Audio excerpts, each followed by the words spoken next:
Let it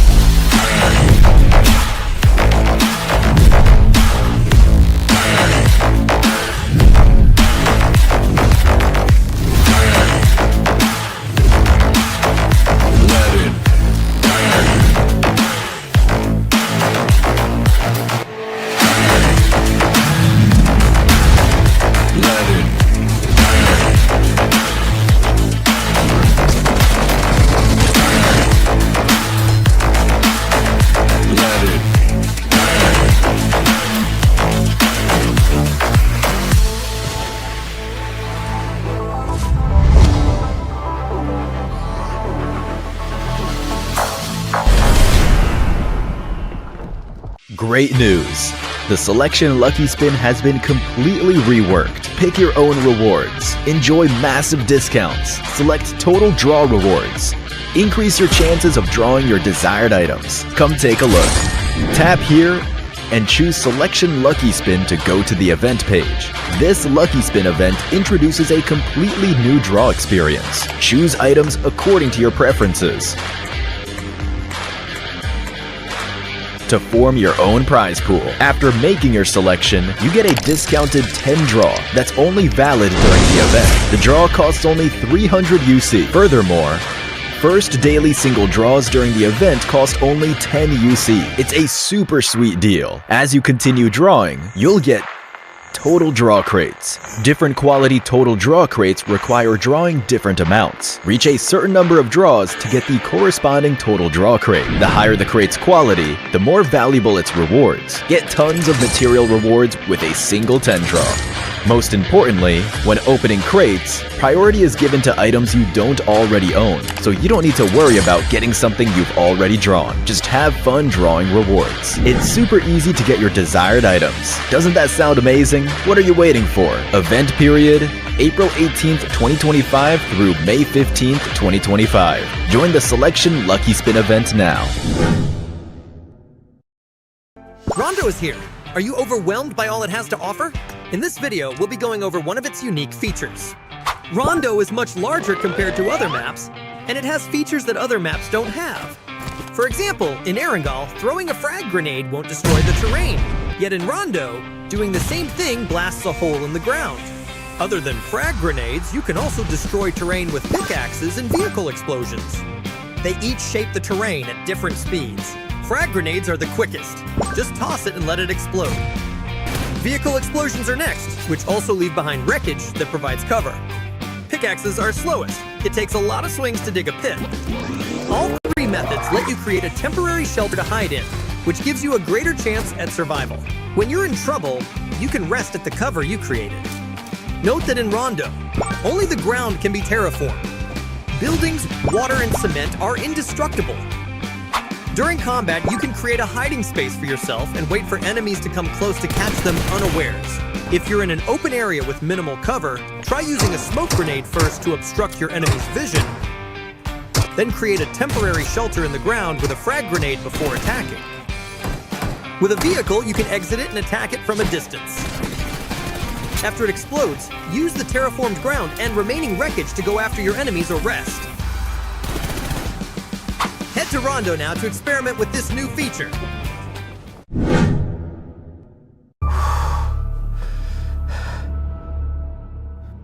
Huh? Or die too slow? Catch up? के भइराछ यहाँ?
Let it.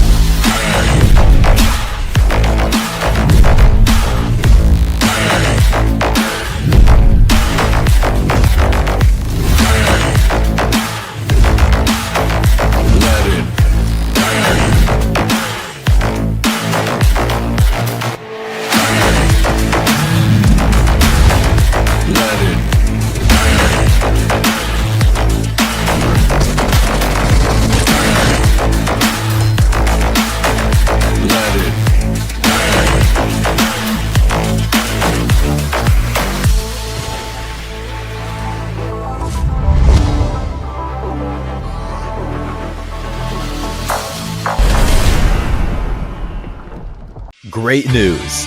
The Selection Lucky Spin has been completely reworked. Pick your own rewards. Enjoy massive discounts. Select total draw rewards.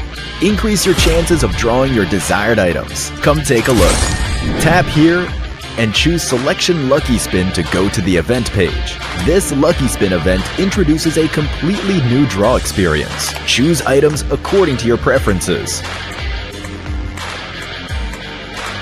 To form your own prize pool. After making your selection, you get a discounted 10 draw that's only valid during the event. The draw costs only 300 UC. Furthermore, first daily single draws during the event cost only 10 UC. It's a super sweet deal. As you continue drawing, you'll get total draw crates. Different quality total draw crates require drawing different amounts. Reach a certain number of draws to get the corresponding total draw crate. The higher the crate's quality, the more valuable its rewards. Get tons of material rewards with a single 10 draw. Most importantly, when opening crates, priority is given to items you don't already own, so you don't need to worry about getting something you've already drawn. Just have fun drawing rewards. It's super easy to get your desired items. Doesn't that sound amazing? What are you waiting for? Event period, April 18th, 2025 through May 15th, 2025. Join the Selection Lucky Spin event now.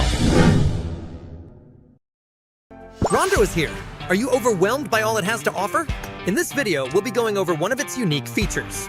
Rondo is much larger compared to other maps, and it has features that other maps don't have.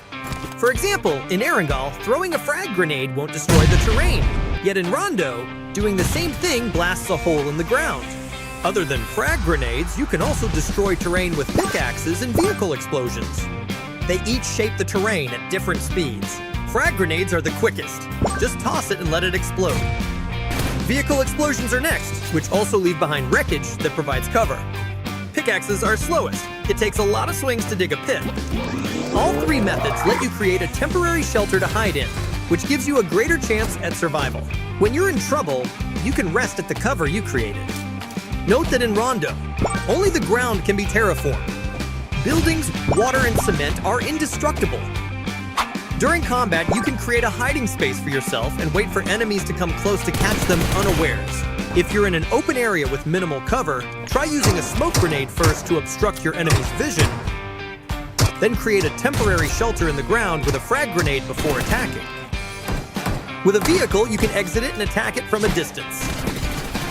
After it explodes, use the terraformed ground and remaining wreckage to go after your enemies or rest. Head to Rondo now to experiment with this new feature.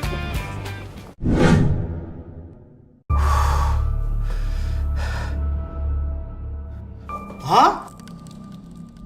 Or die too slow? Catch up? के भइरहेछ यहाँ?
Let it.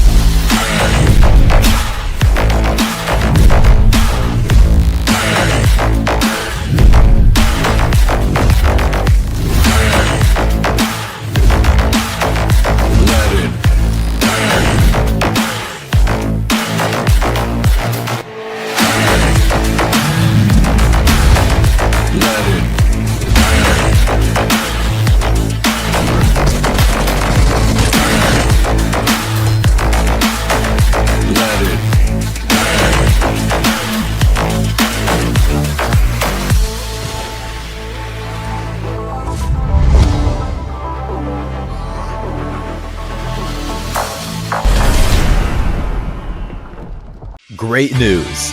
The Selection Lucky Spin has been completely reworked. Pick your own rewards. Enjoy massive discounts. Select total draw rewards. Increase your chances of drawing your desired items. Come take a look.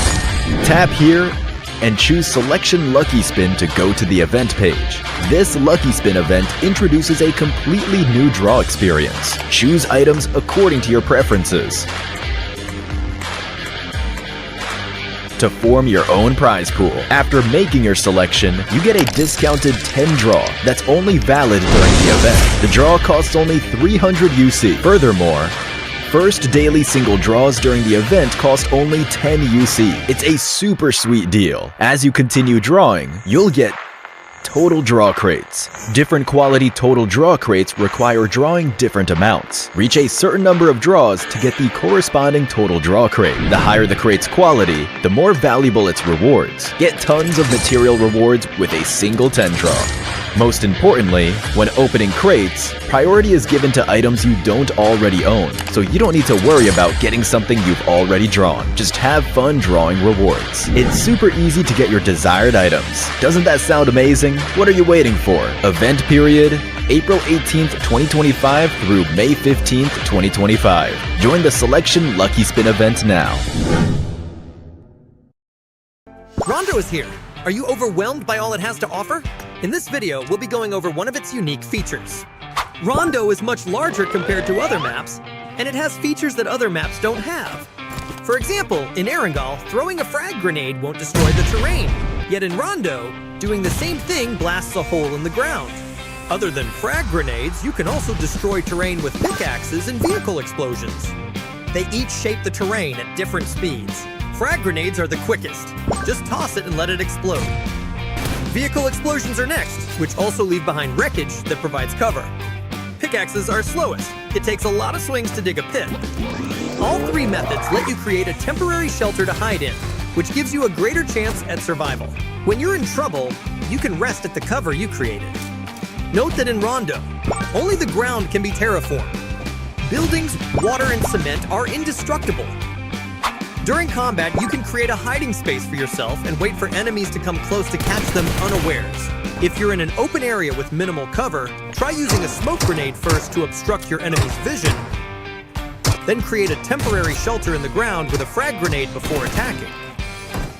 With a vehicle, you can exit it and attack it from a distance. After it explodes, use the terraformed ground and remaining wreckage to go after your enemies or rest. Head to Rondo now to experiment with this new feature.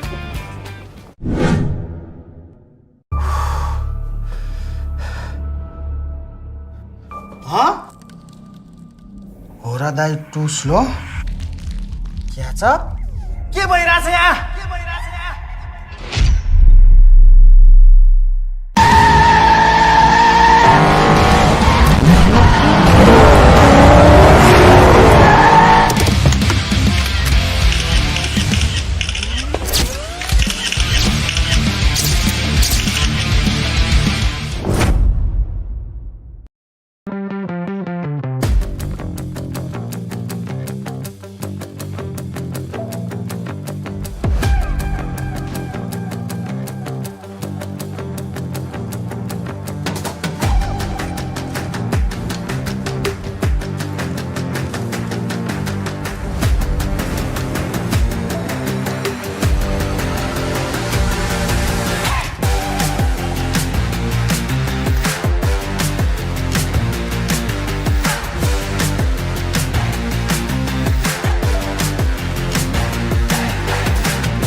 Let it.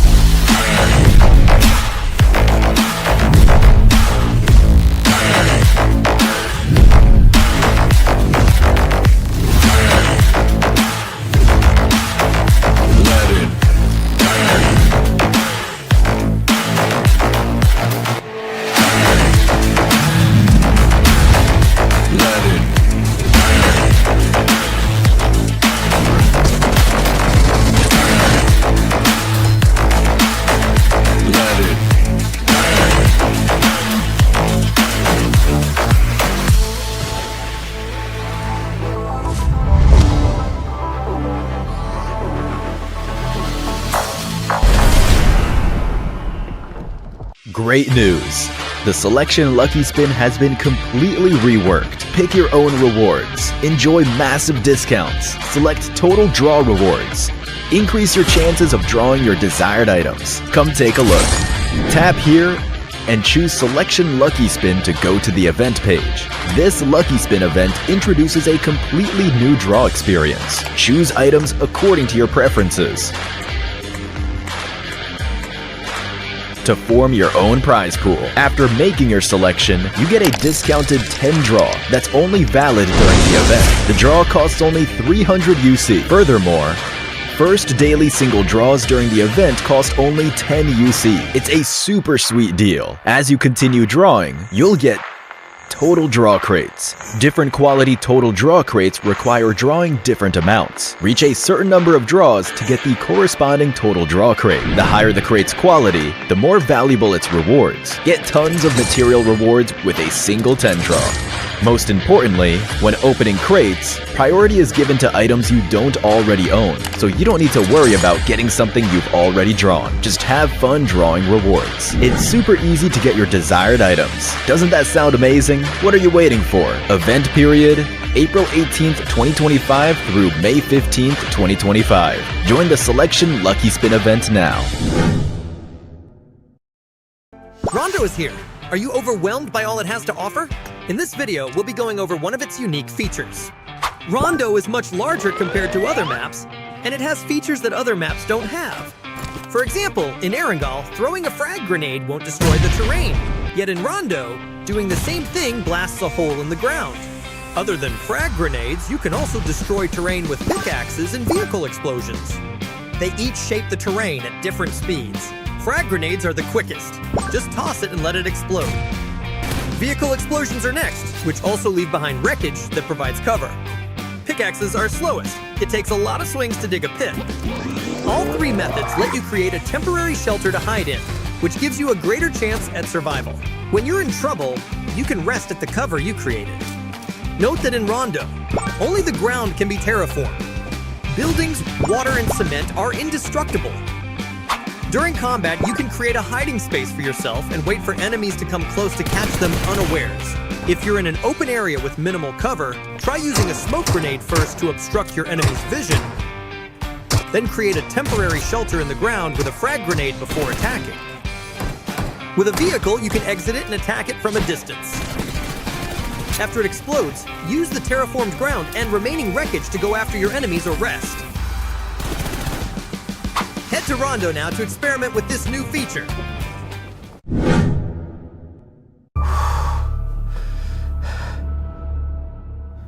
Huh?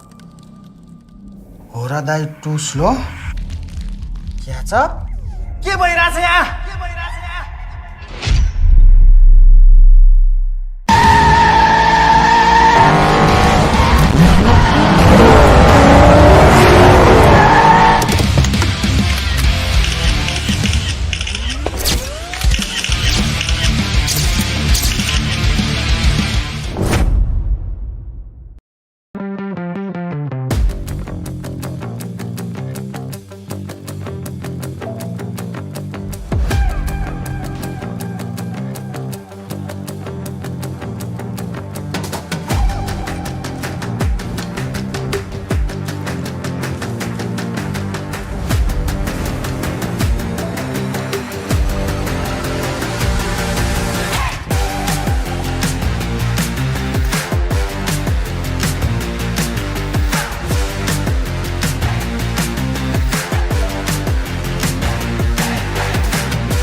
Let it.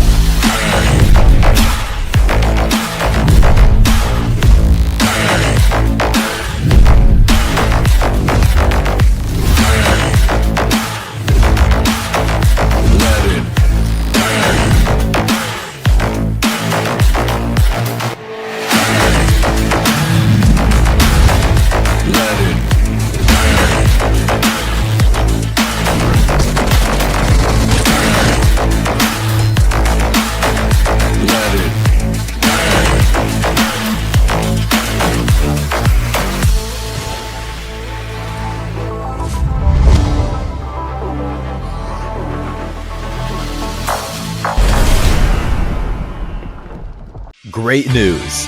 The Selection Lucky Spin has been completely reworked. Pick your own rewards. Enjoy massive discounts. Select total draw rewards. Increase your chances of drawing your desired items. Come take a look. Tap here and choose Selection Lucky Spin to go to the event page. This Lucky Spin event introduces a completely new draw experience. Choose items according to your preferences. To form your own prize pool. After making your selection, you get a discounted 10 draw that's only valid during the event. The draw costs only 300 UC. Furthermore, first daily single draws during the event cost only 10 UC. It's a super sweet deal. As you continue drawing, you'll get total draw crates. Different quality total draw crates require drawing different amounts. Reach a certain number of draws to get the corresponding total draw crate. The higher the crate's quality, the more valuable its rewards. Get tons of material rewards with a single 10 draw. Most importantly, when opening crates, priority is given to items you don't already own, so you don't need to worry about getting something you've already drawn. Just have fun drawing rewards. It's super easy to get your desired items. Doesn't that sound amazing? What are you waiting for? Event period, April 18th, 2025 through May 15th, 2025. Join the Selection Lucky Spin event now. Rondo is here. Are you overwhelmed by all it has to offer?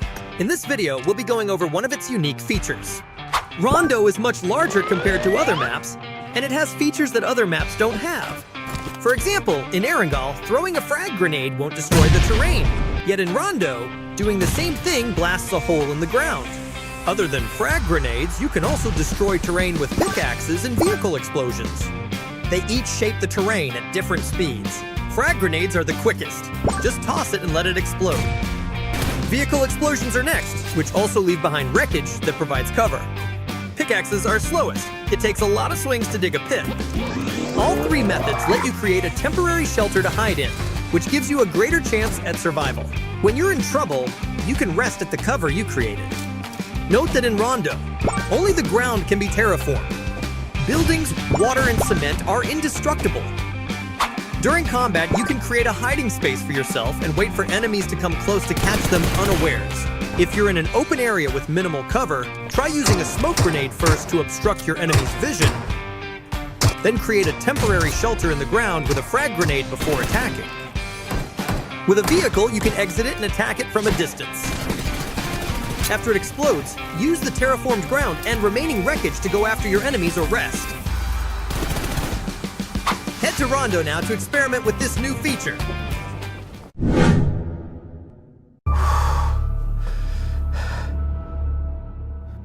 Huh?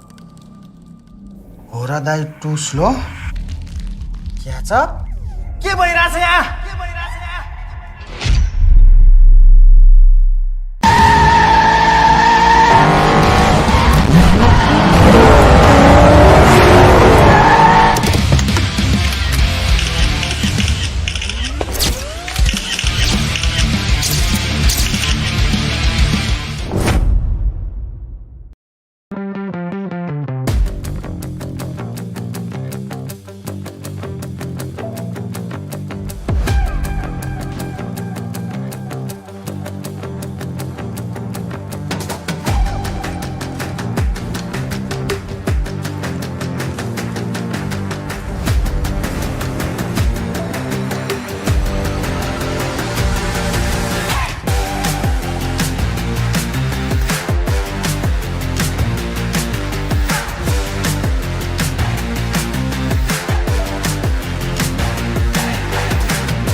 Let it.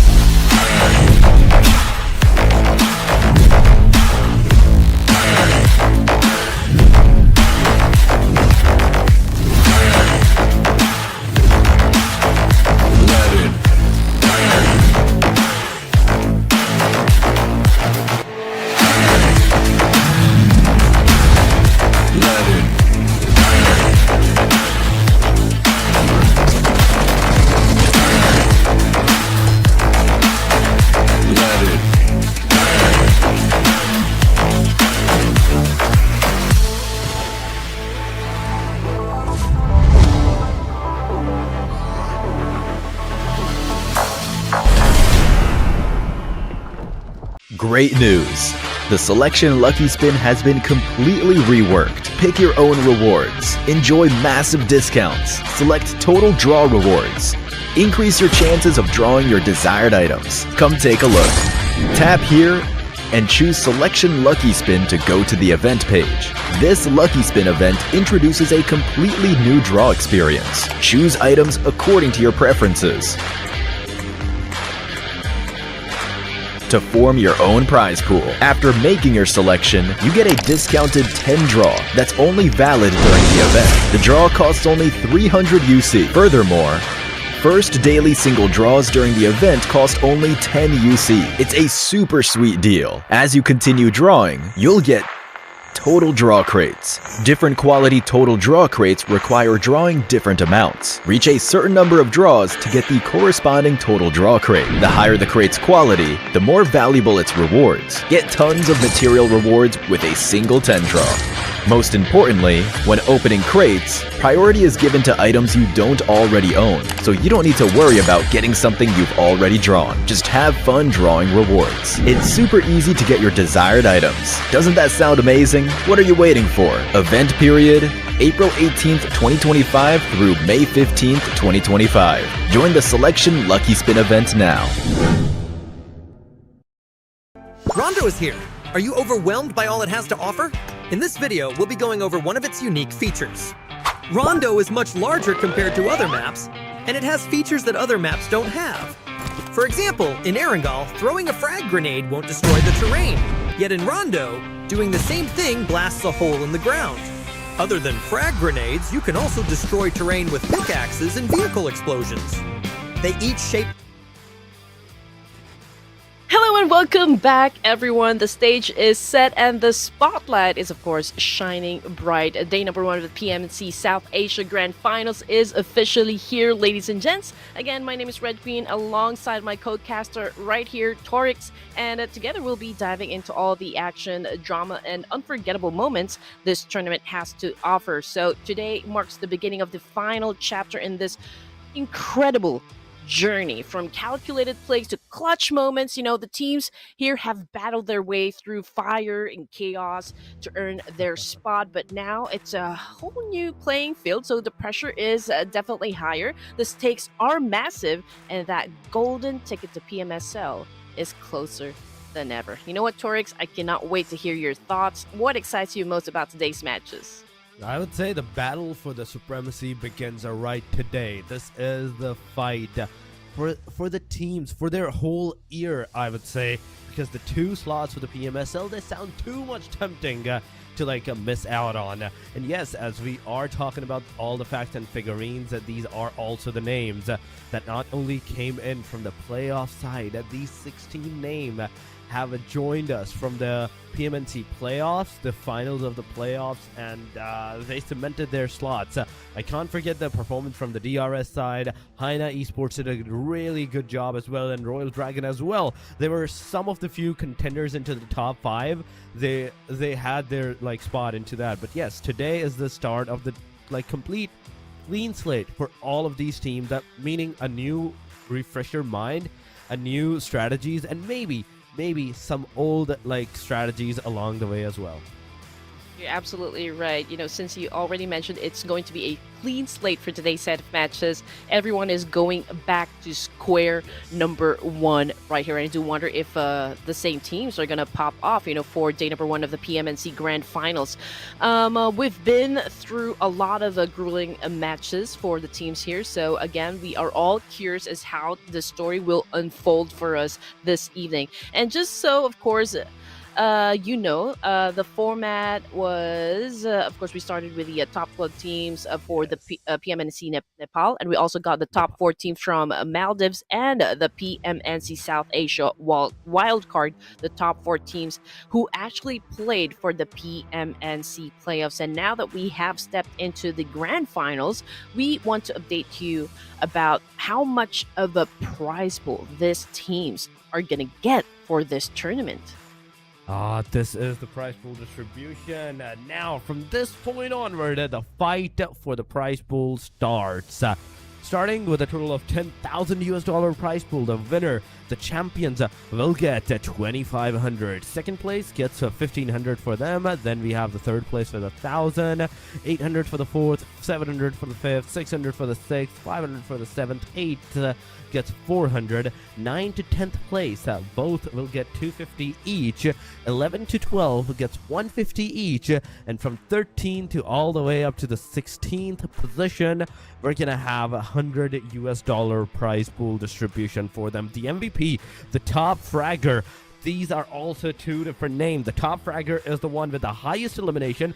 MVP, you have overall stats compared in that individually gets 400 each for themselves as well.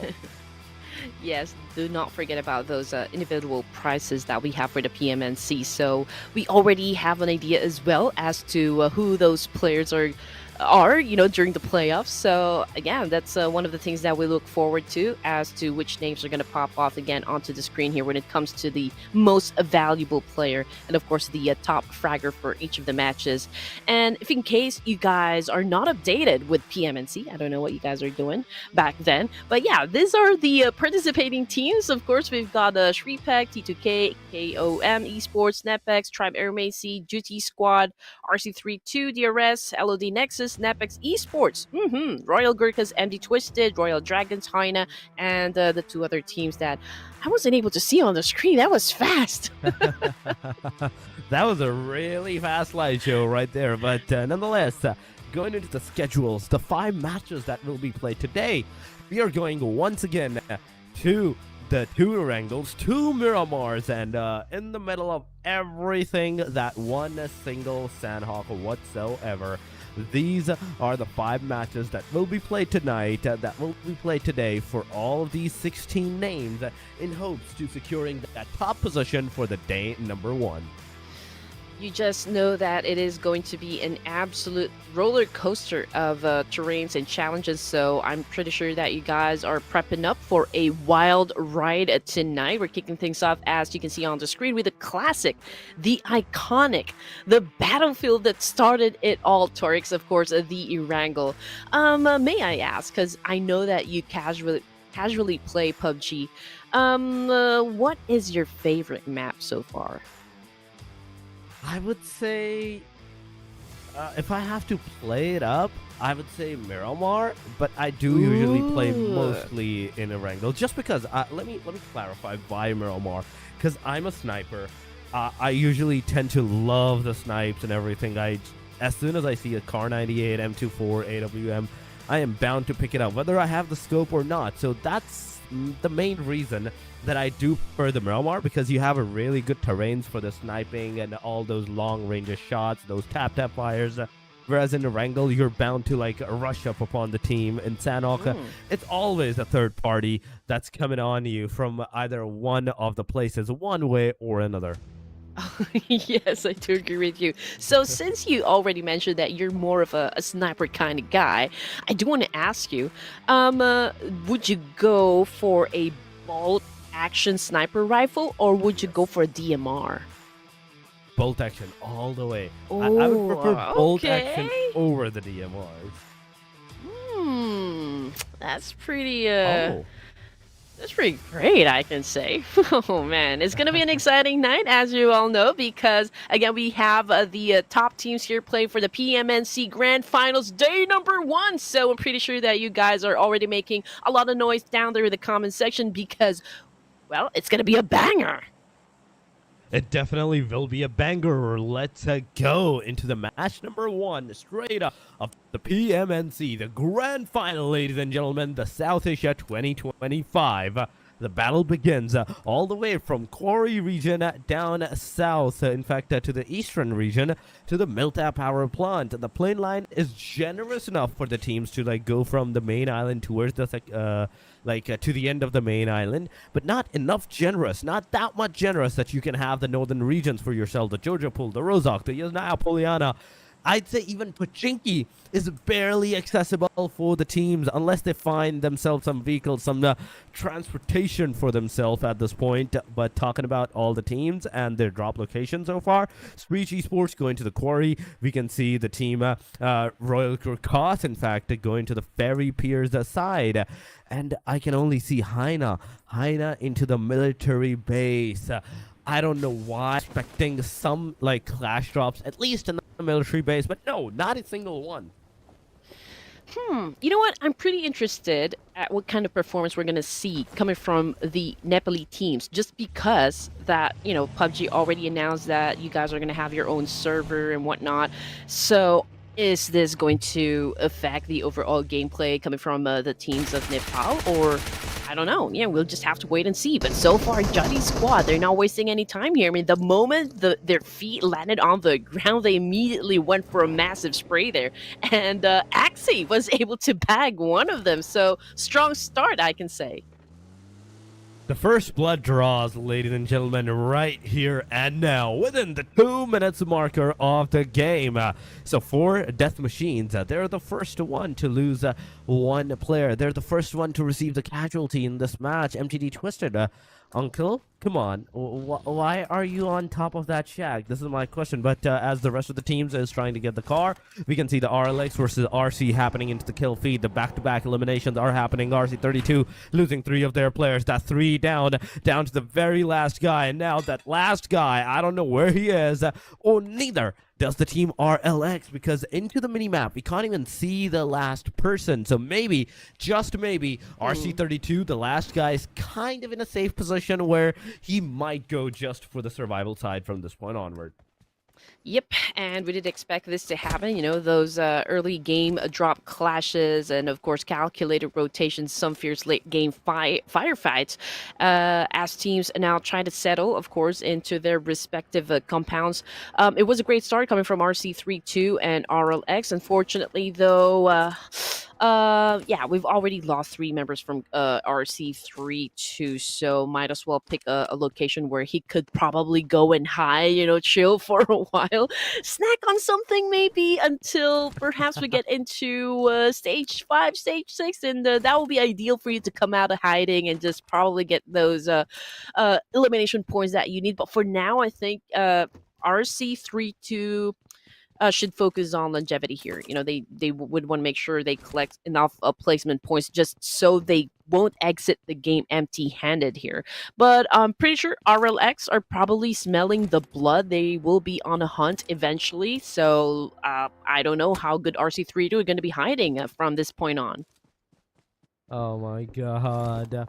RC32, I'm not sure what they're gonna do, but oh my god, RLX, after getting those 4 eliminations now, they're also gonna lose 2 of their players to the cars, to the ram downs of the cars from the tribe AEROMACY side. That's 2 elimination, but at the same time, cost of 1 of their player as well. Tribe AEROMACY lost 1. That's 4 eliminations for the RLX, and now it's an equilibrium on RLX side versus the team at Tribe AEROMACY, because in this particular region, I could only see 2 players from the team Tribe, And if there is the third person into the proximity, then that means that somewhere into the area, Tribe AEROMACY may have a slight upper advantage against Team RLX, but RLX has just got out of a fight. They are ready. They are ready. Their hands are ready to like spray down all the actions on the cars, on the players, that get those connectivities done. So you better be careful whether you're fighting with this team right now or not. So 16 total teams and 57 players alive. Still, only some few players that have lost their lives. RC32, that's a big, I would still say that's a very big jump that they need to like make into the very first match, because losing 3 of their players and just staying on alive on the one. Yeah, you were right. They do need some snacks for the rest of the games, at least for the stage number 6, stage number 5. Then they can start to like be very more cautious. You're not gonna get off hook that easy. You need to be more cautious from that point onward, because these are the teams that even in the playoffs were alive. 12 teams, 13 teams were alive during the playoffs, where it was the 5th or 6th stage. You know, we did mention during the playoffs, since we just stepped into day number 1 of the grand finals, right? I do wonder if it is going to be the same teams that will dominate for day number 1 of the grand finals. I mean, it is no joke at all. DRS Gaming was able to score 6 chicken dinners, ending the playoffs with a total of 206 points. That is that was rather a massive gap compared to that team who came into 2nd place. So I feel like it would be a great motivation for the side of DRS, just because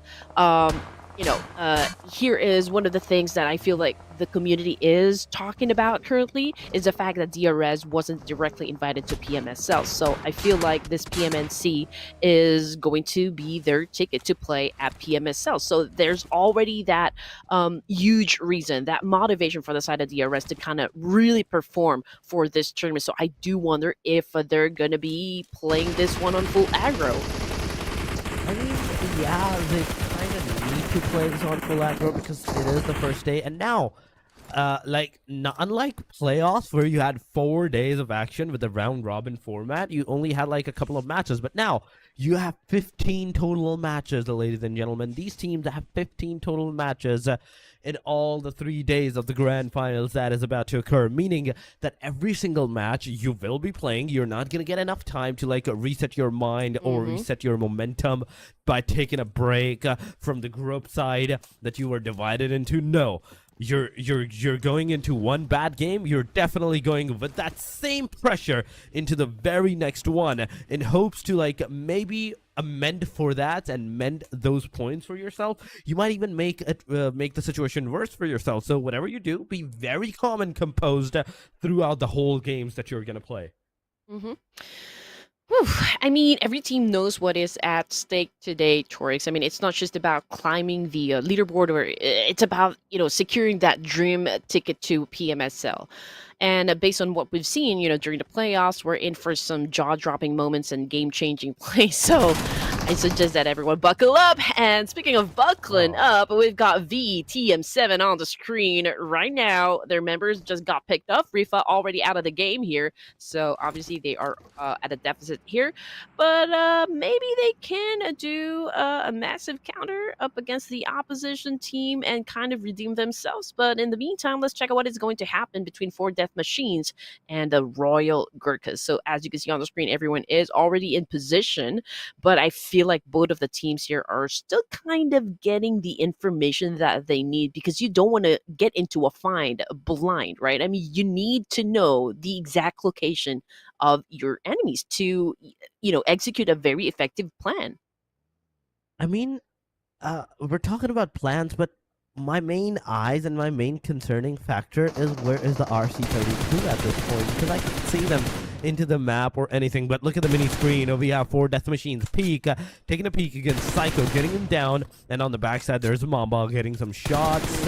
Not connected on him. Okay, the player position is revealed, but not the shots. The shot did not connect on the third-party side from the right side angle. In fact, backside angle, we can see a green color, meaning even 4 Death Machine is bound to have a third-party aggressions from the backside. They can have the back angles fully open for themselves, and that can lead up to a third-party angle, maybe the demise for the 4 death machine. So they have to be very careful on this particular situation.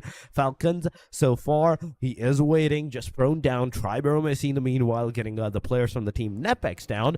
Okay, talking about NEPX real quick. In the group stages, they were doing really good. If you remember, the first few games, the first few days, those were some really good action from the team NEPX. But as we gradually moved on to the day number 2, 3, in fact, and 4, their position was not that good. And once again, right now, being one of the team that got the player knocked down, the situation might not seem really good for the team NEPX. To be honest, I'm also curious as well at how NEPX are going to handle this situation. I mean, during the playoffs, I just thought of this one moments ago. Maybe the objective was for NEPX during the playoffs was to secure a slot within the top 16 teams, because you automatically secure a place here for the grand finals, right? So maybe that's kind of their tactics, part of a bigger gameplay that we always talk about. They don't want to expose their full story just yet, or maybe their secret weapon.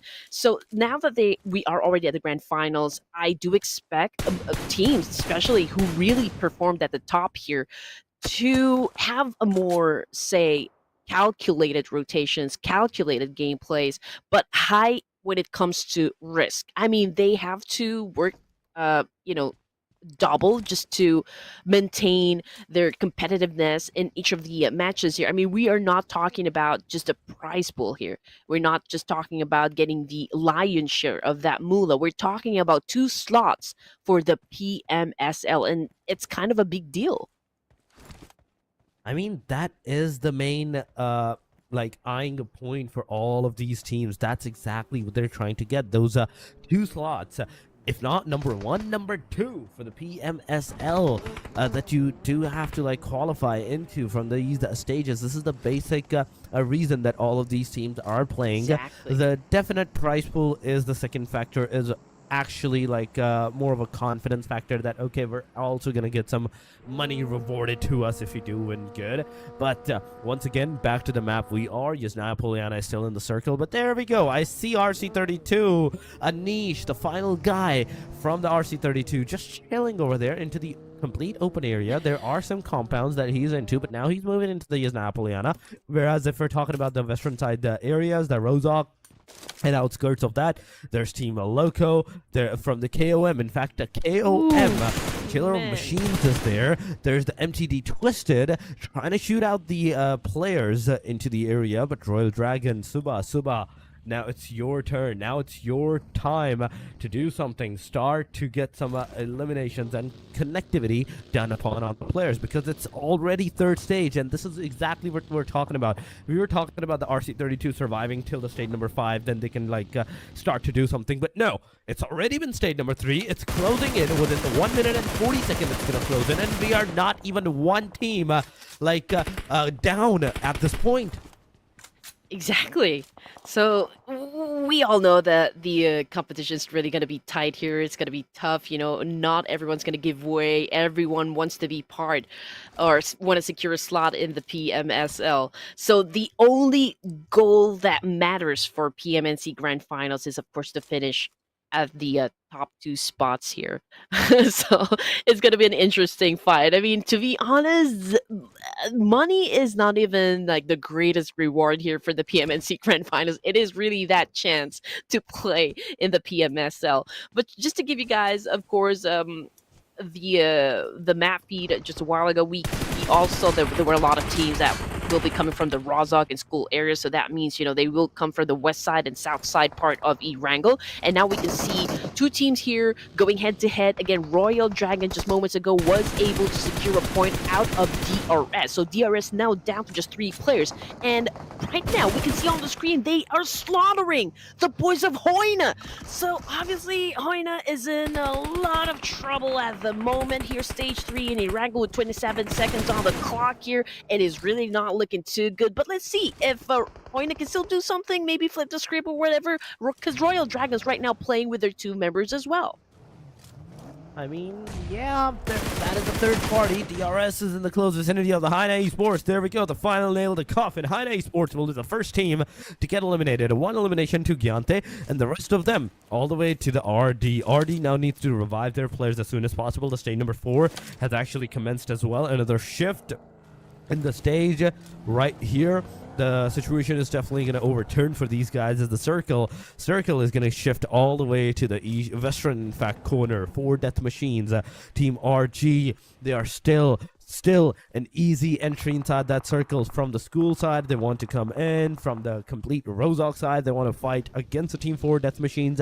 They can easily do it, but on the northern side, look at the T2K versus the JUTTI squad. So far, they're kind of close. The fight can actually ensue, and we can already see Tamang closing in, trying to listen to the cars, the engine revving up from the side of the opponents, but no, he can't hear anything so far. That's why he's constantly circling around the area, but now finally he's gonna get out. He's gonna go behind that buggy, trying to make a cover for himself, but it's not gonna be enough, because not only you're outside of the circle, but you're also like hindering your rotation in the circle. So far, it's only been one team that has been eliminated. You need the circle as much as you can for yourself. You need those compounds before the other teams can get into them, before the other teams can hold them off against you. RG Krish gets taken down by the hand of 4 death machines. That's a knockdown. It may be a confirmation in a short while, but Royal GURKHAS, the final player, the final guy,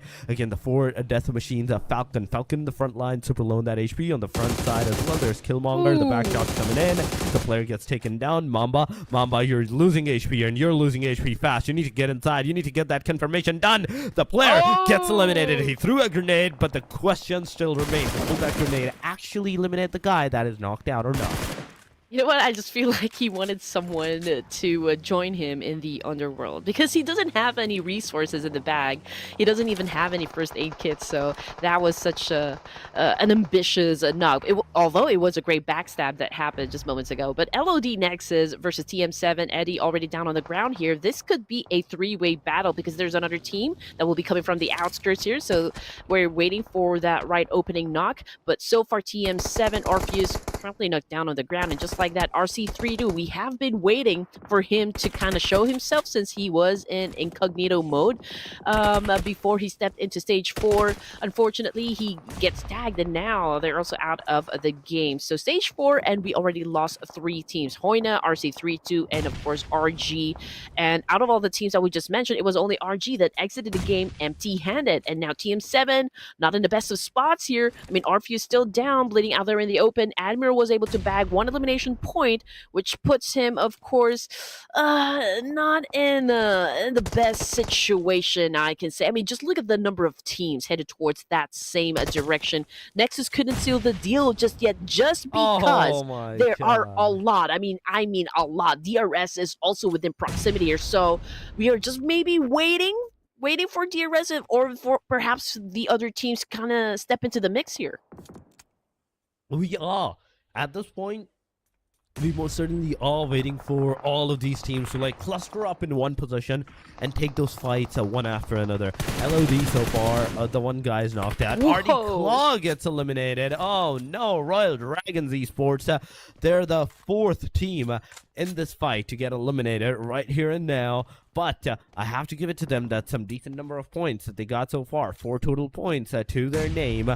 4 eliminations that they have. But on the other side, if we're talking about Nexus God's son, he's the one that got eliminated, got finished off, leaving Nexus Wimpy and Kiddo as the 2 only hosts of the team. But on the northern angle, on the northern side, near the bridge angle, we can see the team MTD, AEROMACY versus T2K. These 3-way fights kind of have a tendency to go wrong just with a single move, just with a single flick of a finger. You make one small mistake and it's gonna be all over for you, like how Caesar gets a lot of damage from the 4th party. In fact, not this 3-way fight, but a 4th party into the very back side. So whether it was a player from the T2K that was responsible for all those shots, but right now Team MTD is going all the way forward towards the side of AST. AEROMACY, that single grenade can mean the demise for the players. They're here. Guy Miles gets Ooh. taken down. That one down.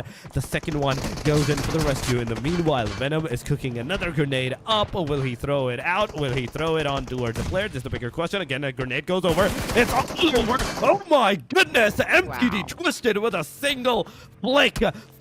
There we go. With a single grenade. That was 3 down. The last guy got eliminated with that gun, and it's over. This is what we were talking about. You're not allowed to make a mistake. SHREEPECH Esports also gets elimination on their side. We can see the southern angle where there's a lot of names coming up inside that circle. Can I just add the fact that, you know, it was an incredible great gameplay coming from Tribe AEROMACY just because of the fact that they were gatekeeping at least 3 teams, right? I mean, to be able to defend that very compound where Tribe AEROMACY is already camping out is such a hard thing to do. And to even manage 3 teams in front of you and still survives and was able to bag 8 elimination points, man, monstrous gameplay again coming from the side of Tribe AEROMACY. Now let's check out what is happening with DRS here, ladies and gents. Again, 1 casualty here, but they do have 4 elimination points. I do wonder if DRS Gaming will use their experience to pull ahead even further, or could Tribe AEROMACY's steady position, or perhaps Royal Dragon's explosive play steal the show? So yeah, down to 9 teams remaining. We are at stage 5 here with 40 seconds on the clock. Right now we're looking at NEPX. Again, this is also one of the teams that we kind of expect to perform great for the grand finals. I mean, they have done a great job back in PMGO, so everyone's kind of expecting that they carry that same energy, that same tenacity back into PMNC. And so far, Domain has already been taken out, so NEPX obviously working with just 3 here. And just check this out, Torx, they might even go head-to-head with DRS. I mean, it's not a great start on the NEPX side so far with just a single elimination with a trade-off of their own player. They are going against the team DRS, closing in on them, but I have to give it to KOM as well because they're also looking at the DRS. Some of the teams, they're in the circle waiting for the opportunity that will represent itself. But KOM is not one of those teams. They're the one that is outside of that circle, that is outside.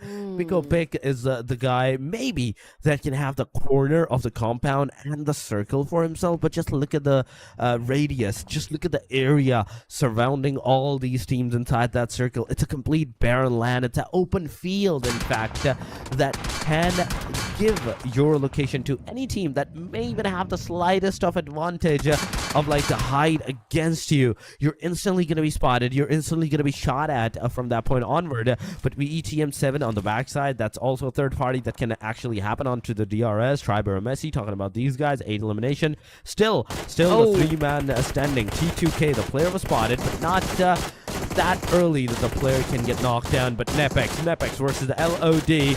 It's finally happening. It's finally happening. Wimpy gets taken down. It's a completion. And Nexus Kiddo also gets a completion on him. And that's 3 elimination for the team NEPX side. Now, NEPX, you are up against another big giant name. That is a Tribe AEROMACY. And they are actually moving towards you. This is definitely going to be an interesting one because the team is actually moving towards the NEPX side. And this face-to-face fight will definitely bring a lot into the light. Who has more advantage into the situation? The team that is already has submerged themselves into the surrounding area, or the team that is actually rushing up on them?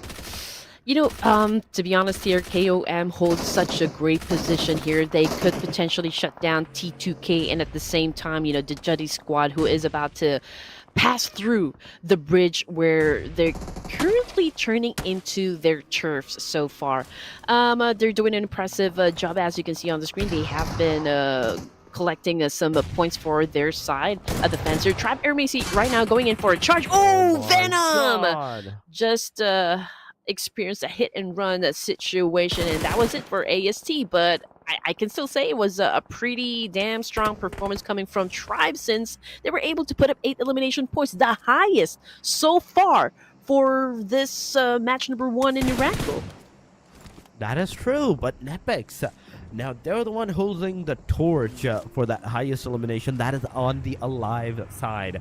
5 eliminations so far, and judging from the fact they are not ready to like get eliminated at this point, they're looking at the T2K, whereas the Team JUTTI squad is also rushing up upon the T2K. The player is going to get into the water. Igneous having the M416 in the hand. The player is going to take him out with the car as well. No, why? What is going on?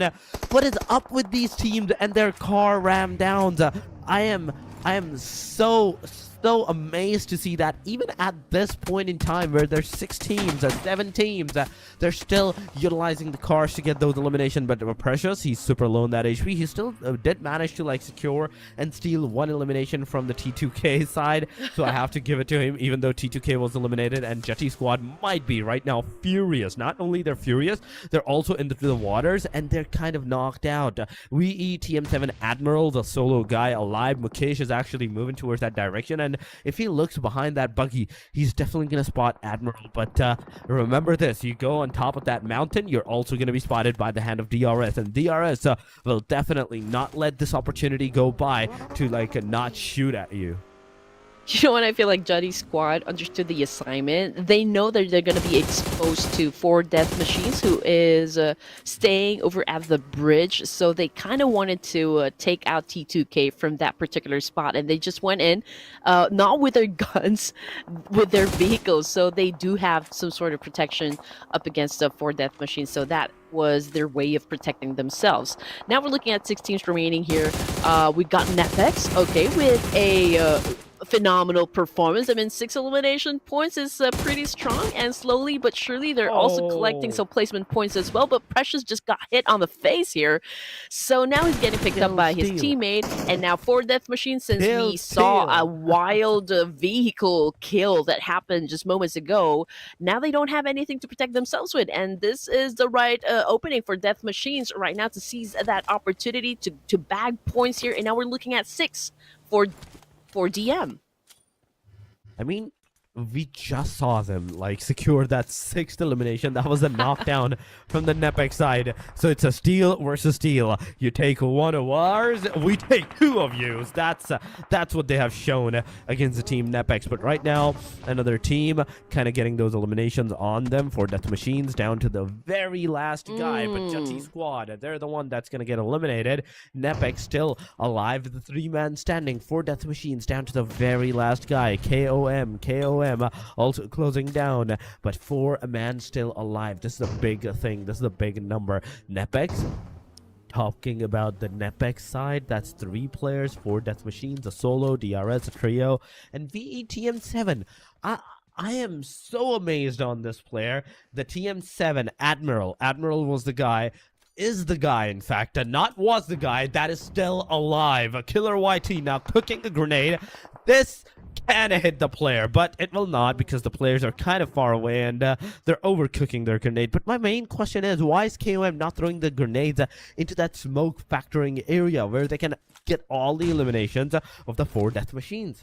Perhaps managing the resources. I mean, you would want to be accurate when you throw that nade. So, but I'm still pretty impressed at the performance coming from JUTTI squad, because they were in between T2K and 4 death machines. So, like, if we're gonna be real, I didn't really have that high hope for JUTTI squad to survive, just because, you know, they kind of pinch, you know, between 2 teams, and that wasn't like a very great situation to emerge victorious from, but they were able to pull it off. And now we're looking at the 5 teams remaining here.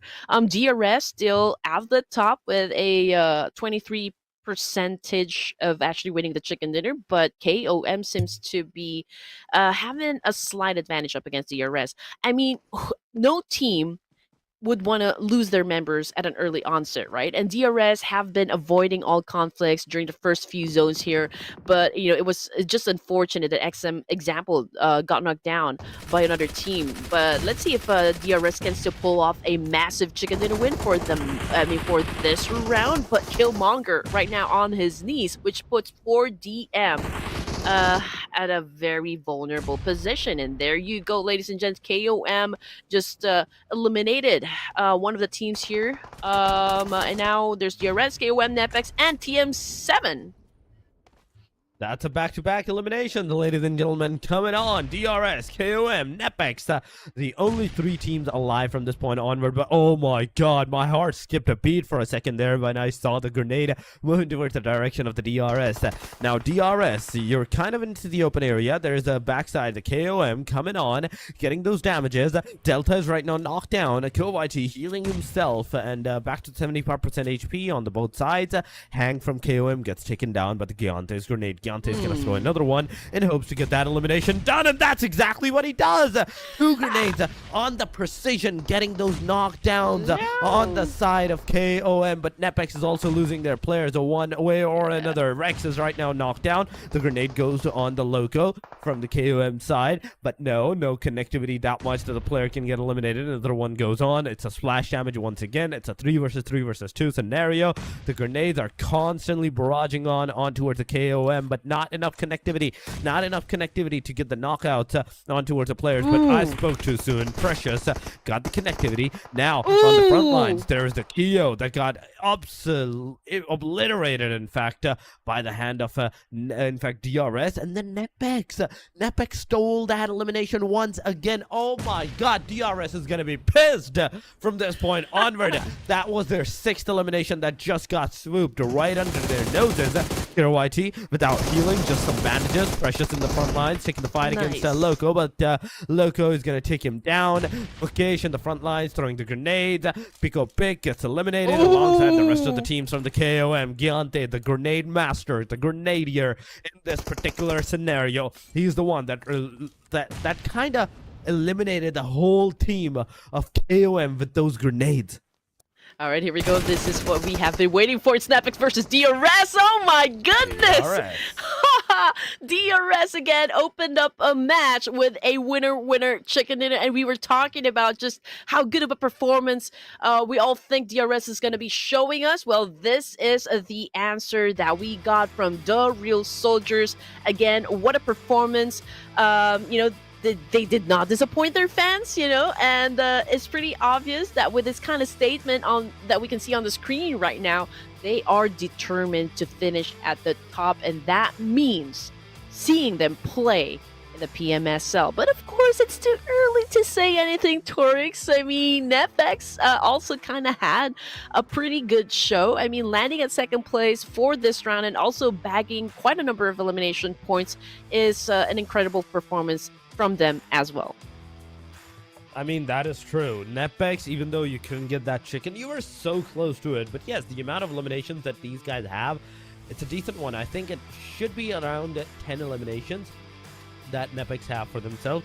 I kind of want to see those stats, those individual eliminations of the DRS, then the points of NEPX, because NEPX, they were on the 2nd position, and from what my memory serves me right, they had more elimination than DRS, meaning exactly at this point, they also have a chance of securing that number 1 position, or rather than the number 2, even though DRS is the team that got the chicken dinner for themselves. KYT 4, Giante 4, once again, example with 0% contribution and 0 elimination. Delta with 1 elimination to his name as well, with 28 minutes of 48 survival time.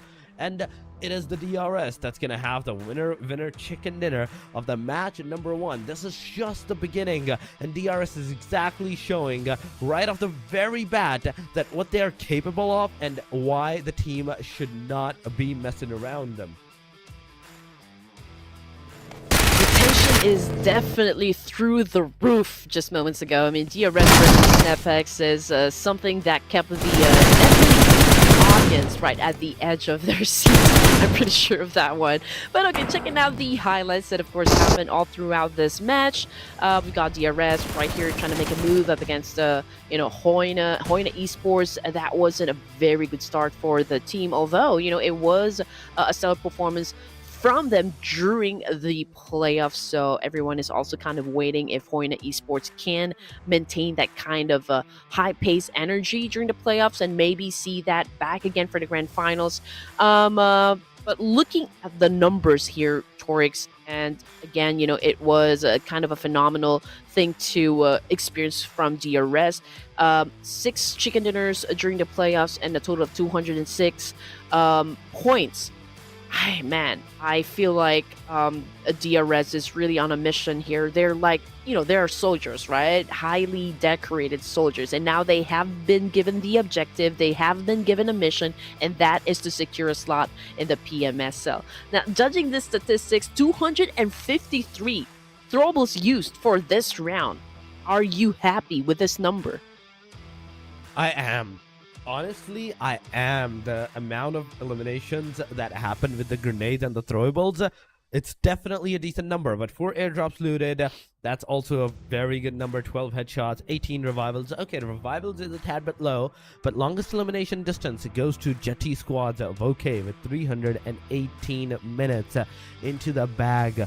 That's something that is very, very interesting at this point. And now, with this, as the match summary gets to a conclusion, we see the match ranking. DRS with 19 points, NEPX with 15 points. DRS and NEPX had the same amount of elimination. Then imagine if NEPX were the one to eliminate the DRS, that would have been double-digit eliminations right there and then for these guys. 4 death machines with a total of 10 points as well. KOM 9, AEROMACY with a 9, alongside of JUTTI squad with a 7, VEE2S, TM7 with a 6. I have to commend to the guy.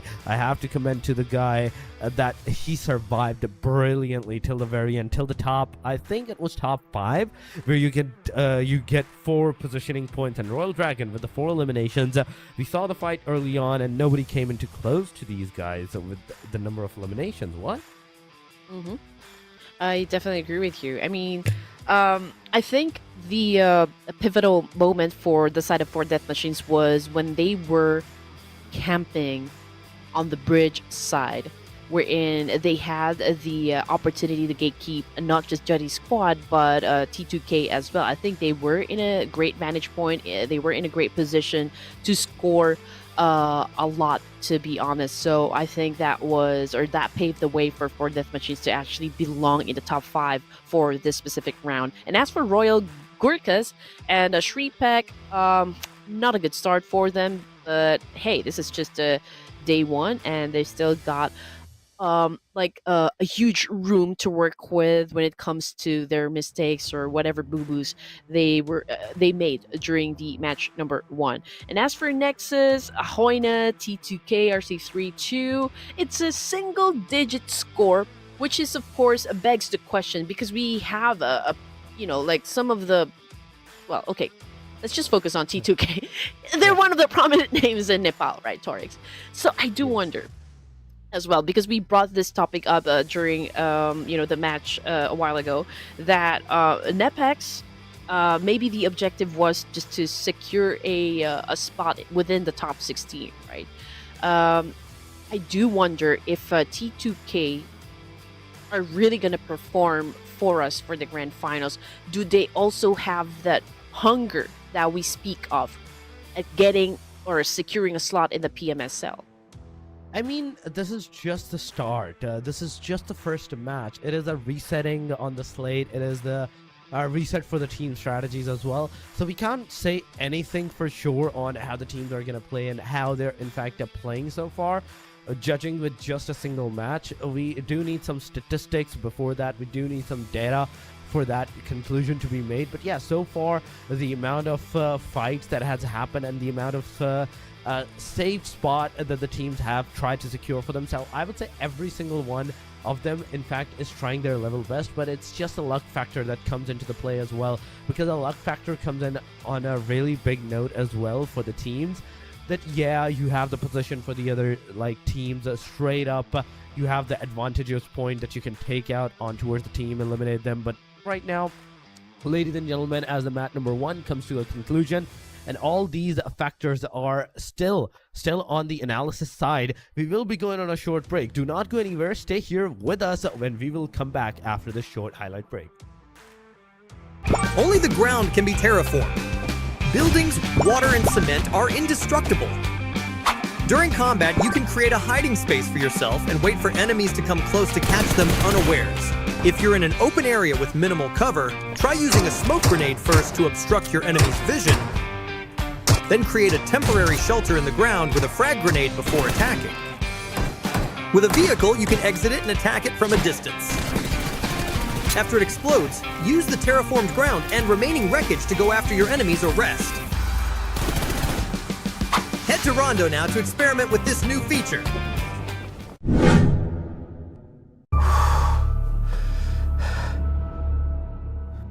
Huh? Ora dai too slow? Catch up?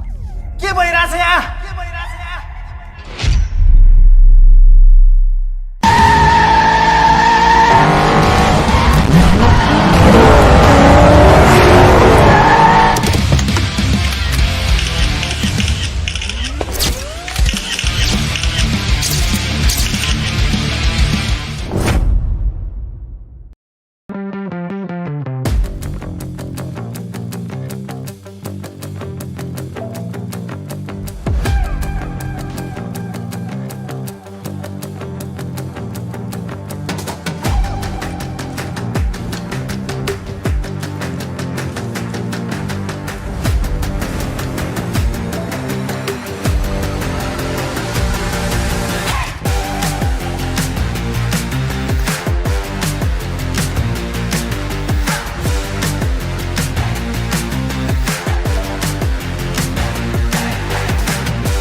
Let it.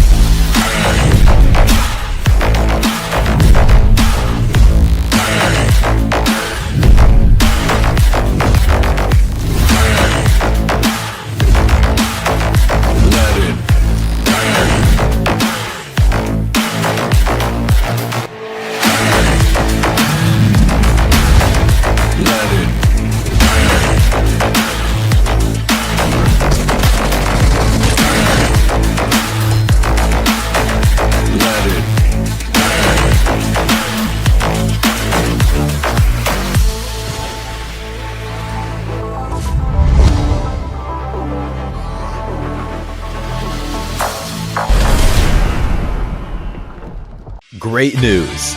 The Selection Lucky Spin has been completely reworked. Pick your own rewards. Enjoy massive discounts. Select total draw rewards.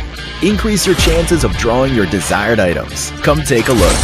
Tap here and choose Selection Lucky Spin to go to the event page. This Lucky Spin event introduces a completely new draw experience. Choose items according to your preferences. To form your own prize pool. After making your selection, you get a discounted 10 draw that's only valid during the event. The draw costs only 300 UC. Furthermore, first daily single draws during the event cost only 10 UC. It's a super sweet deal. As you continue drawing, you'll get total draw crates. Different quality total draw crates require drawing different amounts. Reach a certain number of draws to get the corresponding total draw crate. The higher the crate's quality, the more valuable its rewards. Get tons of material rewards with a single 10 draw. Most importantly, when opening crates, priority is given to items you don't already own, so you don't need to worry about getting something you've already drawn. Just have fun drawing rewards. It's super easy to get your desired items. Doesn't that sound amazing? What are you waiting for? Event period, April 18th, 2025 through May 15th, 2025. Join the Selection Lucky Spin event now. Rondo is here. Are you overwhelmed by all it has to offer? In this video, we'll be going over one of its unique features. Rondo is much larger compared to other maps, and it has features that other maps don't have. For example, in Erangel, throwing a frag grenade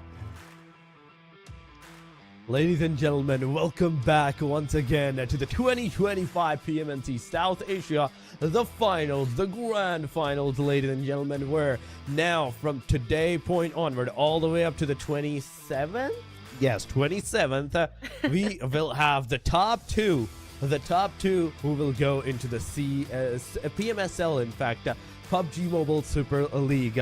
But right now on with you guys this time around, it is me once again, Torix, and with me, I think I'm looking at the right place. Yes, I am looking at the right place. It is the one and only Red Queen Andy. Andy, welcome back. How you been? Oh man, I'm still over the moon at how DRS actually scored that chicken dinner.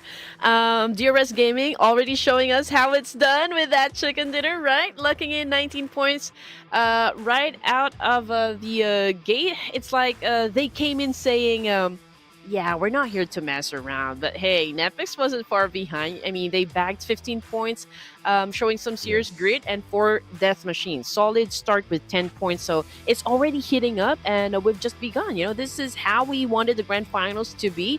Now, here's the deal, Torix. This isn't just any tournament. We've only got 3 days and 12 matches to decide who's taking home the crown, and of course, earning that golden PMSL ticket. That means there's zero room for error, and teams are going to have to balance playing aggressive with playing smart if they want to climb the leaderboard. I mean, yeah, this is one of the factors where you have to play super carefully and super with the insightful mind on what the team can actually do. You have to learn about their strategies from this point onward. You can't just barrage in mindlessly on towards the teams, okay, with your own strategies. And no, you have to first analyze the other team's strategy, then devise the strategies according to that, and then push upon on the team. So that's the basic key, in fact, for the, I would say, the victory against the other teams at this point, and for the golden ticket, as you talked about, for the PMSL as well. So whatever the teams need to do, they need to do it as fast as possible with a little to no like a delay on their strategies. So judging from that factor and how the DRS actually played the first match, the Erangel is done. Now it's Miramas time. As we change the pace of the map, the pace of the teams, we will have something completely different, maybe for the teams, from the teams at this point. And right now, as we know, Miramar is one of the few maps that is kind of like the longest map aside from the Rondo one. So you need to find the cars. If you don't have a car, you're not gonna survive for too long. Oh, you are in big trouble, and you know it. If you don't have any vehicle working for you in Miramar, oh, that's gonna lessen your chance of survivability. That's how we should put it.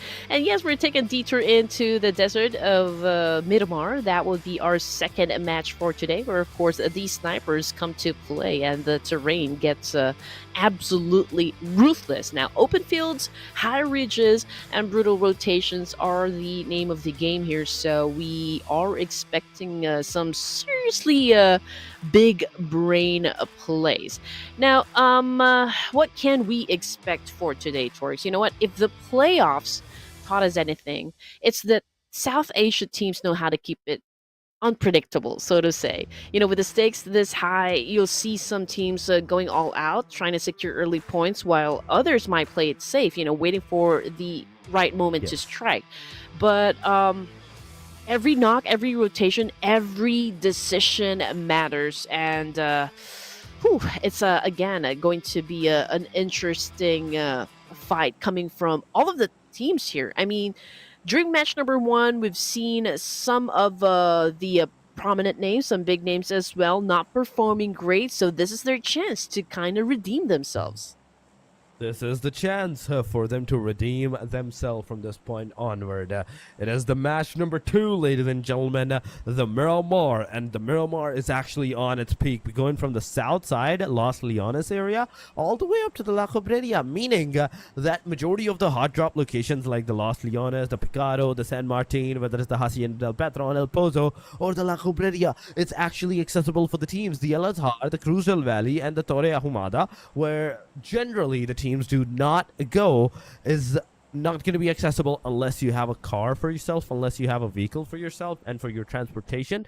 But yeah, so far it's looking really good, and I can totally assume some fights, at least some fights, may be occurring into this situation, as Los Leones is the house for two of the teams. We have no one in Picado this time around. La Bendita area gets two teams as well, but as the players are dropping down, as the players are coming down into their particular positions, the Monte Nuevo area also is seeming kind of promising in terms of the fight factor. So let's see what's gonna happen. Yeah, HAINA definitely will take over El Pozo.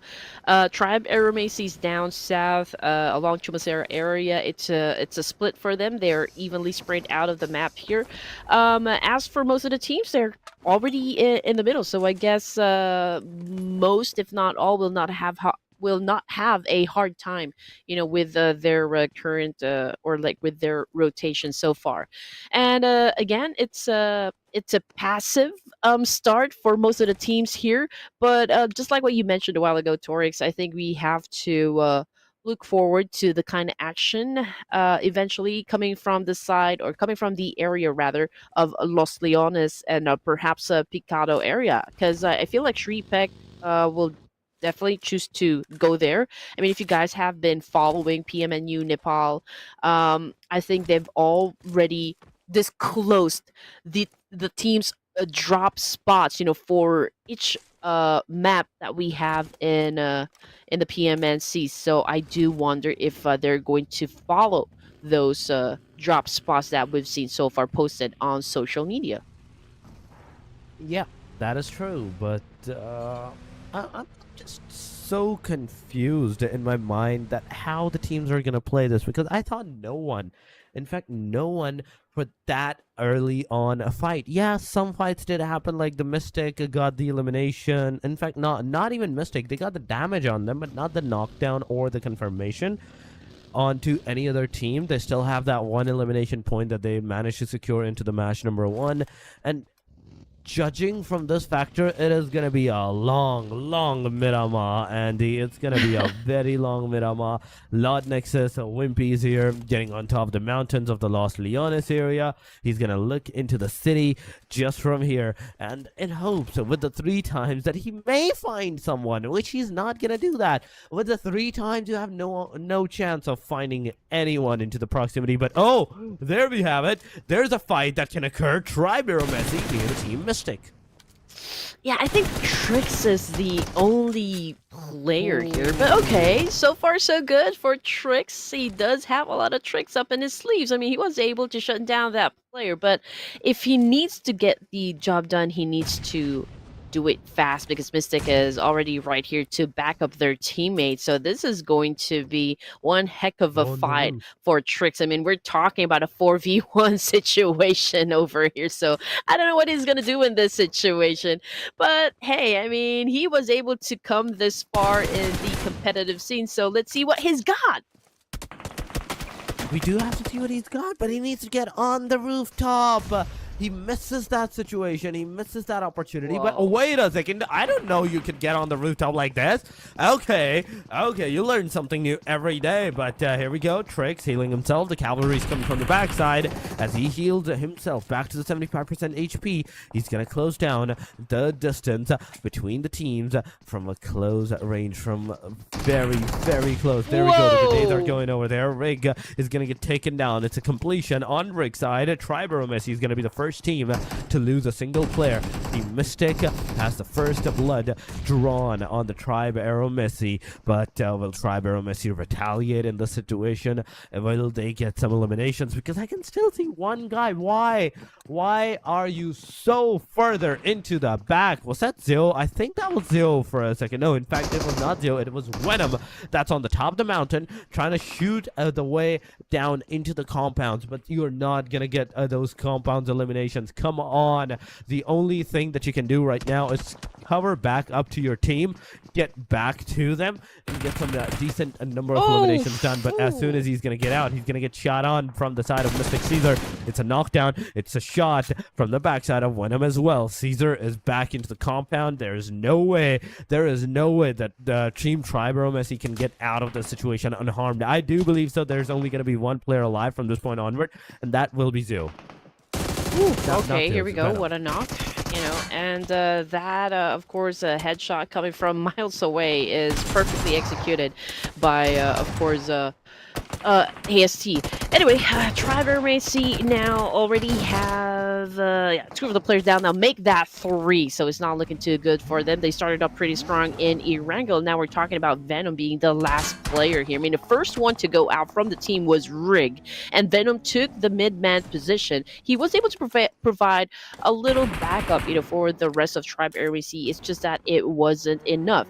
Mystic Twisted, as well as Nexus, 2 teams coming from Bhutan. They have been making a lot of waves, in the local community, and I'm very much happy to see them perform at PMNC.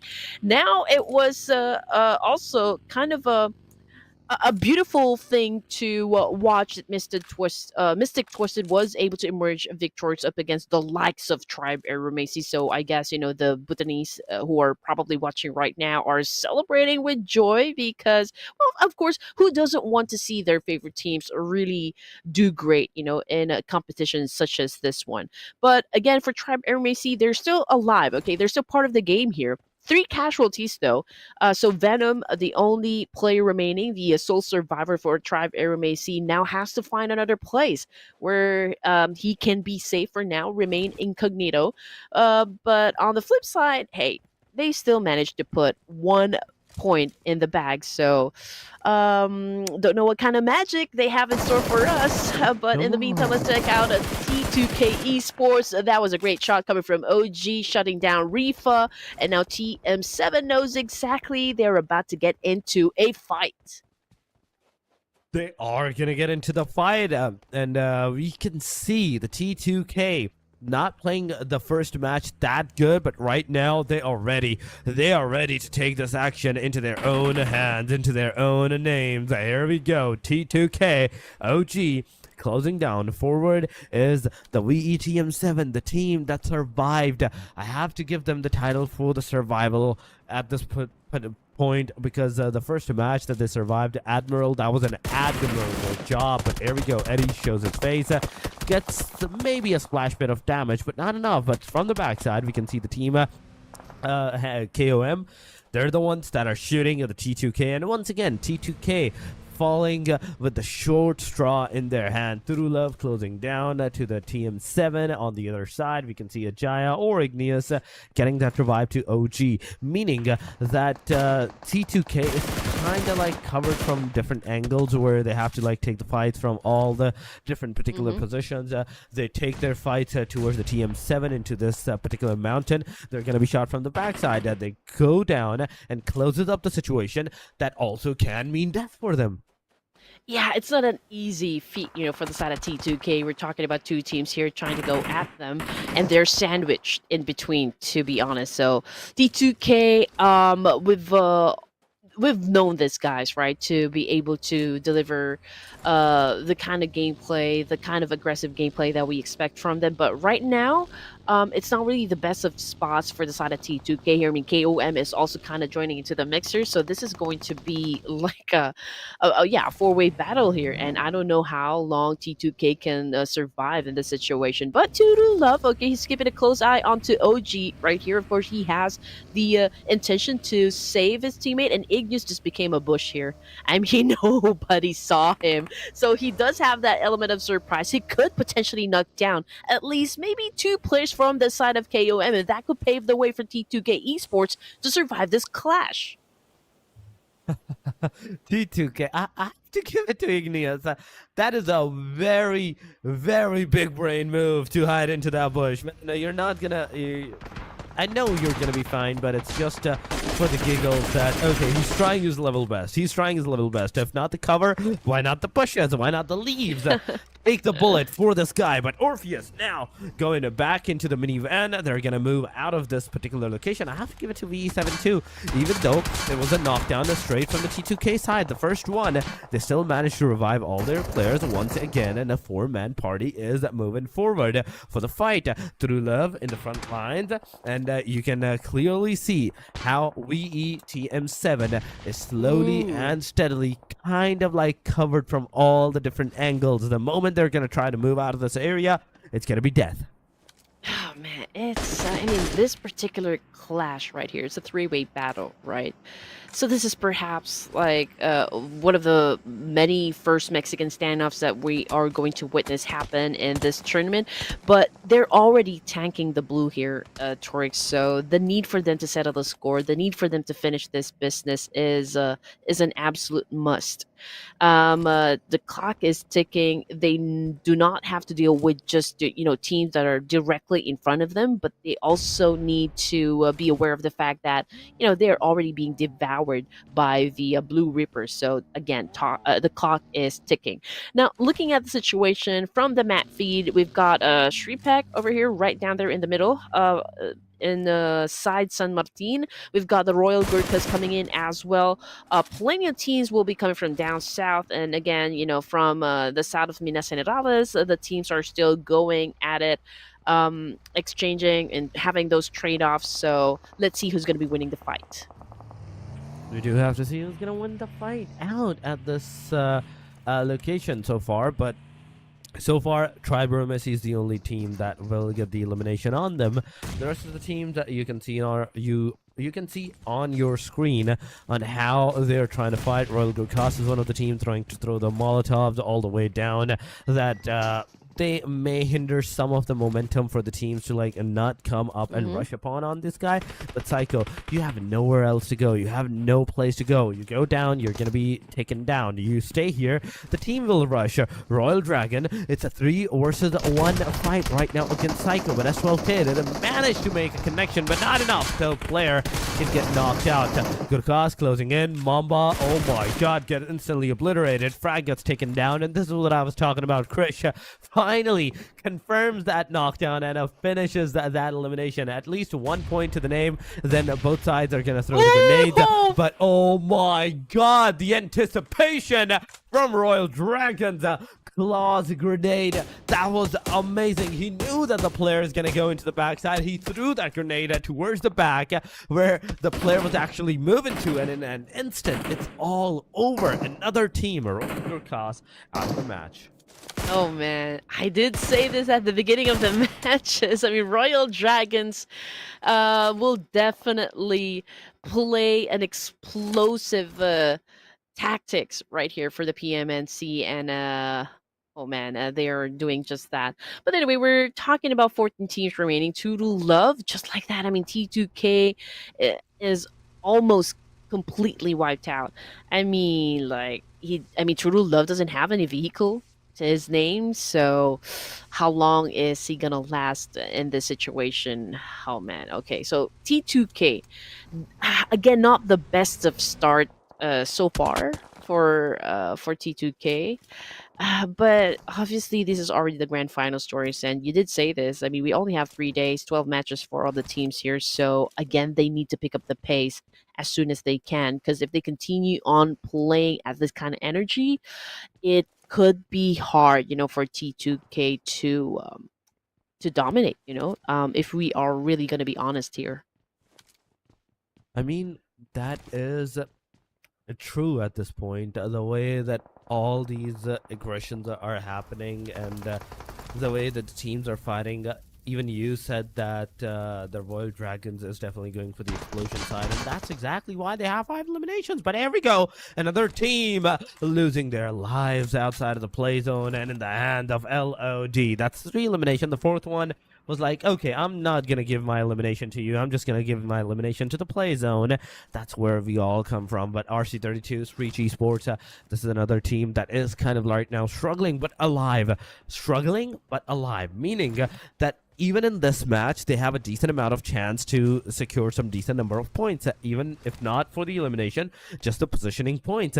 LOD so far, That's 6 total points into like the previous match and 3 eliminations in this one, meaning a total of 9 points for these guys. It's definitely going to help them. Then moving on, we have a total of 12 teams. Stage number 4. Once again, this is the scenario from the playoffs where it's stage number 4, stage number 5 making up, but still 12 teams, 13 teams, and at one point we have even seen 14 teams alive as well. Okay, so what sets Royal Dragons apart is their ability to shine in clutch scenarios. I mean, they were able to bag 5 points now, the highest so far in the match ranking here. They're the team that I can say can turn a seemingly hopeless situation into a victory with a one well-timed push or like one perfectly executed play, and that resilience and adaptability makes them like quite a huge threat in the PMNC. So I'm also kind of excited as well at how good Royal Dragons are going to be performing for PMNC. And now getting back to KOM, they already have 3 under their belts. They are about to go up against a team. I just didn't quite see who that team was. But anyway, jumping back into Royal Dragons, HAINA Esports is pretty close to them. And if I'm seeing the minimap right, there are at least 5 teams within that area. There is 5 teams. Yeah, that is true, but another circle's closing in. That's one thing as well, where you have 5 teams in a single area close down to the vicinity. The fight will definitely occur, but the next circle shift, how is it going to affect those teams? Imagine the circle staying there and nobody moving. Those 5 teams just cementing themselves, just putting concrete on their feet right there and then not making a single move. But here we go, KOM versus LOD. It is the grenade fight. First and foremost, Loco from KOM throwing grenades on Wimpy. No connection whatsoever. The Wimpy is actually behind that rock, so Loco is definitely going to try to throw those grenades behind that rock. Nobody's going to get those connections. Wimpy throwing the grenades as a retaliation and no connection whatsoever. So it's a back and forth, just a waste of utilities that you're going to have for yourself. What I would suggest is use those smokes, make some smoke paths, then move forward against all these players. On the backside, you can see Team KOM has the idea. Yes, they know that there is someone at the very corner near the compound, near the houses, that may have a chance to shoot at us to knock us down. And now Royal Dragon, okay, they're still holding on to a compound here. They're pretty much surrounded by a lot of teams. And I can say, judging by what I see on the screen here, Claw, he definitely has this great vantage point. He could potentially shut down a couple of players from HAINA Esports. He could also apply a lot of pressure, to be honest. But again, it all boils down on how good of an execution they can pull off, you know, from that particular spot. Now, 12 teams remaining. We're looking at RC3-2. Right down below them are the boys of Mystic. So far, I don't see any angle that can work, so we'll just have to wait. But for KOM, Hang is hanging by a thread here, and it is pretty low in HP. I mean, KOM expressing their intention, of course, to pick up their teammate, but the situation is definitely not allowing them from this point. RLX Esports, Omega out of the game. 3 players right now. Thabs was one of the players that had an early elimination from Irango, so this is his chance to kind of explode and rack up some points for the team. RLX still part of Stage 5, which is, I can say, in Miramar, okay, the circle is already shrinking, but the teams, it's still a double-digit number here, so I feel like it's going to get crowded eventually. Yeah, the crowd is definitely going to be there. And judging from the fact and figurines on how the teams are playing, yes, the last zones will definitely be crowded. The play zone, it's already an open side area where the teams are kind of having a really difficult position to like hold themselves. Some has shacks, some has the ridges, some has the mountaintops as their own covers. But one thing is for sure, and those are the fights. NEPX is fighting. They're getting those eliminations on the team KOM, getting that knock, getting that confirmation. RLX is also a part of that aggression. Okay, they're also going to get an elimination from this particular angle. Hio from KOM looking at RLX on the back line. There's, oh my god, I saw so many names. At one point, I saw so many names. And HAINA Esports close to the RC32. This fight can ensue. The single grenade will determine whether you're going to have like a decent point or you're going to just give away your position. And that's exactly what happened. Anish got a knockdown pointer on towards the players. Now the second grenade, the third grenade, the fourth grenade, the barrages are going to go forward. Ninja getting a HAINA, another player. Himson is down. Third grenade going on from Classy, but the car is going down to ram the player down in an instant. But B90 going to take down both of the players. In fact, one of the players, the second one comes in for the clutch. Ninja get the knockdown done and connected. The grenade goes. It does a small bit of splash damage, but for now, Ninja is going to secure those eliminations. Going to go back to the reload side. 50 bullets are up. Himson gets taken down. RC32 on the backside gets instantly third-partied by the team MTD. Twisted 4. One player gets taken down. The second one is super low. Giles could have taken the player down, but UMP45 goes on the reload. The player reloads it up, takes the second player down. Giles, the final guy, the final hope of the team. It's all up to this. It's all up to him. And once again on the other side, we can see Ninja taking the fight. Mukesh is also down. That's a third party going somewhere into the proximity. Classy is on a roll here. 2 down, 2 to go for the side of RC32. Bag of 3 elimination points. Classy still cooks up that nade up against Bhutan's Mystic Destiny, or Mystic Twisted. I don't know what's going to happen in this situation, since we still got a couple of players from Mystic who's currently down on the ground. They need to reset, they need to regroup, and they need to do it fast. But this is, of course, the opportunity for RC32 to collect all of those points they need to maintain their competitiveness from PMNC. And now we got Ninja trying to get into position here, trying to get a move, and was able to shut that score. HAINA now just got eliminated. We're looking at the 10 teams remaining for stage 6 here in Miramar. We are into the stage number 6, ladies and gentlemen, in which case scenario, it's only going to be 2 more minutes before the stage actually closes up. DRS also getting those knockouts, getting those eliminations. That's the first elimination that they're going to have in this match. Then Dilla, talking about them, look at this, cooking the grenade up once again. RC32, these guys talking the fight against the team MTD Twisted. In the meanwhile, LOD Nexus gets eliminated. Claw comes in, takes on kill down, and that's a third party closing in. Claw getting on kills elimination. Killer YT using the grenades on JUTTI squad. The Molotov is going to make sure that the player is actually outside of the compound. The player gets eliminated. Ninja gets a knockdown on the grenade side, and with this, now we have some decent number of points from the side of RC32. They have redeemed themselves at least for now in this match, but they still need to like cover up the points from the previous match as well if they want to like have a decent amount of chance to survive. Yep, the zone is already shrinking here, ladies and gents, and the chaos is erupting. Now looking at the DRS, man, shutting down Precious just like that, coming from Delta was a nasty one. Can Precious still get revived from the situation? Let's see what's going to happen as Domain trying to get close, trying to pick up his teammate, but Delta already on the move here. He will be pushing with the rest of the team here. XMP cooking that Molly, so let him cook in this situation. Now we can see that Delta's kind of looking behind because they want to check if there are teams that will do a backstab up against the arrest. But KOM, monitoring the situation, man, he definitely heard those gunshots. And just look at here, we also have the boys of SPE.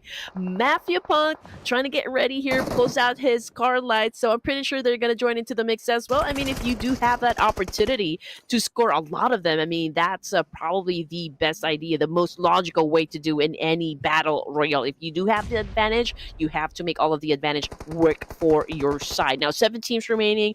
We are also at stage 7 here. KOM, okay, I can say that they are kind of protected, from this shack right here, but they have to avoid, teams throwing in mollies and nades because that could wipe them out entirely. Oh my god, so far, look at this. We're down to the top 6, ladies and gentlemen. Our Alex has just been eliminated with just the 2 eliminations that they could get into this match. And now, from this point onward, now we are looking at the fact and figurines. 7 eliminations, the Royal Dragon going on forward. 17 players are alive. DRS getting those 5 eliminations. It's a very, very amazing number so far for themselves. Suba in the front lines, going back outside of the circle so far, so he's gonna use those grenades, he's gonna use those utilities to maybe knock down the players. But you have to know about this fact as well, that at this point, the teams, the way that they are fighting, they're getting into the engagements, you have to be very careful on whatever you're gonna do. One wrong move, we have talked about this, one wrong move from this point onwards, stage number 7, it's gonna mean your demise. The NEPX is alive. Okay, NEPX is also alive with 4 eliminations, 19 total points so far. So one thing that all these names, AST is one of the names that did a really good job into the match number 1, but they got eliminated early on into this one. RC32 got eliminated first match, but now they're doing really good. They're closing in, but me and my big mouth, I had to say it, and RC32 Ninja gets taken down with that single grenade, and a third party is ensuing from the NEPX side. Royal Dragons definitely built their momentum so far, but they're getting picked off one by one. I mean, we're talking about 2 members remaining for the side of Royal Dragons. 7 points in total is a pretty solid performance coming from Royal Dragons. And now we can see that nades being thrown from this side of NEPX here. Classy remains elusive. So again, a great dance coming from RC32. Now, Mukesh kind of hesitant right there to throw the nade, so he pulls out his M416, but of course he needs to be quick on the triggers here. Delta, ooh, with a massive spray up against KOM, getting Loco down, and that was a confirmation coming through. Loco out of the game. Example continues to retaliate at this point in the competition. Stage 8, one more stage to go. Torix and stage 9 will definitely devour all the teams that we see on the screen. Oh my god, this is good. This is good going on. Everyone is right now trying to struggle out of this area, and one wrong move, it's all it's gonna take. And these are the names, these are the players that have been trying to do their level best in securing that positioning, those points for themselves at this point. But for now, if we do have to talk about the facts and figurines, we have to talk about the fact that RC32 is also gonna get eliminated right here and now. And from this point onward, 7 eliminations to the side of Team RD. We are looking at the 2 players, NEPX, DRS. These 2 teams have a very high chance of securing that chicken dinner just because of the manpower that they have. But oh my god, that was so close, Master Zerdy. You just survived a hell to be lose upon you. But NEPX Rex gets Master Zerdy an instant backside. It's a fire on the side of RD. Claw from SHREEPECH Esports. It's over on RD side. Man, if SPE is the first team to be taken out of the equation here, Torix is going to be round number 2 for DRS and NEPX. Now we can see on the screen only a handful of players left, and it's anyone's game for now. I mean, between all of these 3 teams, every step, every shot counts. Who's walking away with the chicken dinner for this round? We are about to see that happen in just a few more minutes here, ladies and gents. I mean, we are already at stage 9, so this is kind of a great wrap-up for Miramar match. Now, NEPX, they do have that number of advantage. It's a whopping 44% here. We can see that Rex is already making all of the advantages work out for the team here. He's doing a lot of spray up against SPE. Gurung currently on the ground here, so I do feel like Zenas will opt to save his teammate for a while because he does need all the firepower from their side to even take on DRS and NEPX at this point. DRS, NEPX, SHREEPECH, and now there we go. The last guy of SHREEPECH gets eliminated by the hand of NEPX. I have to give it to NEPX this time around. 9 eliminations so far, and all the 4-man still standing. DRS might not be able to survive, might not be able to secure that chicken dinner, even though they did got the first demand. But oh my god, Example comes in, takes down Domain. Example also gets taken down. It's a back and forth equilibrium. Once again, a 3 versus 2 scenario closing on. Delta has a DBS in hand, a level 3 helmet only, not the level 3 vest, but he can actually loot this airdrop. No, he can actually get the level 3, but it's already been looted. The player's low on that HP. Rex gets Delta down, and now it's all up to the down to the Killer YT, the last guy alive. Killer YT managed to take down 1. Rex and Igneous in the back lines. The shots can come from both angles. MG3 will definitely make its connection. 41 bullets. The player needs to be on the really secure side on how he's going to take the fight, and that's exactly what he's going to do. NEPX Precious takes the final nail in the coffin. Team PB DRS gets eliminated, and it's a winner chicken dinner for these guys. Amazingly done. Amazing start for the NEPX 2 into the match number 2. Man, oh man, that was a risky push coming from DRS just moments ago, and I think that was kind of one of the reasons why it was a ripple effect onto their side, and NEPX just came rushing in, and adrenaline pumping moves that happened from the side of NEPX, and that pushed them to actually score that winner chicken dinner. I mean, it was already a 2v1 situation. I mean, Delta obviously was the last player coming from DRS, if I'm not mistaken, and the moment NEPX was able to revive another player from their side, I guess that's all NEPX needs to really grab that chicken by the neck. And just look at the stats here. Rex again with an explosive gameplay. Individually he was able to score 5 under his name, so that is a total of 41.67% team contribution, almost half of the performance that we've seen coming from the team. But NEPX, it is already 1 point going up against a DRS, so both of the teams already has 1 point under their name. So this is a brewing rivalry that we are seeing right now, the veterans versus the young guns. I mean, at this point, they are trying to make a point here. And fighting against DRS in this crucial moment and taking that chicken dinner right from their faces, from their plates. Oh, they're gonna be pissed into the next match. Remember this. And the match number 3 on top of that. Oh my god, Andy, I just realized that the match number 3 is gonna be off the Sandhawk 1. Oh, we are up for a very big bang this time around. You're absolutely right. I mean, it's gonna be the jungle playground of chaos.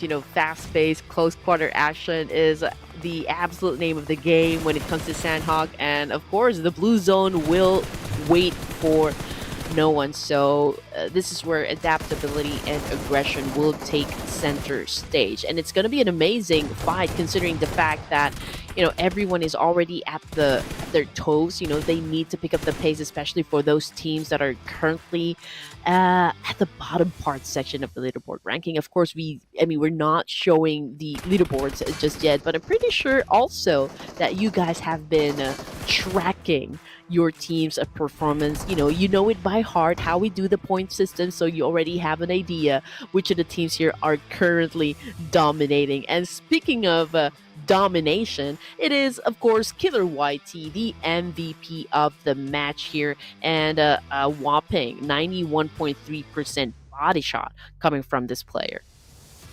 This guy did an amazing job whatsoever. But going into the stats, it's 5 elimination, 888 damage, 888 for the player. Then we have the contribution of a total of 62.50% for the team. He contributed more than 50%, and that's all I need to know for this player to say that, okay, those 5 eliminations, they were definitely coming. And 58 total eliminations into the match. Miramar had more than 10,000 healings, 10,199 healings, 61 knocks, 282 throwables, 3 airdrops, 14 headshots, and 19 revives. And oh my goodness, Miramar at its very best with 410 meters of the longest elimination from Hang. Yeah, if I remember it correctly, I mean, he was out there in the open and he got surrounded by a lot of his enemies, but he was able to bag 3 points for himself. So I guess I could say it was an incredible performance coming from Hang here of KOM.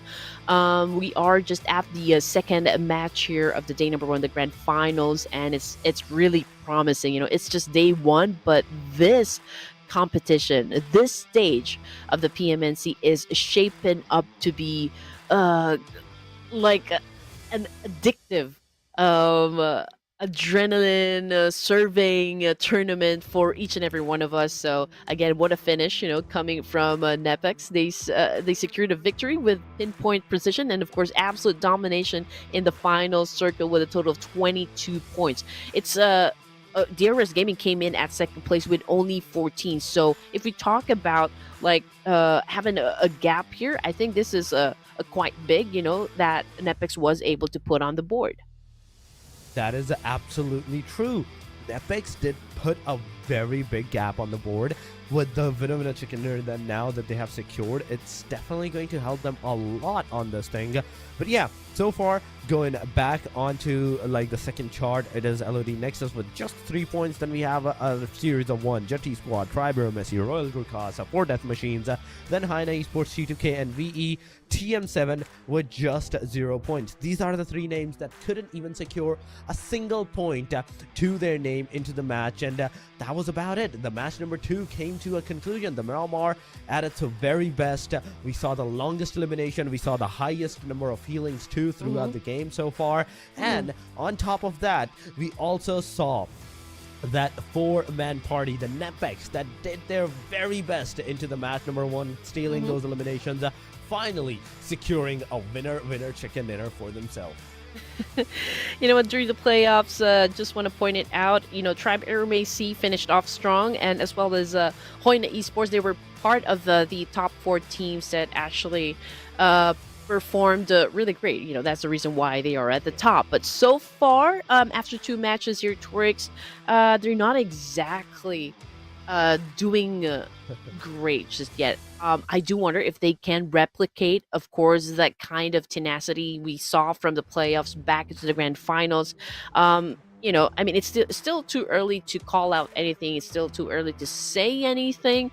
But, you know, the time is not on anyone's side here, if we're going to be honest. And also for T2K, I mean, we just concluded the second match of this evening, and they exited the game again empty-handed. So I don't know what's going wrong with T2K, but hopefully, since we do have some more matches to come up, are we gonna see an aggressive T2K following in Sandhog? Please, I am hoping for that, because NEPX couldn't do first game good. T2K couldn't do that good into the first game. T2K got eliminated early on this one, but T2K might be able to like secure some points into the next match, which is Thanok. But before we head into the Thanok, ladies and gentlemen, we will be going on a short break. Do not go anywhere. Stay with us. We'll be right back.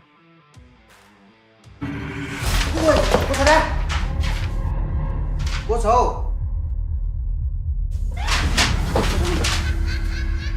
무차이 क्या हो? हाँ? बोरा दाई too slow? क्या छ? के भइरहेछ यहाँ? बोरा दाई! कहाँ this त? कोही सम्झना? यो किन यस्तो फास्ट चलिरहेछ? बोरा दाई, हामी फास्ट छैन, तपाईँ एकदम स्लो चलिरहेको। हामी एकदम स्लो बोलिरहेको छौँ तपाईँको लागि। हावा कुरा नगर्न!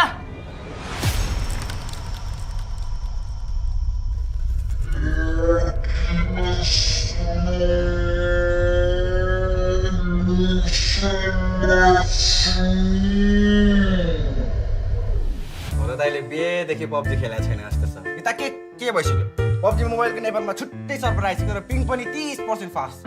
हामी सबै सुपर फास्ट भइसकेको छौँ। तपाईँले एकचोटि पब्जी खोलेर हेर्नु त।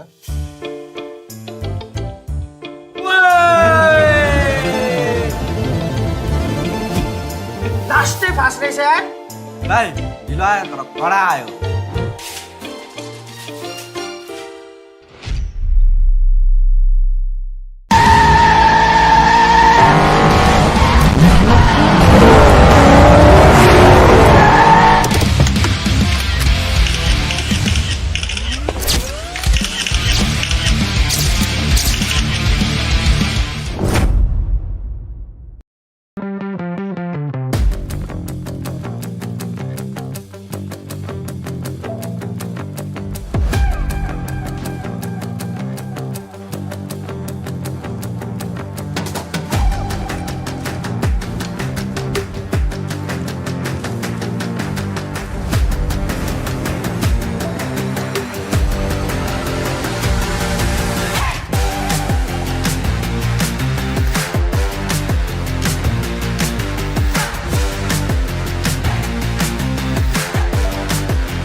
Let it.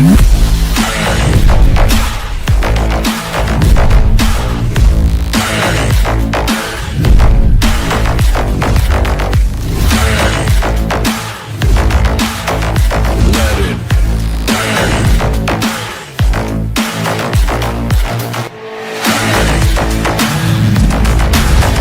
Let it. Let it.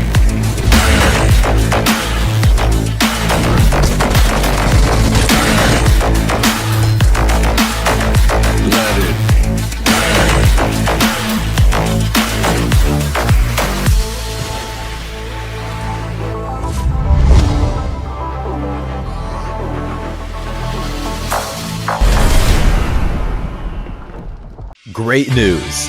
The Selection Lucky Spin has been completely reworked. Pick your own rewards. Enjoy massive discounts. Select total draw rewards. Increase your chances of drawing your desired items. Come take a look. Tap here and choose Selection Lucky Spin to go to the event page. This Lucky Spin event introduces a completely new draw experience. Choose items according to your preferences. To form your own prize pool. After making your selection, you get a discounted 10 draw that's only valid during the event. The draw costs only 300 UC. Furthermore, first daily single draws during the event cost only 10 UC. It's a super sweet deal. As you continue drawing, you'll get total draw crates. Different quality total draw crates require drawing different amounts. Reach a certain number of draws to get the corresponding total draw crate. The higher the crate's quality, the more valuable its rewards. Get tons of material rewards with a single 10 draw. Most importantly, when opening crates, priority is given to items you don't already own, so you don't need to worry about getting something you've already drawn. Just have fun drawing rewards. It's super easy to get your desired items. Doesn't that sound amazing? What are you waiting for? Event period, April 18th, 2025 through May 15th, 2025. Join the Selection Lucky Spin event now. Rondo is here. Are you overwhelmed by all it has to offer? In this video, we'll be going over one of its unique features. Rondo is much larger compared to other maps, and it has features that other maps don't have. For example, in Erangel, throwing a frag grenade won't destroy the terrain, yet in Rondo, doing the same thing blasts a hole in the ground. Other than frag grenades, you can also destroy terrain with pickaxes and vehicle explosions. They each shape the terrain at different speeds. Frag grenades are the quickest. Just toss it and let it explode. Vehicle explosions are next, which also leave behind wreckage that provides cover. Pickaxes are slowest. It takes a lot of swings. So hey everyone, welcome back to the PMNC Grand Finals. Of course, my name is Red Queen, your favorite girl, and I'm here with Torix, your favorite guy. Hey! So we're ready for some insane action for today. Now, get this, ladies and gents. For the third match, we are dropping straight into Sandhawk, and of course, this is where things get wild. So Sandhawk is all about the jungle chaos. You know, you have to think about fast rotations and of course ultra close combat and unexpected skirmishes that can turn a match on its head in seconds. So with the stakes this high, every second counts, and the teams are going to have to be both nimble and ruthless. Are you guys ready? Are you ready, Torix, for the third match? By the way, this is already the third match, and we're having such a great time here that we didn't even notice that we are, you know, we're about to go through, you know, the map right down there in the middle. I mean, yeah, we're almost into the third match, ladies and gentlemen. But yes, talking about the previous two, DRS got the first one. Then we had NEPX taking the Miramar match for themselves. But now it's about time from 1920 GMT 545 to Sandhawk to take the flight. And as Sandhawk will take the flight, yes, the ruthlessness, we will be seeing that. We will be seeing the ruthlessness from all the players, all the teams. And now, it's all about Sandhawk. DRS, they will be hungry for the blood as well. NEPX, they got the chicken dinner.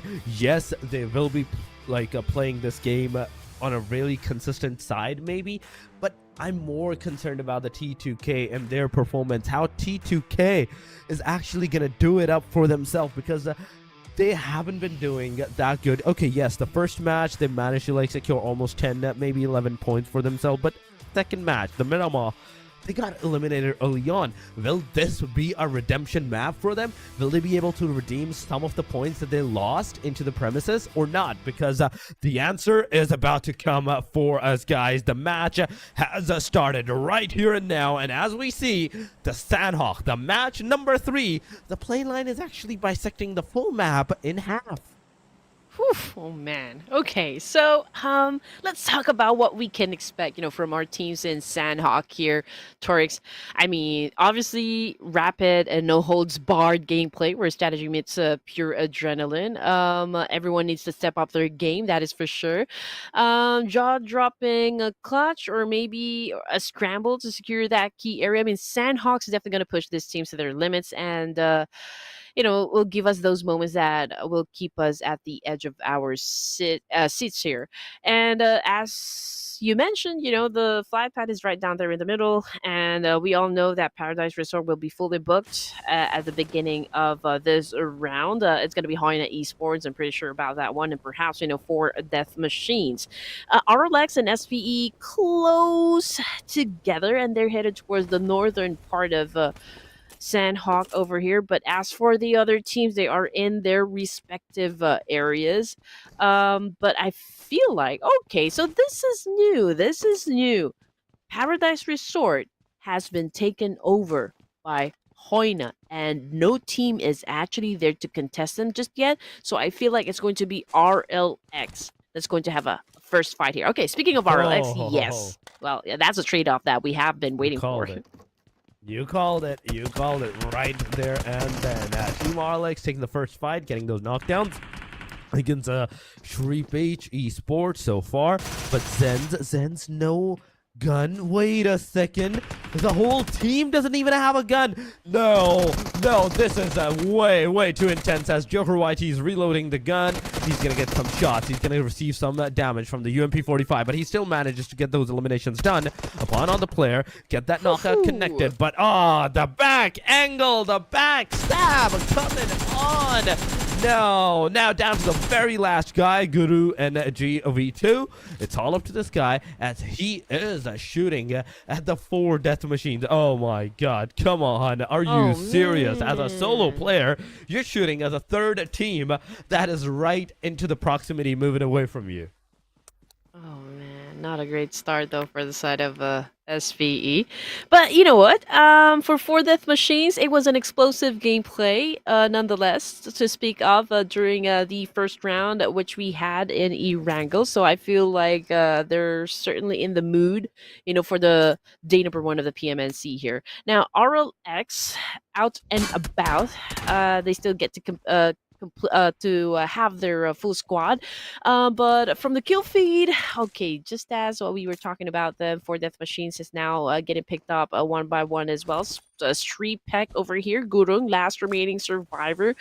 There's a need for him to kind of reposition himself as well. Obviously, he doesn't have the manpower, he doesn't have the firepower to go through the squads here. I mean, it is still too early for a fight now for Gurung, so I don't exactly know where he is going, because we have all of the teams here, all of the 16 teams evenly spread out all through Sandhawks. So where do you go at a time like this?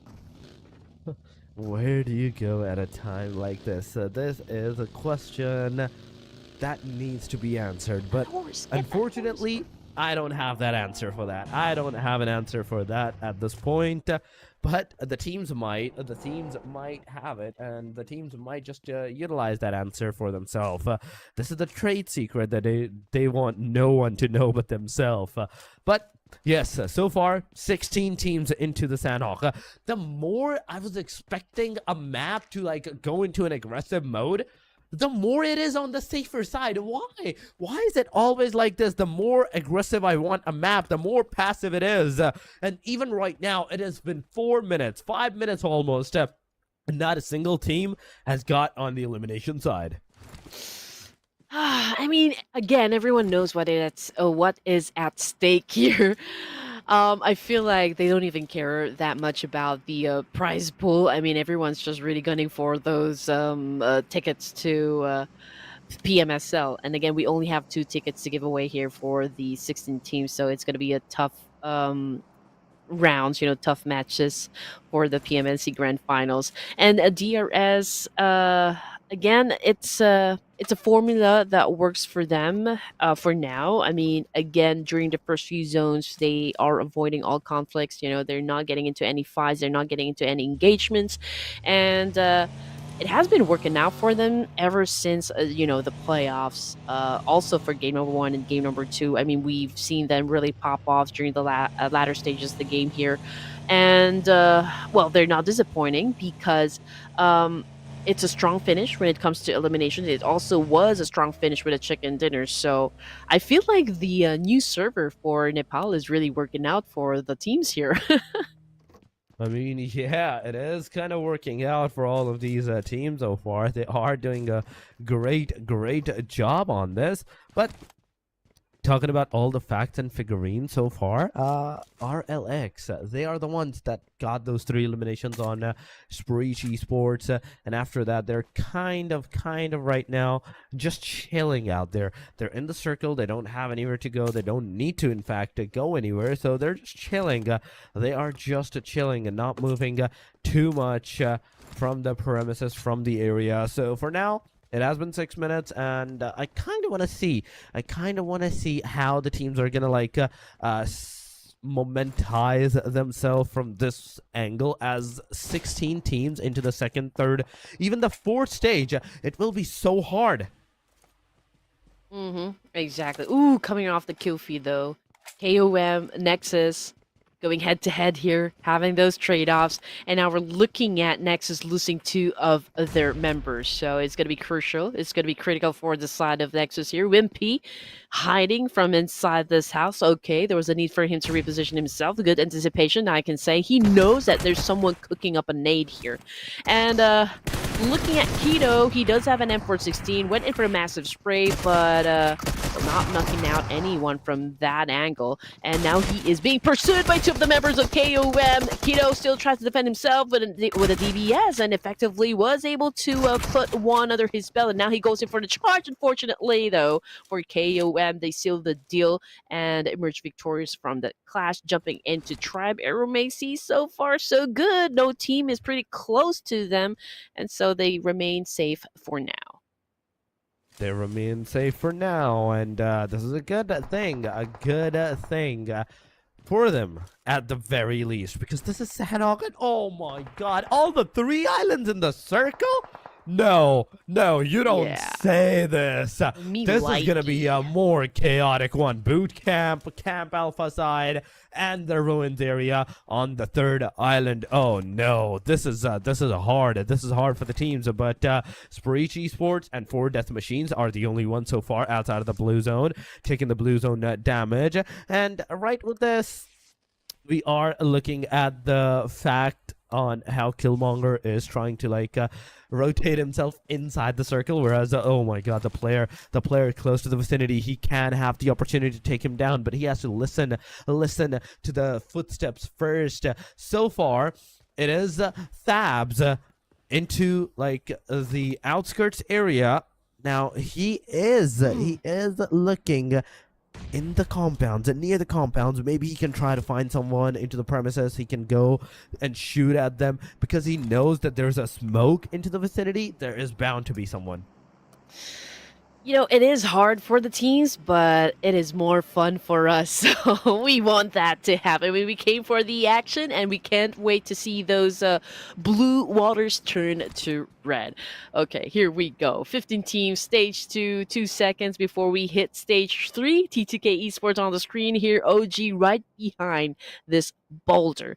Right in front of him is Thabs coming from RLX. Not exactly sure, though, if Thabs is even aware of the fact that T2K is already doing kind of a sleazy move in here. So maybe they could, for the side of T2K Esports, maybe they could sneak in an attack up against our Relax. But let's see what kind of execution will happen for the side of T2K. But for 4DM, man, pick has already been picked up by Omega of RLX. 4 Death Machines is having an exchange up against T2K as well. And again, Ajaya has been taken out of the equation. Falcons for Death Machines is about to get picked up as well from that angle, but OG, man, he let go.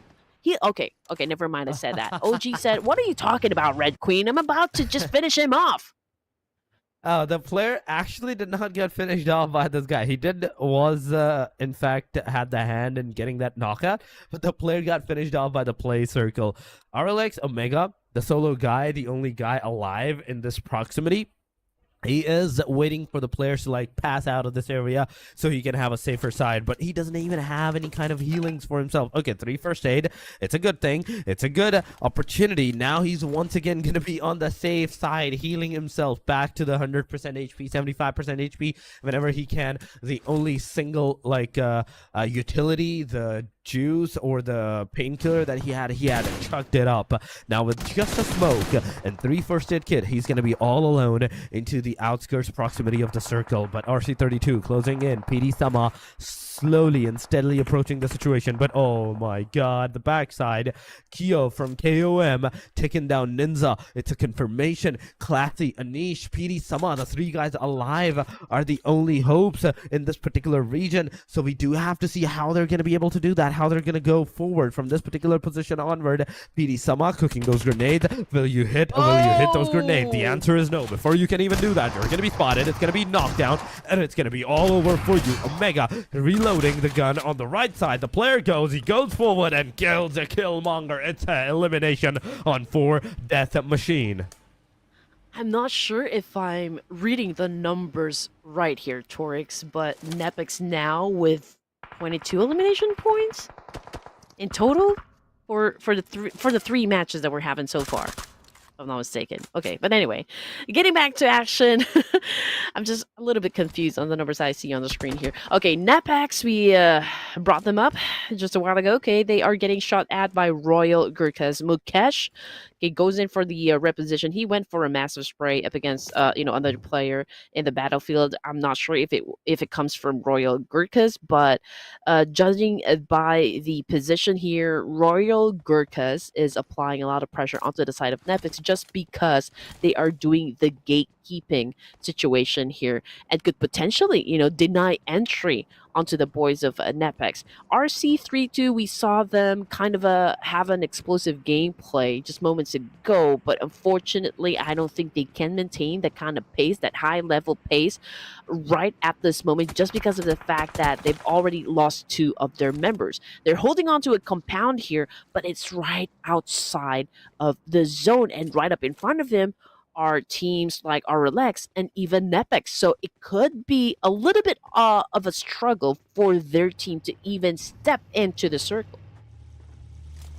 I mean, at this point, it's Sandhawk. Even if you're outskirts of the play zone, you will still have enough time, unless it's like the 6th stage, 7th stage to get inside that circle. But this is the wrong move. Example, this was the wrong move, and you paid for it. You definitely paid for it. He is the guy that's knocked down, and now from this point onward, Team DRS, they will be looking at the Team Mystic as well. Fortunately for the Team Mystic, they definitely got a lot of damage on them, but not enough damage the player can get knocked out. And on top of that, they were they were outside of the blue zone as well, so no damage whatsoever from the blue zone. Delta gets a splash damage from the grenade once again, back to the 50% HP. Example gets a finisher. Killer YT closing in, but he gets shot from Caesar. Delta taking all the loot from his team members, and now moving forward, we are slowly and steadily seeing the situation unfold. Giante taking the other angles. RG Arc, Royal GURKHAS, that's a 3rd party, ladies and gentlemen, on RC32 happening at the same time. Killer YT gets a knockdown from the play zone. It's a confirmation, and another circle shifted up towards the Ruins Island. HAINA on the bridge. If you want to go under the bridge, you can do that. But Tribe AEROMACY might just be able to spot you down and take you out as well. I mean, Supremacy already down they're smacked in the middle, so I guess it's a great spot since there's a lot of teams headed towards, to their direction, and they could probably shut them down, from a distance. Again, that's a great vantage point, I can say, from the side of Tribe Macy. But we'll just have to wait at how effective their execution will be from this point on. But for the side of DRS, man, this could be their first perhaps underwhelming performance, for day number one of the grand final, since they haven't put out any score just yet, and now they're down to their last of players. So I do wonder if they can pick up some elements before they completely exit the game. But looking back at HAINA Esports, okay, they're going up against JUTTI at the moment. Slayer trying to slay, but couldn't hit his target just yet. I do wonder when they will start to actually just get into the circle here. They still do need to choose a very good angle and a very good position here. But they're actually spread out onto the map here, Torix.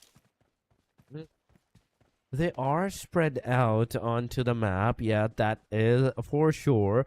But looking at the facts and figurines, you can see like the teams and the players at this point, at this particular location, how they're trying to get inside. RC32 Classy, he's super low in that HP. Oh my god, he doesn't even have anything, so he's just gonna nade himself. But before that grenade can actually connect, the player will get eliminated by the play circle. 10 teams are remaining into the game. RG Arc gets knocked down. NEPX Domain gets a knockdown.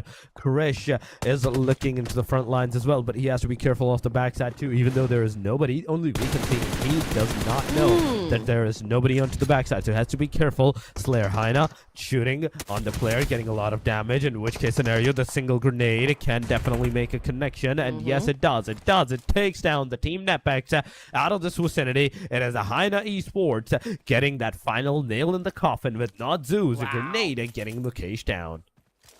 Two teams from the top four of the playoffs just went head to head, and HAINA eliminating the boys of NEPX. Okay, that was a victorious win from the side, or from their side, rather. Now, NEPX with only 3 elimination points out of the game, which brings us down to just 9 teams remaining here. Royal GURKHAS on the screen.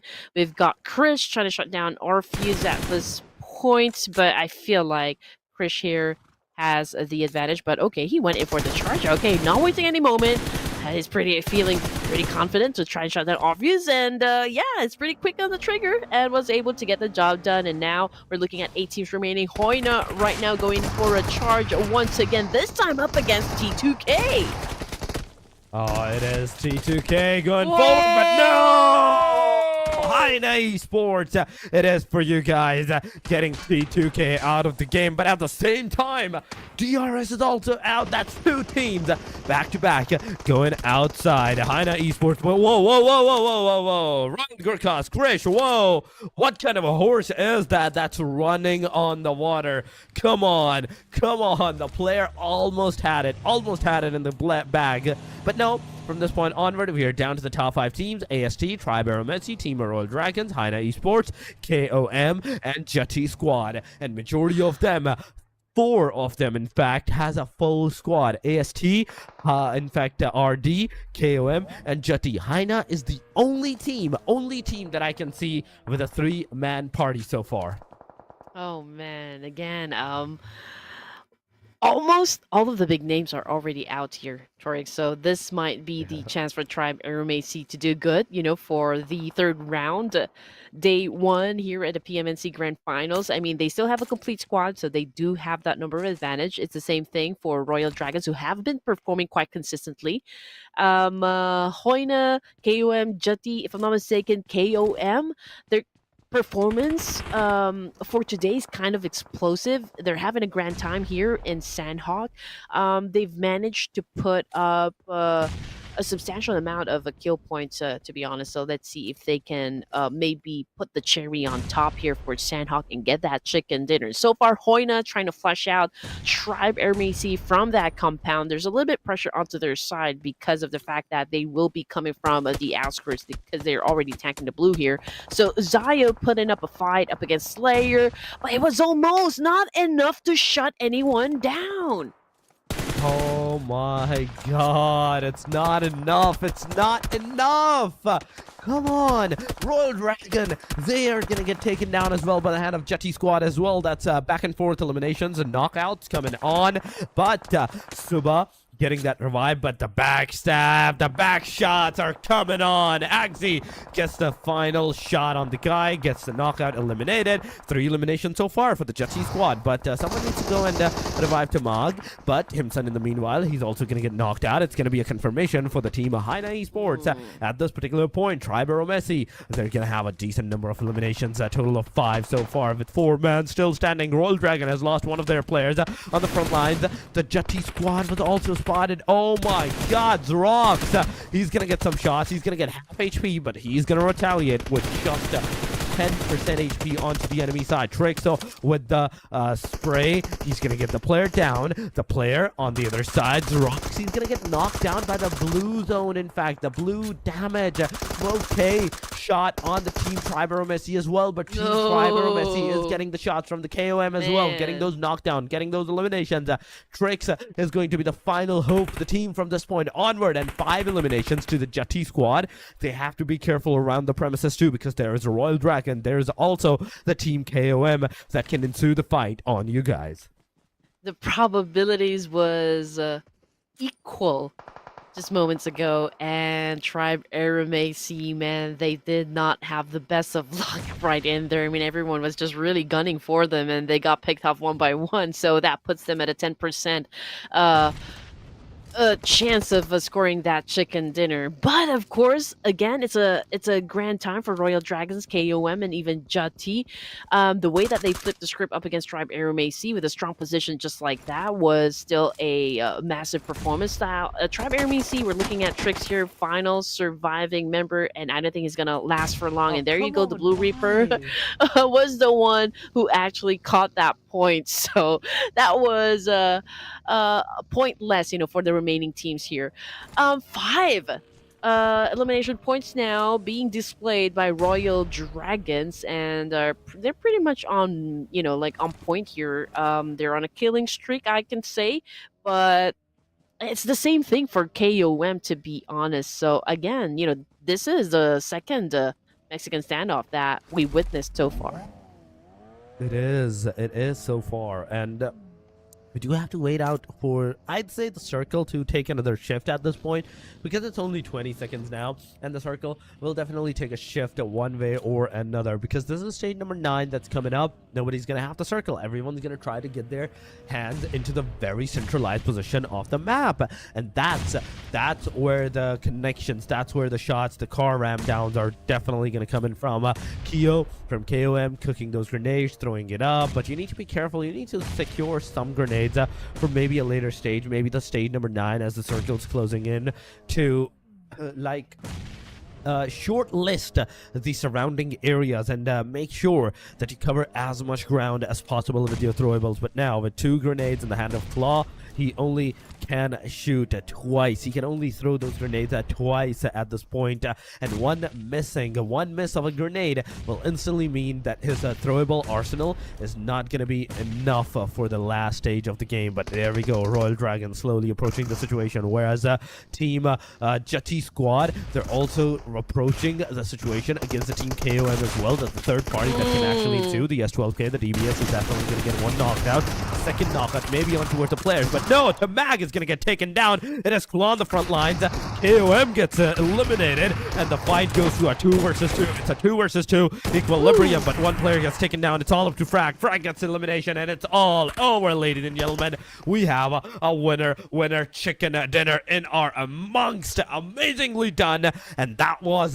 the chicken dinner of the JUTTI squad. Man, it was a wonderful back and forth trade-off that happened between those three remaining teams. I mean, everyone had a fair chance of scoring that winner chicken. Not up until the point where we see Jutty, of course, getting bombarded with a lot of nades and also bullets hitting them one by one. So I guess that kind of paved the way for Jutty getting eliminated. And yeah, and seeing, of course, our victorious team who actually was cooking the chicken dinner right from the start here. It's a win that is, of course, that needs to be celebrated down there in the comment section because it is none other than the Jutty squad. And I believe that this is probably their first chicken dinner in the PMNC? Yes. Yes. I do believe so, that too. The only thing they did was get some decent points throughout the playoffs, but this time around we have a winner chicken dinner for this team, ladies and gentlemen. Okay, there is the more players, but going into the highlights first, we are gonna see the best of moments from the whole match as LOD was moving forward. Those shots he pushed upon on the player, how he did it, it was good, but it was not enough. From the side of RC32, I was expecting those shots to like actually approach the players, get those eliminations done, but no, it was not enough. RLX also managed to like secure some decent number of positioning for themselves and some eliminations. But DRS is one of those crucial teams that not only stayed outside through the whole time, but also managed to like survive for a tad bit longer than they should have. Exactly. Just a while ago, I really thought that Jutty was the first, or like will be the first team to get taken out from the remaining three teams just a while ago.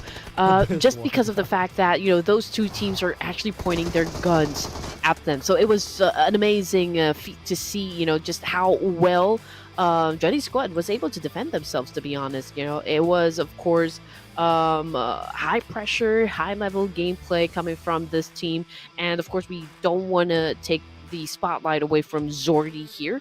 I mean, he is the most valuable player for this match, and wow, this is more than half for the team contribution, 650 damage output, and of course 4 elimination points. So this guy right here, man, okay, good looks, good skills, good play when it comes to PUBG, so he does have that full package. No, he does have that full package, but I'm looking at the fact that he had 0 assists.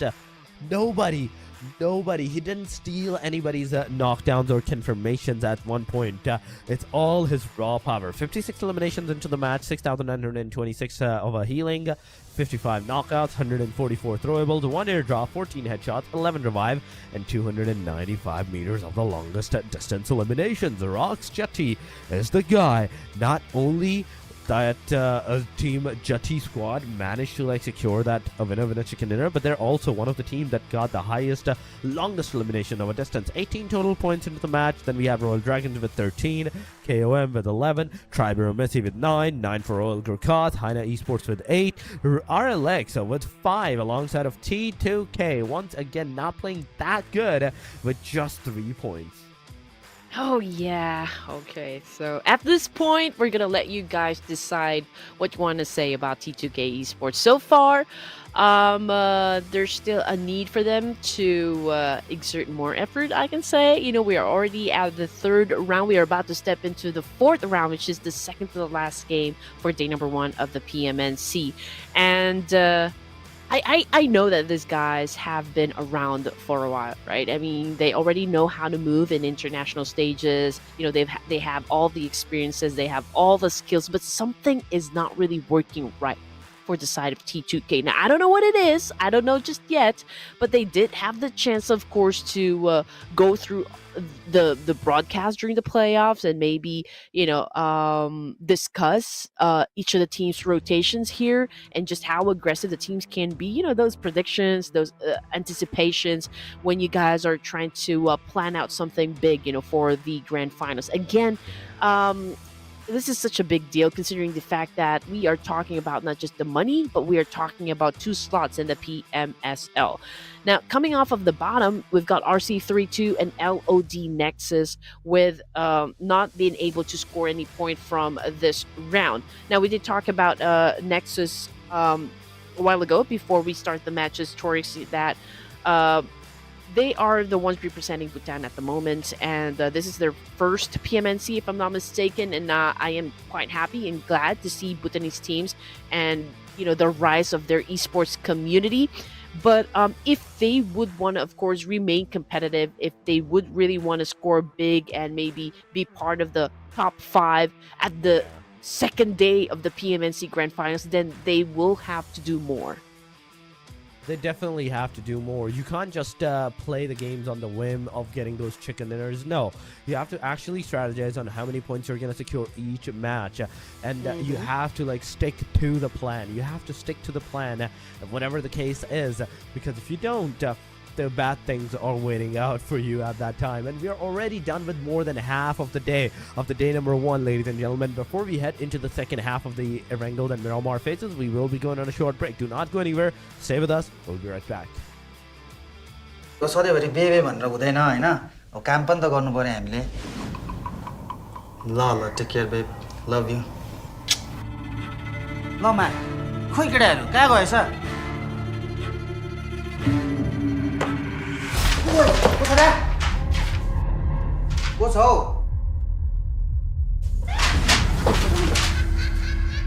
भूत छ क्या हो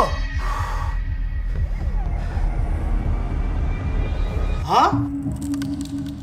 भोरा दाइ to slow के छ के भइराछ यहाँ भोरा दाइ कहाँ this त खोइ सम्झना यो किन यस्तो फास्ट चलिराछ भोरा दाइ हामी फास्ट छैन तपाई एकदम स्लो चलिराहो हामी एकदम स्लो बोलिरहेको छौं तपाईको लागि ए हक्र नगर्न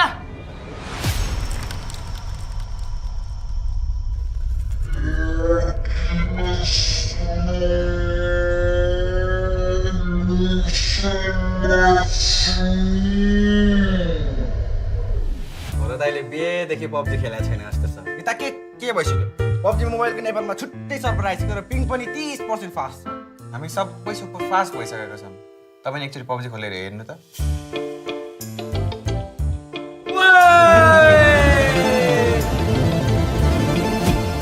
लास्टै फास्ट रहेछ यार दाइ ढिलो आयो तर कडा आयो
Let it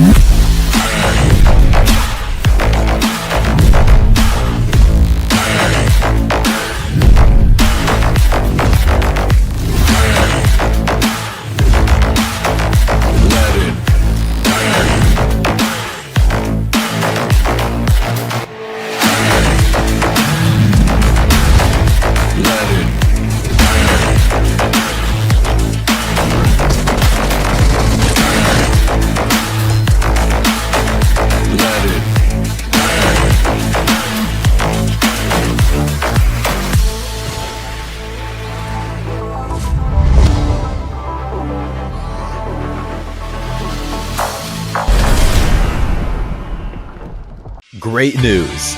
The Selection Lucky Spin has been completely reworked. Pick your own rewards. Enjoy massive discounts. Select total draw rewards.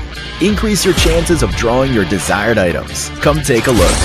Tap here and choose Selection Lucky Spin to go to the event page. This Lucky Spin event introduces a completely new draw experience. Choose items according to your preferences.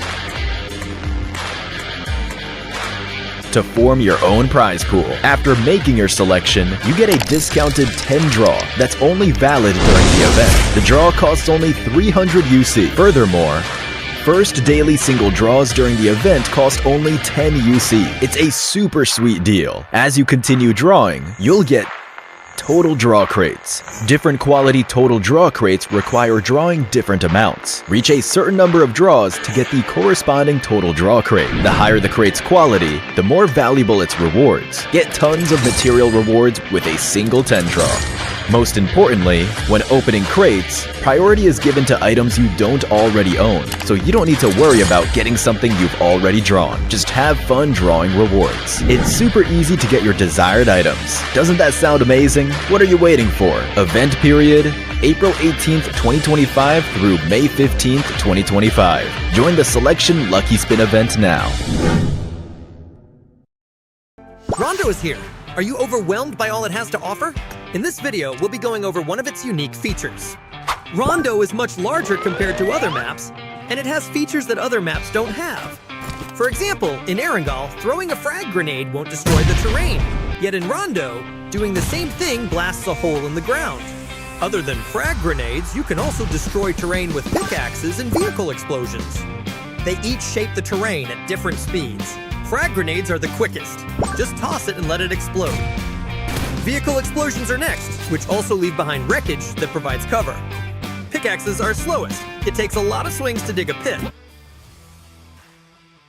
Welcome back, ladies and gentlemen. Once again, it is the PMNC South Asia Spring, the grand finals for that. And on the desk, it is me, Torix, with me, the one and only Andy, the one and only Red Queen, as you know her. But yeah, we are here, and we have witnessed so far the three matches, the three gigantic matches that has came to a conclusion. So far, DRS has done a great job. I have to give it to JUTTI squad as well. And somewhere into the premises, there is the team NEPX 2 that got the chicken dinner for themselves. These are our chicken dinner takers for the previous three matches, and now with only two more matches remaining, who will have the victory. Yeah, JUTTI squad definitely pulled off their first WWCD in PMNC, and it was nothing short of epic. Torix, you know, the circle was insane today. Imagine a mix of all three islands with a river slicing right through the middle. You know, crossing between islands and Sandhawk is always a nerve-wracking challenge, and JUTTI made that look like a walk in the park with that clutch play. Now, while JUTTI was out there turning a tricky circle into their playground, T2K, one of Nepal's big names as well, only managed to scrape out 3 points from this round, and it's hard not to wonder what's going on with their gameplay. You know, they're usually a force, but today the rotations and team coordination just weren't really clicking, so to speak. You know, they need to figure out to shift gears you know, fast if they want to make this high stakes play count. So yeah, I mean, there you have it. You know, matches, a nail biting decisions, you know, from Sandhawk, JUTTI squad showing us how it's done. And we do expect, you know, teams that really popped off during the playoffs to continue on doing just that. After all, PUBG is kind of a high octane gameplay to make it out alive in every situation. So I want to see that. You know, again, I came here for the action, Torix, and that's what I expect coming from all the teams here. So far, I would say the aggression that I was expecting onto the first day, I'm not seeing that kind of aggression. I'm gonna be honest on that. I was expecting the teams to like go completely haywire onto the very first day, especially the DRS, because they had such a high momentum against all the other teams that even if they had gone to a full, complete, aggressive start into the day number one, no one would have been able to stop them. But for some reason, the momentum that DRS had taken into the final days of the playoffs, the last 2 days, it's kind of not looking like the same pace that they have into the grand finals as well. I don't know, maybe they're doing the same strategy that they did into the playoffs too. First day, they tested the waters. Second day, they started their aggression. I guess teams are more into calculated strategy. They're being too tactical. DRS, we always see them during the playoffs to really be aggressive. I mean, right off the bat, they get those elimination points that they need, so they always end up getting a double-digit score at the at the end of the matches. But today, they're more tactical than ever, avoiding all conflicts, for the first few zones, and then really seeing them pop off towards the latter stages. So that's one thing that we have seen so far happen for DRS, right from the get-go, from game number 1 to game number 3. So I do wonder if that is going to still be the pace, for DRS. And as for T2K, again, something is not really clicking for them. They need to figure it out. They need to find out what their weakest thing is, or like the weakest link, so to speak. I don't know, but we need to see that. But as for the side of NEPX, Tribe, AEROMACY, even Mystic Twisted, they're stepping up to the gameplay, showing us what they got. They're giving it their best shot, for the PMNC Grand Finals. And again, for the first day, this is more about like getting acquainted, maybe getting to know each other, like probably getting into a first date here, and you're trying to ask the other person how they are. Okay, how do you want to go about this one? And so far, that's what we're seeing. Yes, there is some sort of fluctuation when it comes to aggression in the gameplay, but you're right. This is like, if we are going to compare the gameplay that we've seen so far during the playoffs, it's completely different. This is more on the passive side. This definitely is on the passive side, and not just for the DRS or the team NEPX. I'm talking about all the teams here. They are kind of struggling so far, and we actually don't know what's gonna happen, because at this point they need to like cement themselves onto something. They need to make sure that they are doing something great. But yes, ladies and gentlemen, this will be our second last match of the day. Remember this is the second last match of the day. This will determine how the teams are going to play into the proximity from the day number 2 onward, and the day number 3 as well, because today will mark the ascension for some of the few teams. Tomorrow will mark some of the descension for some of the teams. I have to say it out. And the third day is where everything is going to be shown to you guys on who's the champions for the PMNC. This is just the start. This is just the start. There's still enough opportunities, I'd say, for the teams to like cement themselves back into the action. And just to get you guys involved in the discussion, okay, I do wonder, okay, what JUTTI actually stands for. So I kind of Googled it, and this is what Google gave me. So JUTTI is a type of shoe, a slip-on shoe, often embellished with an embroidery or other decorative elements. So is there a truth to it? So let me know down there in the comment section. But here we go, second to the last match for day 1 of the grand finals, and we are gonna have it in the OG map of Erangel for match number 4 here. I do wonder if we are going to see a little bit of mix in terms of their strategy and tactical gameplay, but yeah, this is a different flight path that we've seen earlier. A while ago during the first Erangel, it was a little bit onto the bottom side here of the Erangel. Now it is right in the middle, and it's headed north side of the map.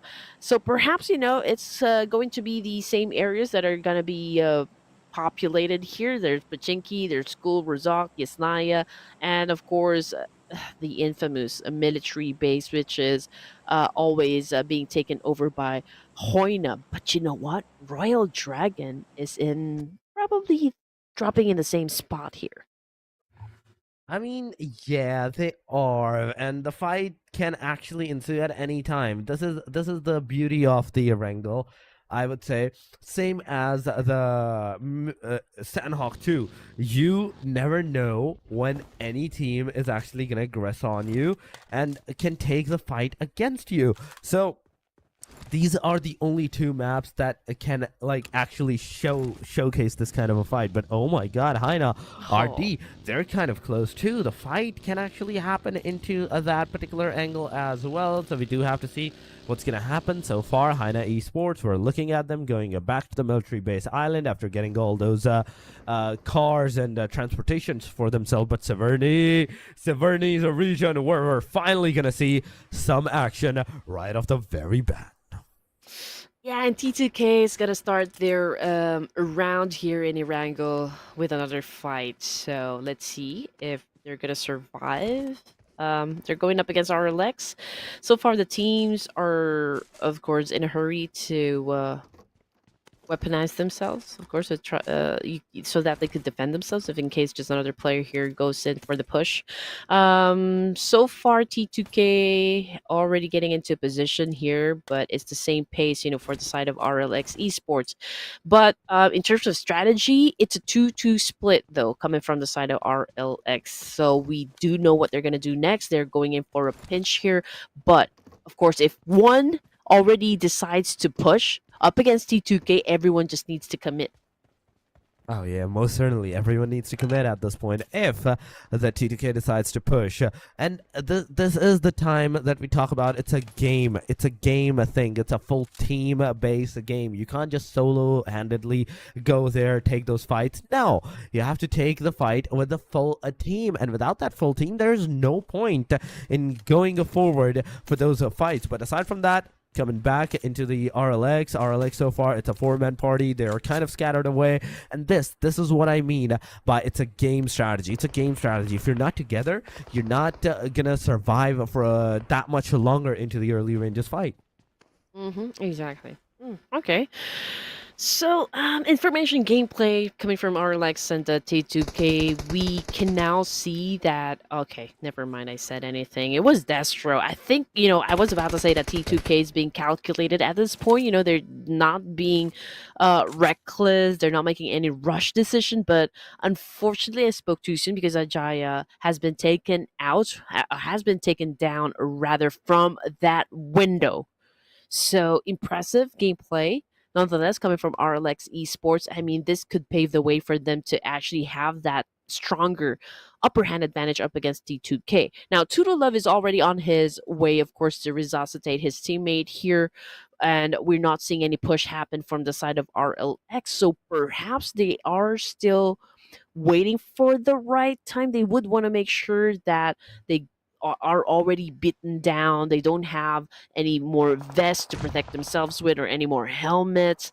So RLX obviously on the screen is trying to flush them out. Still, they know that they went for that player that got knocked down from across the road. And as you can see, Thabs is just applying a lot more pressure because he could actually hit two birds with one stone here. He could have, but oh my god, that was so close, yet so far whatsoever. But here we go, another grenade. You can do it, you're gonna get that knock once again.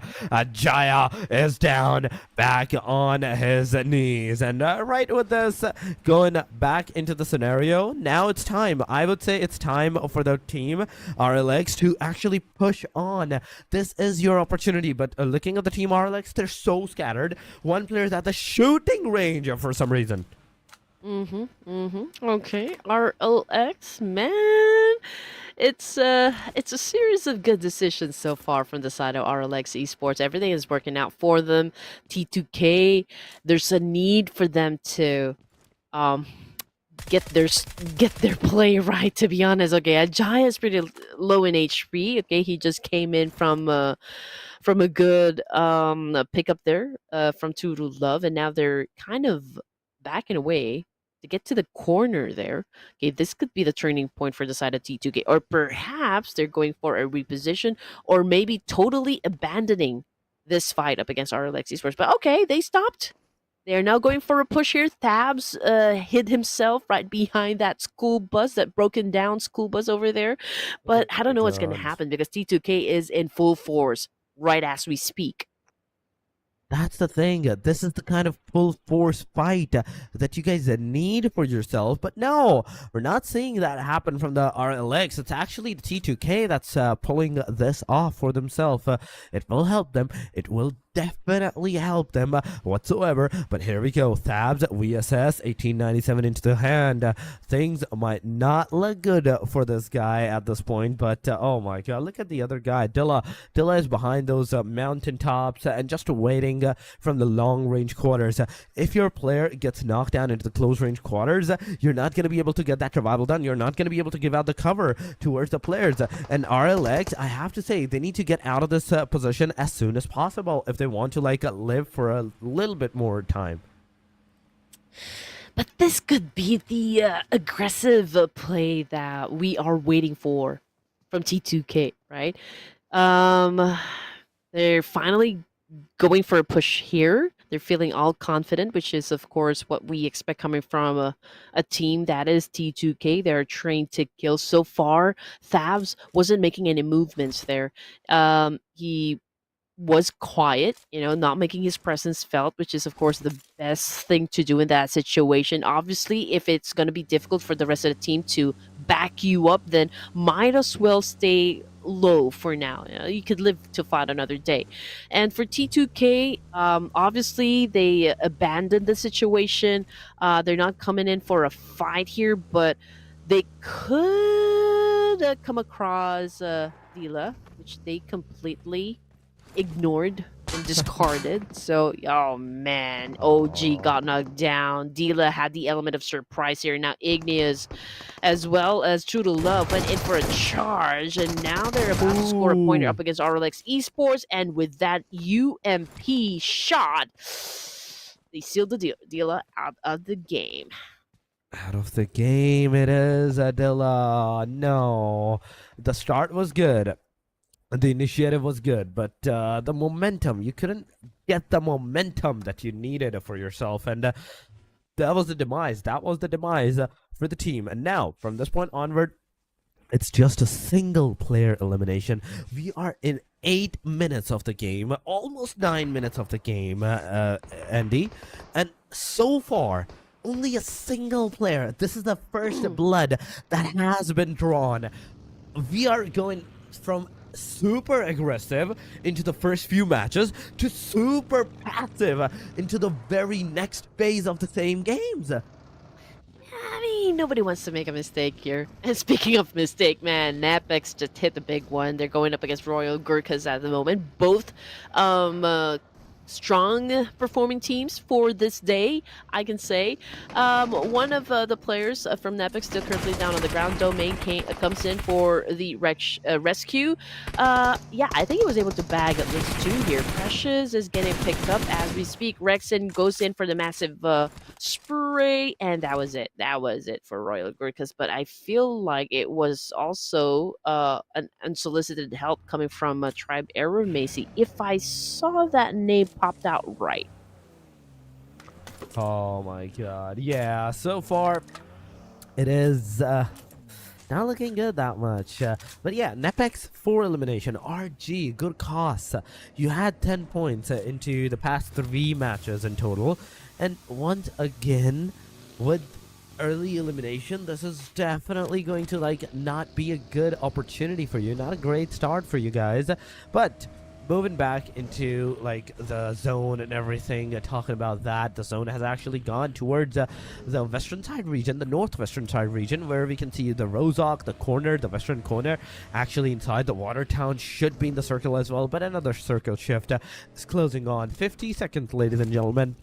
And we're going to have our stage number 3. Whereas talking about the team NEPX, they have a player, they have an enemy, they have their opponent on top of the mountain. Whereas they also have some of the same team's player into the front lines on the roadside squad house. So it's maybe a 2 versus 2 split drop that this team has occurred for themselves. And it's definitely going to help them maybe later on into the stage.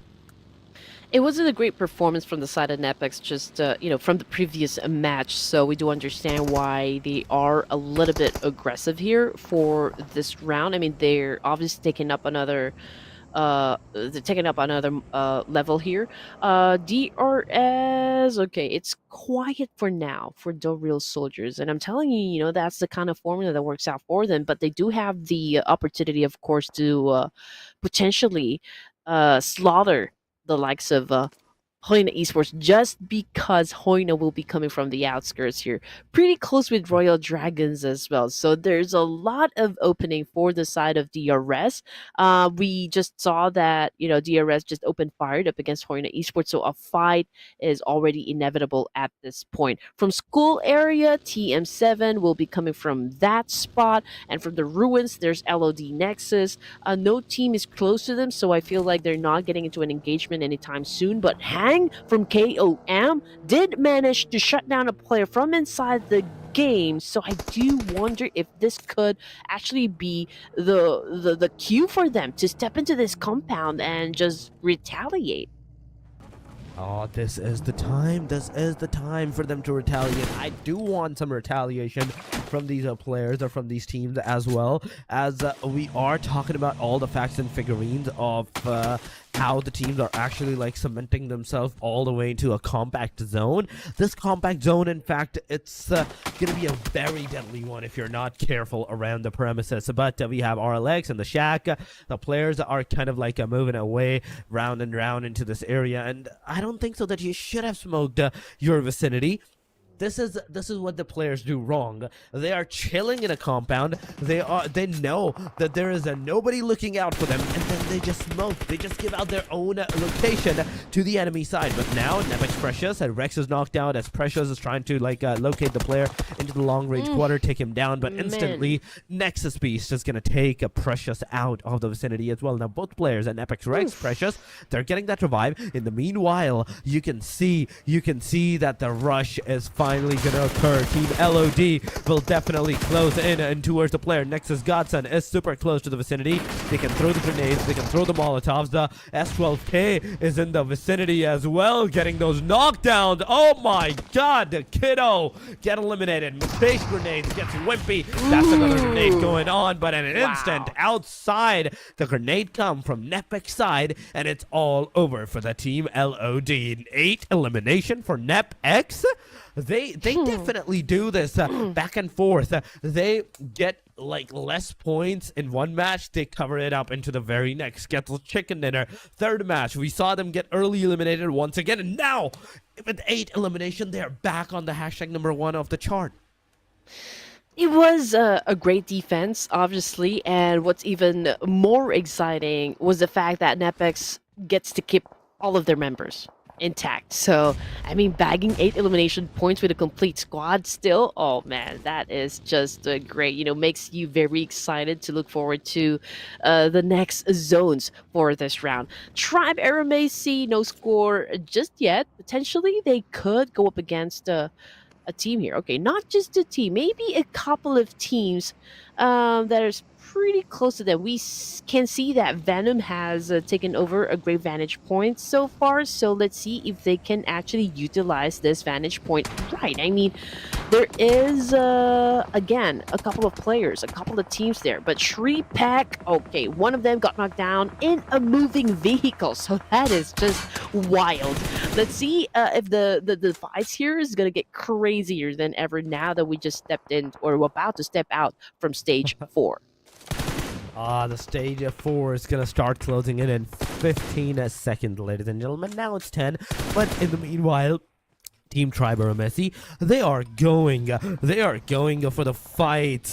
They are going for that aggressive stance. As 1 elimination so far, and Axie from the JUTTI squad is also getting the SHREEPECH out. Oh my god, so SHREEPECH is not just fighting with one team, but 2 different teams at this particular location. HAINA Esports getting all the damage onto Team NEPX so far. TM7 versus RLX, it's actually happening as well, and oh my god, Tribe AEROMACY is also into the close vicinity, and that's a third party that the team has actually done so far. So whatever they're doing, they need to be very careful on what's going to happen. There we go. Player HAINA gets knocked down. JUTTI squad players gets also a knockdown onto their self, and this is what we were talking about at the moment.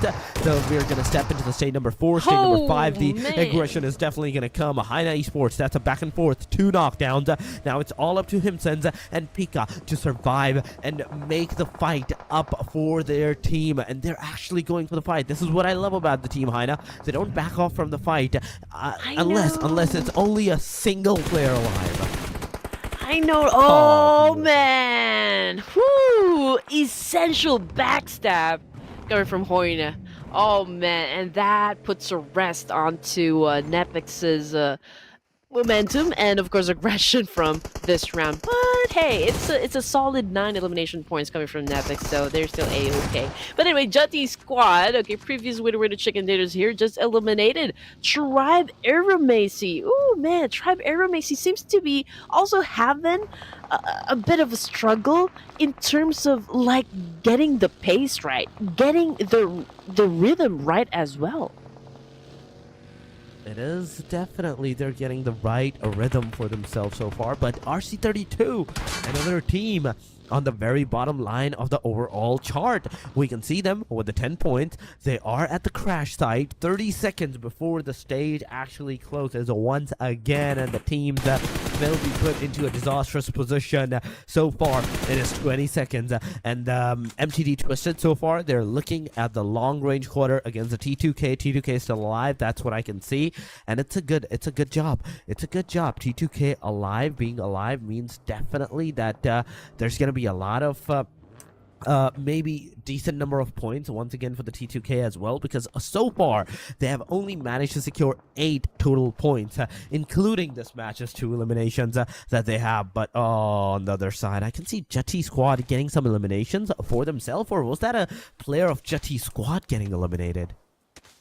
Perhaps that could be the case.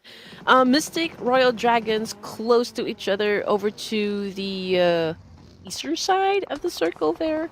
But I feel like, yeah, they're definitely going in for a fight here.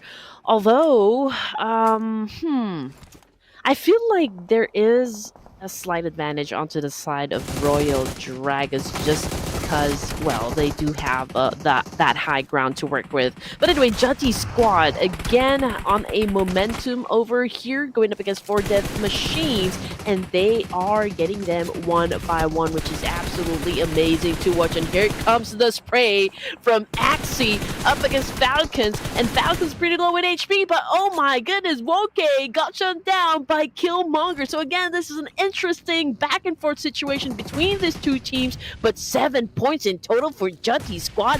Man, they could be unstoppable, but of course, hey, 4 Death Machine says no, man, you have to get out of the game, and out of the game they went.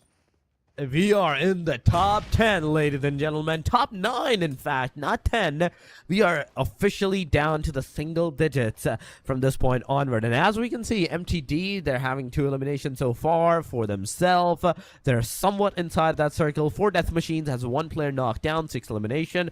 They're the one with the highest number of eliminations into the match so far. As JUTTI squad gets eliminated, they had the 7, and NEPX had the 9. Okay, NEPX got eliminated. I was not expecting that to happen this like early on into this match, so meaning they not only did not get any positioning point, but the 9 points that they have, it might be, if the DRS manages to secure the chicken dinner, it's an instant position swap from NEPX to DRS into this match. 35 points for the DRS. Example, looking at the players for the 4 Death Machines, the Mini 14 taps are going. The player did not get the knockout, but look at the chunk.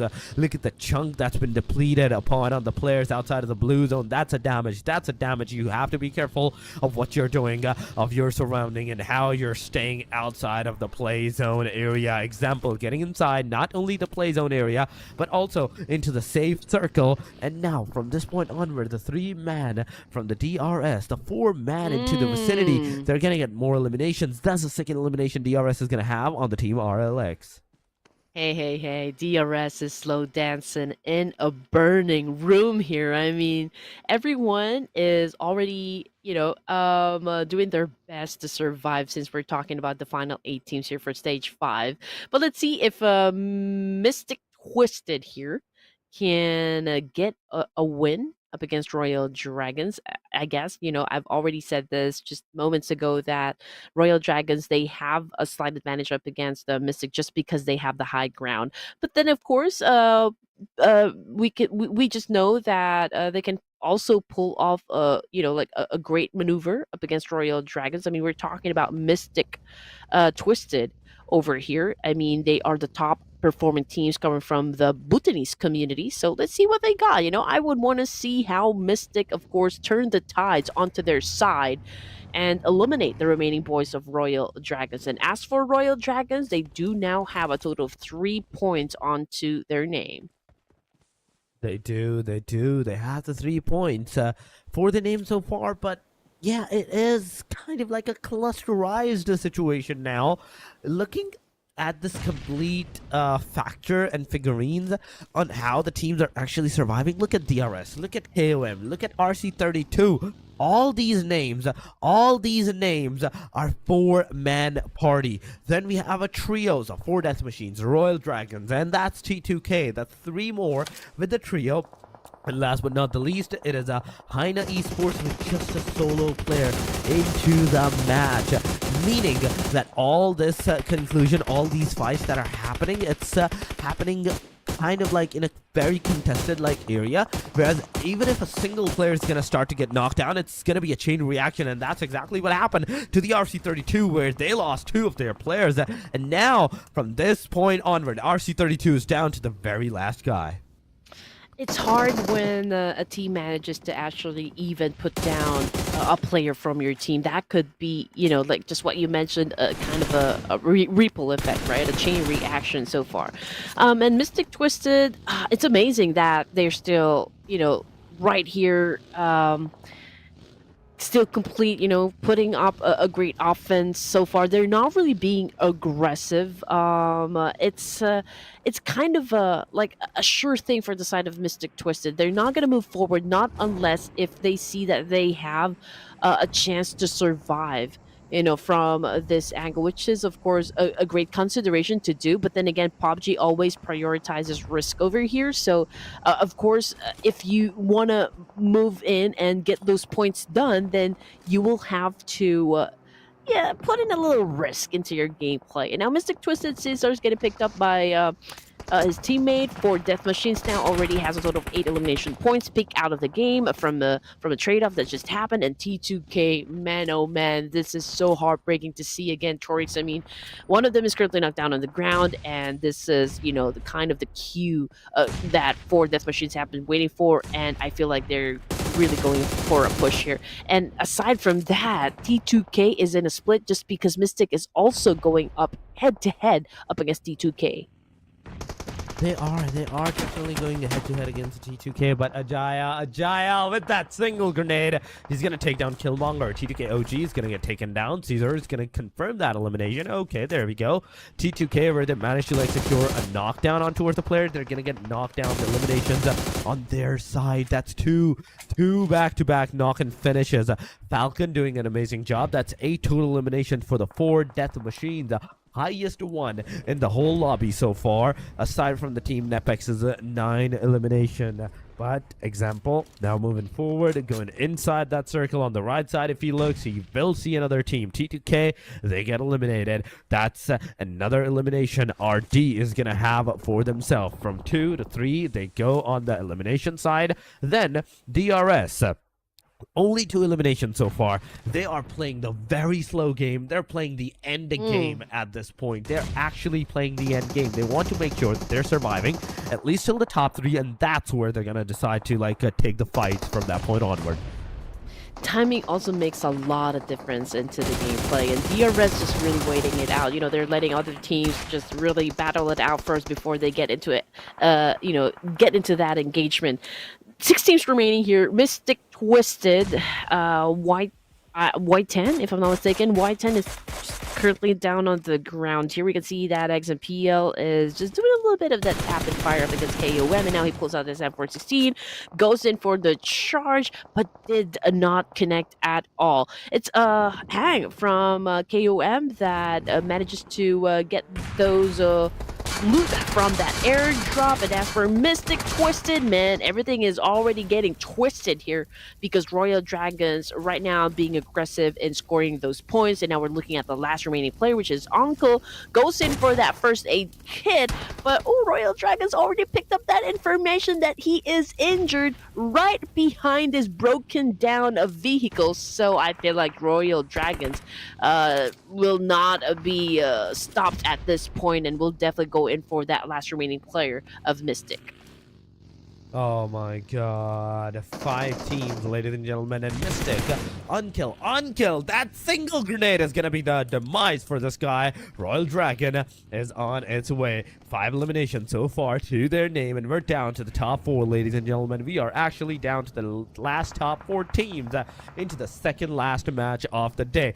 DRS 4-man, 4 Death Machines a duo, RD a trio, then KOM with the 4-man as well. The only team that can actually stand up to the DRS is actually the KOM in terms of the manpower. Aside from that, even if DRS gets a knockdown onto their side, they have enough arsenal to like take down the rest of the teams like RD or the 4 Death Machines from this point onward.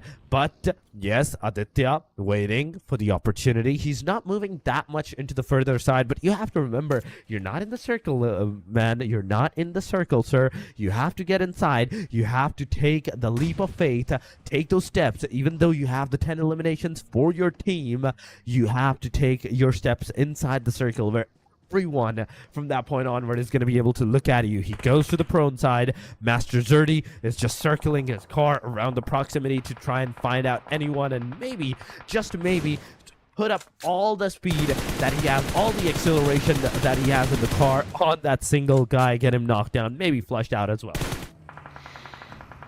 Okay, so if you guys can be pretty observant, DRS right now is not being too aggressive and they're not being too passive as well.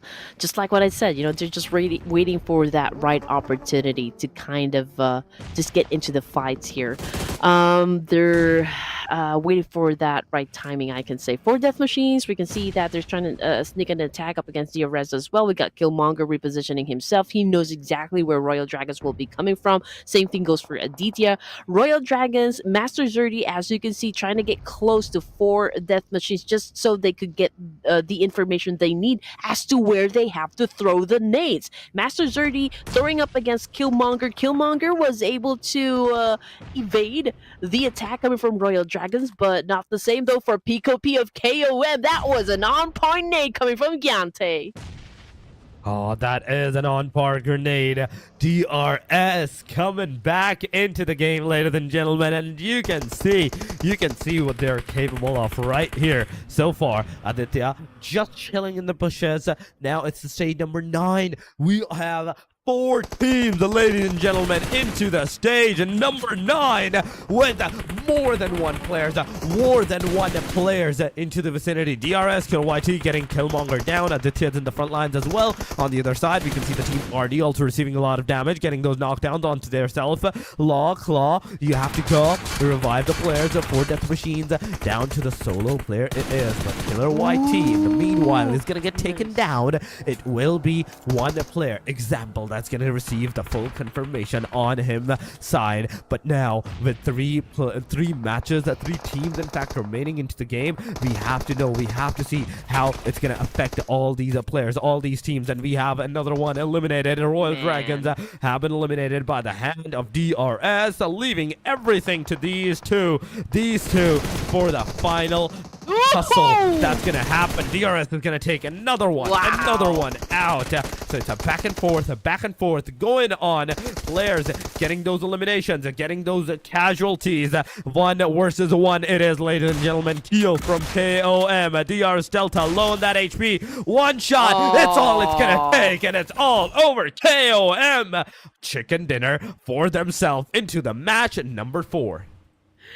Man, that was nerve-wracking finish, rather, coming from KOM and DRS. Absolutely great. Beautifully done by KOM. Oh, man. Okay. DBS remains to be a lethal weapon to have when it comes to CQC fights, It's almost a sure win, right? I mean, if you fire Yeah. that DBS, it can almost like really cripple the player right up in front of you. And for TRS, I feel like they just really ran out of options here. Again, they weren't really in a hurry to score that chicken dinner. They were very patient, and I just feel like there was just a moment of weakness there coming from the side of DRS that kind of paved the way for other teams to score some point, from their team. A while ago, it was Aditya, if I'm not mistaken. It was Aditya who had kind of a good angle, potentially shutting down DRS, but it was because of Giante's I guess, awareness, game sense, and everything else in between. He was able to shut down Aditya, but then again, we're talking about, a lot of players still surrounding DRS, and so, it was a great match, all in all, to see DRS and KOM actually fighting it out together during the end game, and KOM winning the chicken dinner is absolutely top-notch from the team. And if I'm not mistaken, this is also kind of their first chicken dinner in PMNC. Is it not? This is. Yes. Oh. This is the situation too. As we are talking about all these things, the Killer of Mountains, also, this was the first chicken dinner that they're gonna secure. Not in the playoffs, not into the all those days, the matches, the 4 days of action. No, in the grand finals, they're gonna mark the victory for themselves for the first time with the chicken dinner. Match number 4 it is, ladies and gentlemen. And now we're just down to the very last game of the day that will be once again into the Miramar. But here we go. We are seeing all those highlight moments. The grenade that actually eliminated the on-kill, the last guy that was standing. DRS getting those 4 death machines. And last but not the least, the 3-way deadlock where RD first got eliminated by DRS and then DRS got eliminated by the KOM. I feel like DRS got most of their damage coming from 4 death machines, if I'm not mistaken. I think that was kind of also paved the way, for them to get the chicken dinner. I mean, for the side of KOM. But it's still, at the end of that match, of course, we need to give credit where credit is due. I mean, that was still a pretty good performance coming from KOM. It was an adrenaline pumping action right from the end game. Killmonger, ladies and gents, from 4 Death Machine, scoring the MVP title of the match, scoring a total of 4 elimination points and a staggering 73% body shot for that matter. God. But we have the match summary, ladies and gentlemen. 61 elimination, 75-44 healing, the total that happened into this match. Then we have 66 knockouts, 14 headshots, 3 airdrops, 288 throwable to use. That's a very huge number. Then we have the revives of 21, 361 meters of DRS Delta. That's the longest elimination distance that we have recorded in this match. And that concludes the summary, meaning that KOM, DRS, the RD, all the points are about to be revealed. 17 points for the KOM. They have the highest. Then we have 4 death machines with 15. DRS has 12, even though they were on the second spot. 4 death machines. They were actually the death machines for so many teams, getting all those eliminations for themselves, 11 in total. Whew. Yeah, you're absolutely right. And just look at that. I mean, DRS Gaming, okay, even if they did not score that chicken dinner, it's still a massive 12 points for this round.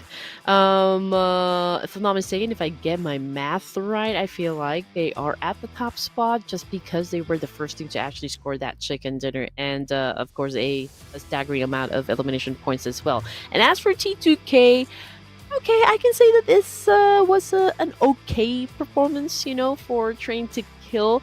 Not their best just yet, but it's it's a great improvement. If we're coming from game number one of today's set of matches, so I do hope they can continue on with this consistency. RLX, SHREEPECH, LOD Nexus, Royal, GURKHAS are the bottom four teams that we have so far from this round, not scoring any point. Tribe AEROMACY also kind of exited the game with only 1 point. Same thing goes for RC3 to Esports. So for Tribe AEROMACY, okay, they started off really strong, and now they're kind of fading once again. So when it comes to their energy, I feel like it's always fluctuating. But again, we do have that little space, that small space for any mistakes, any errors in the game. But oh man, it's a make or break situation. And starting off day number one of the PMNC Grand Finals at a really not so good performance, it could be catastrophic, for the next 2 days to come. Yeah, it will be catastrophic for the teams, for the players, in fact, right now, for the next 2 days. But it all depends on the final match. Maybe the teams will equalize the points, maybe at some point in today's, because it's the final match. Some teams may be able to secure some decent number of points. The bottom lines may need to rise up a little bit. I just need to every single one of them to get double-digit points, maybe 15, 16 into the line. I don't want to see the points of 2, 3 points in total for the bottom line teams. No, that's a very hard hitting factor that you can't come back from. That's a morale down, and that's a full confidence break that the teams get because of those points. So they need to gather themselves back on, get some decent number of points once again, and end their day at least in a very good side situation, a good side. But yes, for the final match and for the final conclusion of the day overall ranking to a C, we do have to go to the 5th match. And before we head over to the 5th match, we will be going for a short break, ladies and gentlemen. Do not go anywhere. With us, stay with us. We'll be right back. खोइ केटाहरू कहाँ गएछ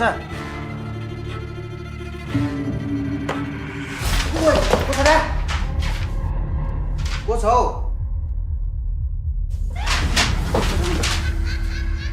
भूत छ कि क्या हो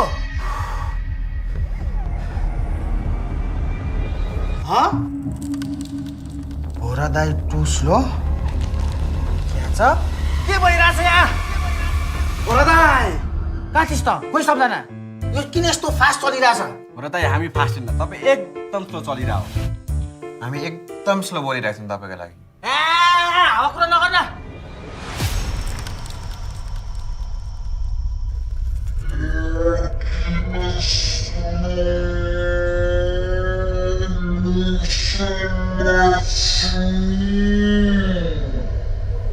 भोरा दाइले बिहेदेखि पब्जी खेलेको छैन जस्तो छ। यता के भइसक्यो?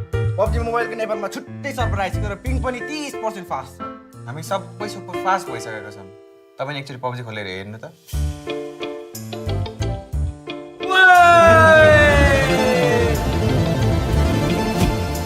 लास्टै फास्ट रहेछ यार भाइ ढिलो आयो तर कडा आयो।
Let it. Let it.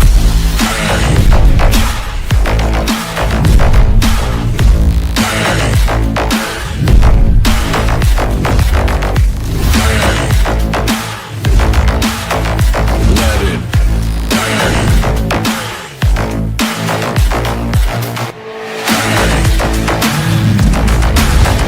Let it.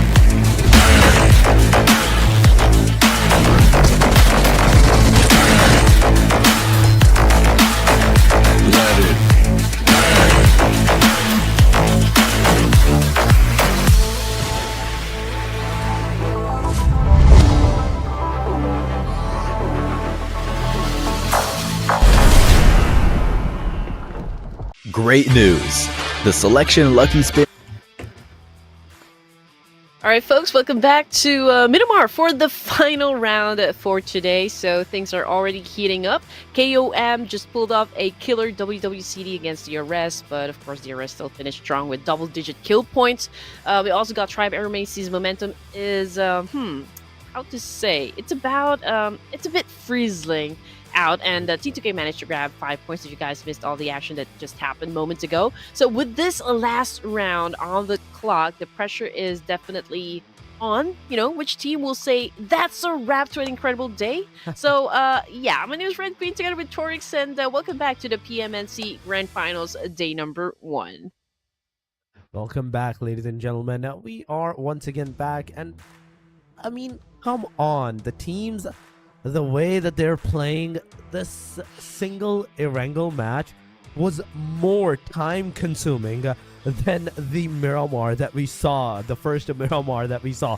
This match actually went 29 minutes, I do believe so, whereas the Miramar, it got ended early on. Remember this one thing, ladies and gentlemen, and because of this, somewhere into this particular situation, some teams will have like a higher chance, higher form of knowledge on how the teams are playing into the end stages, end circles, and I have to give it to all of these teams on how they were just holding down the forts till the very end, the way that they were just holding it up. Now it's time for the Miramar, the final match of the day. So far, the 4 matches that have been played, DRS took the first one, NEPX took the second, JUTTI squad took the third, and the fourth match was for none other than the killer of mountains.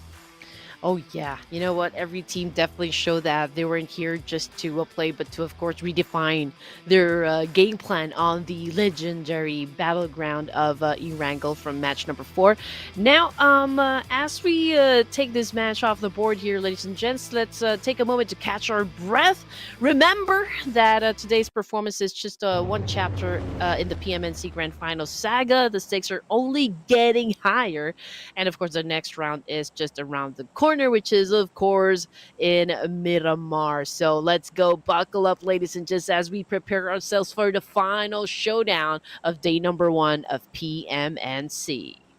Oh yeah, the final match finally commenced, ladies and gentlemen, and we are seeing our playing path so far going from one corner of the map, the south western side, all the way up to the northeastern. The teams, if they want to, they can easily approach all the particular vicinities that they want to go, that they want to like move into the area. So one thing is for sure, that the teams are ready. The teams wants to like take those fights for themselves, but how are they going to be able to do this in this particular match? This is a bigger question, because so far I don't see any fight that can actually happen, any drop location that can actually be the start of the fight. Yeah. Since, Los Leones is slightly below the flight path, so that's always one of the best areas to look forward to a grand fight to happen, since we can actually fit into 3 squads here without having an early engagement. So they do have that time to look for resources.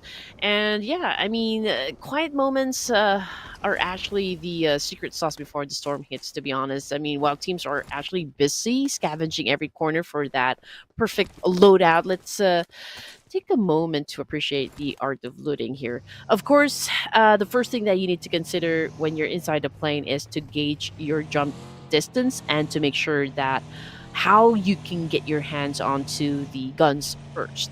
right? Especially if you are about to drop into a certain location with another team, and then a fight is definitely going to happen right off of the bat here. So you need to make sure to be able to defend yourselves, and it's not always easy to pull off. So that's one of the many considerations that you guys need to face. And of course, since we are in Miramar, it's the biggest map in the competitive scene. There's a myriad of ways this thing could go down, but that's what we're here for.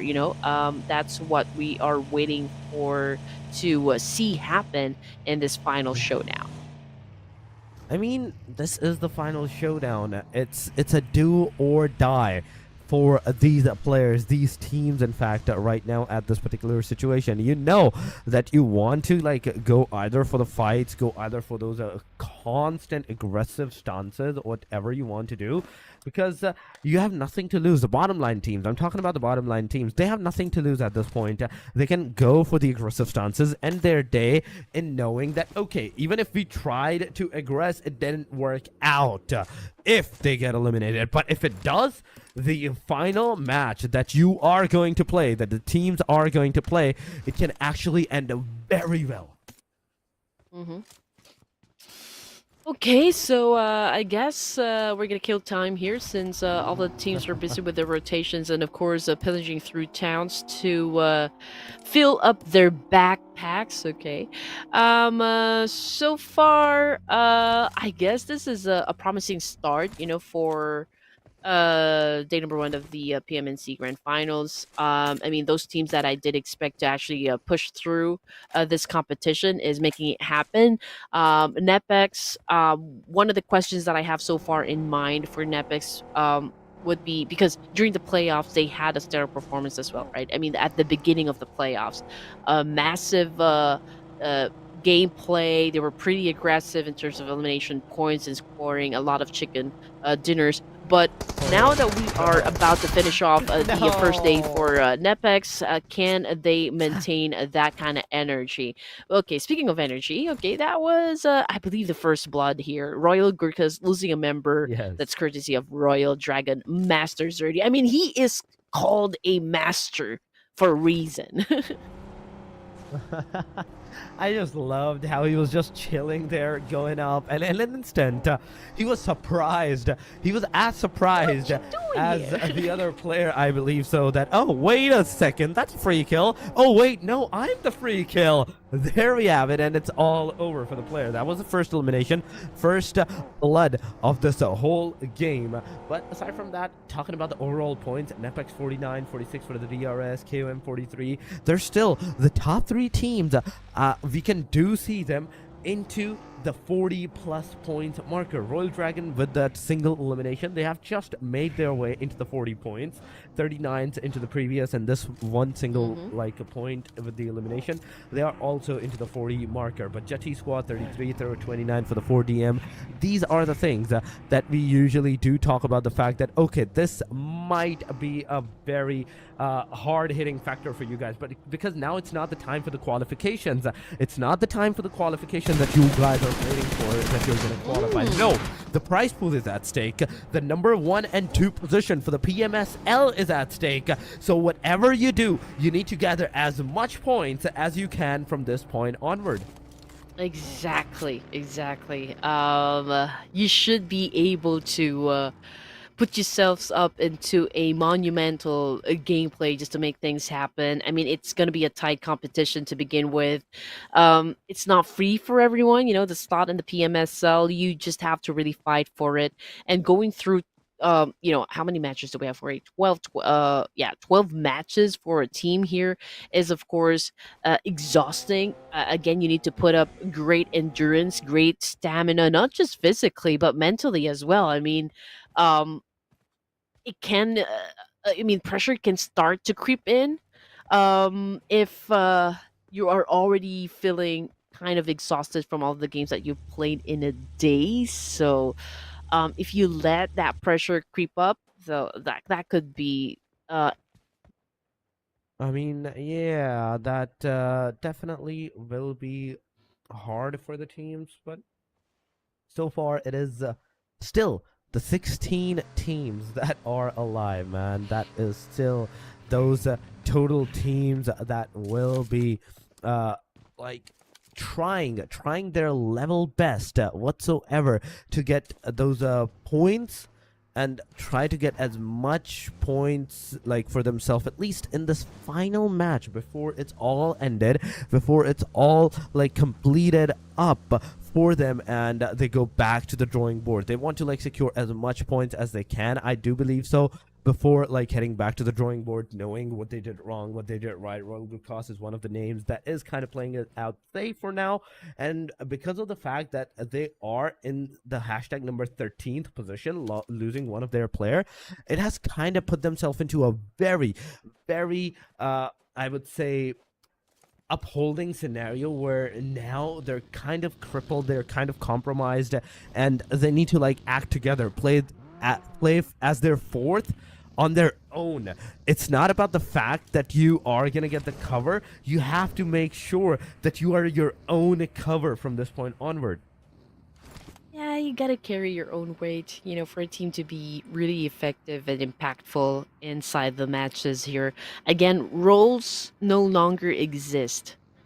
To be honest, you need to be very flexible. You need to be versatile as a player. Everyone is really stepping up their gameplay. Man, I mean, we are talking about teams from all regions. They have something up in their sleeves, just to make sure that they will attain that global domination that they have been fighting for.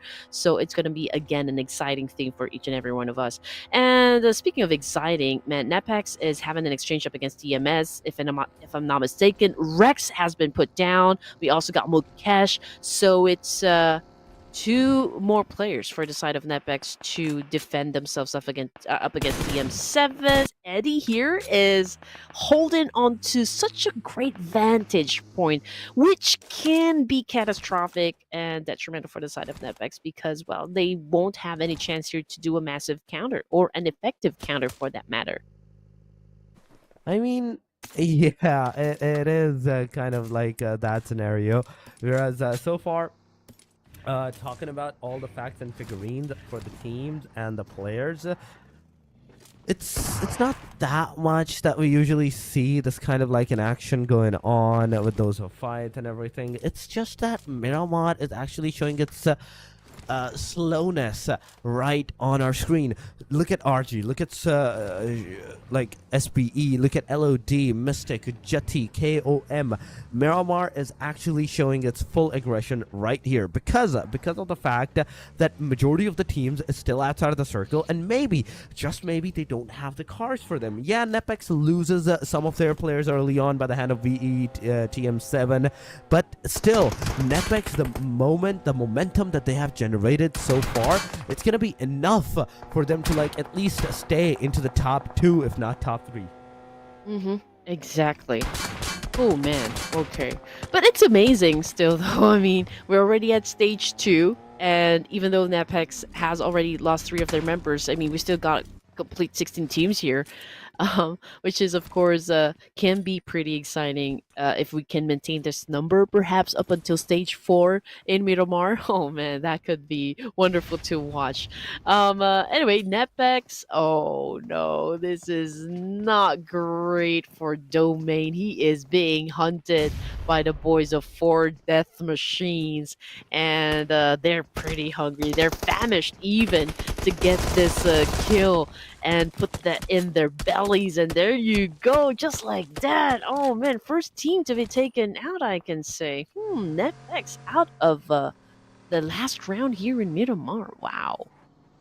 Man, that's kind of depressing for the team that is in the very top, getting eliminated as the first one into the match. Oh my god, this actually like puts the situation at very stalemate for them. It's kind of like a very bitter situation where now they don't have to like know on the fact on whatever they're gonna do, how they're gonna do it up, and what things are needed to be done from this point onward. But here we go, VETM7, they get eliminated at this point. They're also another team, they're also another players that are gonna get those damages, those knockouts, those eliminations on on their side. But oh my god, was that a nade into that vicinity? Are there players into the close vicinity of these guys, or was that a car explosion?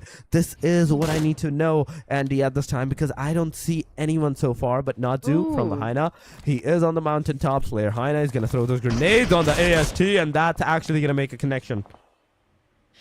Okay, so AEROMACY in a fight once again. Okay, this time it's up against HAINA. Zai cooking up a nade here, completely missed his target. It's way off. Venom, I think he needs to heal himself up, you know, before he joins into a fight here. But good shot though coming from Rig as he shuts down Himson from a distance here. Now we can see Natsu right now trying to counter, but it's so far away though, and I don't think that vantage point is working out for him just yet. And now HAINA Esports is in a little bit of a pickle here up against a Tribe. A Slayer obviously needs to heal up, but he doesn't have any first aid kits, so this could be a major factor to Slayer. I mean, he could definitely get wiped out from this competition, or at least from this day, and that was it. You know, HAINA Esports' second team to be eliminated, so that is a win celebrated by Tribe AEROMACY. But do they have vehicles, Torix? Yes. I think they do. I think they do, because I just saw a buggy. I did saw a buggy over there, but Tribe AEROMACY Venom, he's definitely going to get eliminated. But HAINA Esports being the second team to get eliminated into the Smash. Airdrop looted in the meanwhile by the Mafia Punk. There we go. Airdrop numbers are increasing into our, at the very least, match summary. But AST, 5 eliminations. Yeah, they got 5 eliminations, but at what cost, Andy? It costed like 3 of their players, and I don't consider that a good trade. I would consider that a bad trade. Yes, you got those 5 eliminations, but now what? Not only you're outside of the circle, you're also receiving the damage from the blue zone, but also you're completely crippled. There is no way that you can continue the fight with a full squad versus squad that you can do. The only option that you have from this point onward is the survival at this point. Yeah, and JUTTI's squad took a player from DRS, which brings them down to just 3. Okay, now that NEPX has been taken out of the equation here, Torix, I mean, DRS obviously has the chance to dethrone them at the top spot, considering that NEPX only has a total of 50 points, and DRS now comes in at 47, so that's just a 3-point lead here. But Eggs and PL has already been sent back to the lobby here, courtesy of JUTTI's squad. So I do wonder if JUTTI already was able to build that confidence, because they definitely saw the name tag, right? I mean, from the kill feed, oh, it's DRS. But hey, we're up for a fight here. We're gonna crash that compound and force DRS to actually engage with us. That could be a win for the side of DRS, but at the deficit, at a disadvantage up against JUTTI. Let's see if they can still pull off a win. I mean, we've always known these guys to deliver a massive performance and can even pull off, you know, a classic clutch situation here, but we're gonna see later on. But from the kill zone, okay, Pico P from KOM just got picked up by the Blue Reaper here, and yeah, that is the current situation I can see so far. Royal GURKHAS Krish, he doesn't have anywhere else to go. I mean, Caesar, oh man, massive spray and an easy win. Oh my god. Oh my god. It's an easy clutch. Right there.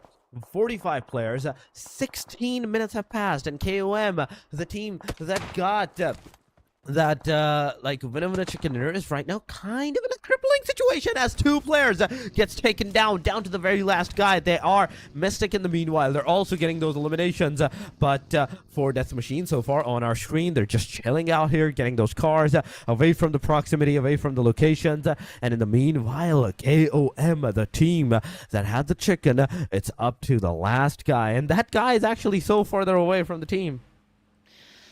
Okay, so the fight is happening here in La Cobreria. We can see that KOM Ah man, it's a wasted opportunity because they do have the potential, of course, of gatekeeping some of the teams here that's right up in front of them. But since they don't have that manpower to sustain that kind of high level gameplay, so that could be also. I don't know how long they're going to last in that situation because if I saw that correctly, we're talking about their last remaining player, last active member for that situation. So I don't think it's going to happen for them. But Mystic Twisted, okay, there is a team right across them from another mountain right there. It's a back and forth trade, but we need to consider the fact that there's that great distance between these two teams. So even if they knock out each other, I feel like that there's gonna have there will have a time to pick up their teammate. As for death machines, four death machines here up against SPE. No hard push just yet. I'm not even sure if SPE is even aware of the fact that there's a team right beside them because they're not facing that direction. They're actually looking right across. They are, but here we go. And a circle shift is coming on, ladies and gentlemen. The stage number 5 will come on shortly on our screen. And as we can see, the stage number 5 will go towards the northern side, the La Cobreria area. The city is in the circle. RD, LOD, they're in the circle. They're the only one on the southern side that's actually in the circle. The rest of the teams, they will need to make their momentum, get inside that circle as soon as possible that they can. On the other side, talking about the 4 death machines. 4 death machines so far has 30 points and 1 elimination into this match, meaning 31 points, and trying to survive, trying to stay alive for the longest time that they are. They are close to the proximity of another team, in which case scenario they can actually get into the fight. They just need a push. They just need the push, or the other team also needs to push. Either one of the teams can go take those fights, take those shots against them, get those connectivities done. It's all going to be over from that point onward. So whatever they're doing, it is the top 12 teams. Hmm. Yeah, and it's interesting to see that most of the teams that we saw from the minimap has their own compound to work with. So it's going to be a battle of nades once again, if I'm not mistaken. I mean, the question would be if they packed enough nades, for this for this round. But Mystic, okay, they managed to put down a player from SPE, and they continue to do that. I mean, for more points. From this round. Okay, Uncle is getting a little impatient here, throwing in some nades and mollies, but coming off the kill feed, it's RC3-2 versus RLX and JUTTI squad as well, going up against DRS. So, man, all fights happening simultaneously. I mean, if you look at the minimap right here, we got at least 4 teams having that exchange. So, yeah, the kill feed is definitely lining up. The kill feed is definitely lining up, but look at that, it's not stopping from this point onward. It's back to back, those eliminations that are coming. Look at the mini-map, how well every single team is trying to shoot at one direction, 2 directions, all the directions they're getting shot at. DRS gets taken down. That's one player of the DRS gets taken down, in fact. But T2K, OG, the grenade, it will connect or not? This is the question. The answer is no. Once again, he's going to cook a grenade against the team at JUTTI squad. The grenade will go, the grenade will rise, but the connectivity, the connections, it's not coming. Come on, you need to move forward. Delta gets eliminated. The knockdown player has been spotted. He will get the confirmation. OG with the 1897 and Scar L in the hand. He is trying his level best. On the other side, 4 death machines. The Peak is going to get a knockdown on the Mystic MTD Twisted, but not the elimination. This is the thing. You can get the knockout, but judging from the fact that how many teams are alive, just how many teams are remaining into the game, with the sheer amount of numbers of the players into the game as well, your elimination, your knockdown is bound to be getting stolen at this point.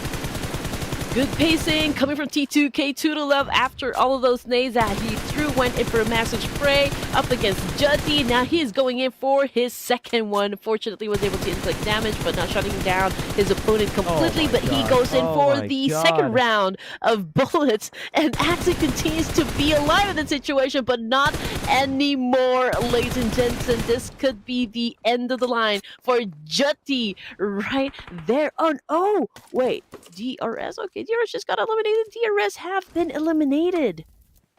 Oh my god, that's 2 teams back to back. RC32, DRS. But DRS is the first one to get eliminated out of the scenario.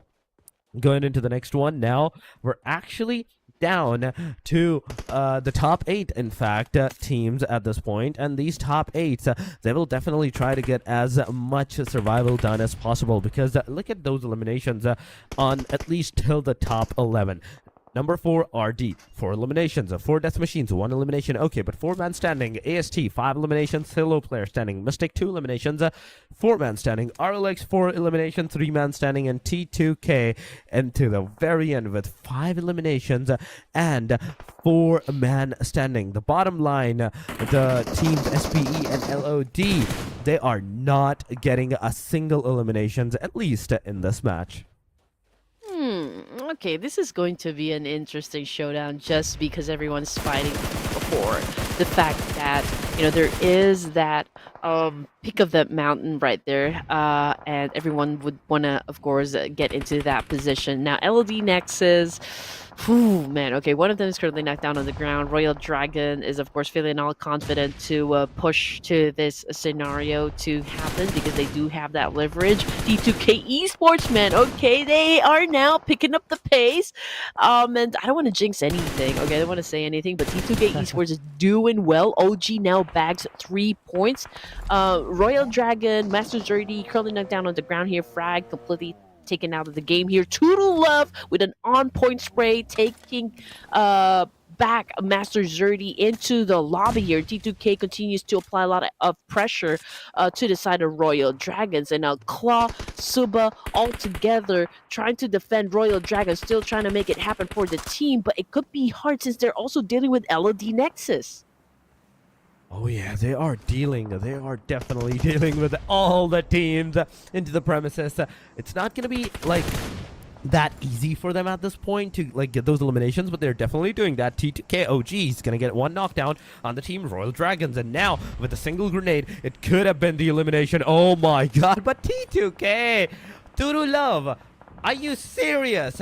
In this moment, this guy is going to get those airdrops looted, and that's what he did. LOD in the meanwhile comes in, takes down RD Suba on their side. Mystic Y10 alongside of Caesar gets an elimination knockdown with a single grenade from the side of 4 death machines. 3 players of the team MTD twisted us down to the very last guy. That is into the very back side. Wow. And that guy, he has the potential to get inside that circle, but the players, the sheer amount of number of players that are alive in this particular vicinity, I don't think so that they're going to let him come out of this position unscathed. Falcon's going to get a lot of damage, but he's still surviving. He is still alive. He is still into the game, and as OnKill is trying to get in the circle, he is running in. He is getting constant shots through that smoke, and he's just waiting. He's just waiting for the players. But oh my god, come on. This is the time. Go into the circle. 25 seconds are remaining. The players are so immersed into themselves to take the fights into the close range that nobody's going to be looking at you into the long range quarters. All right, here we go. Our Alexa already in the middle here, and T2K LOD Nexus going head to head. It's a good thing though that we can see a great performance coming from T2K. I mean, they did manage to put up 8 elimination points, so that is promising for the fans.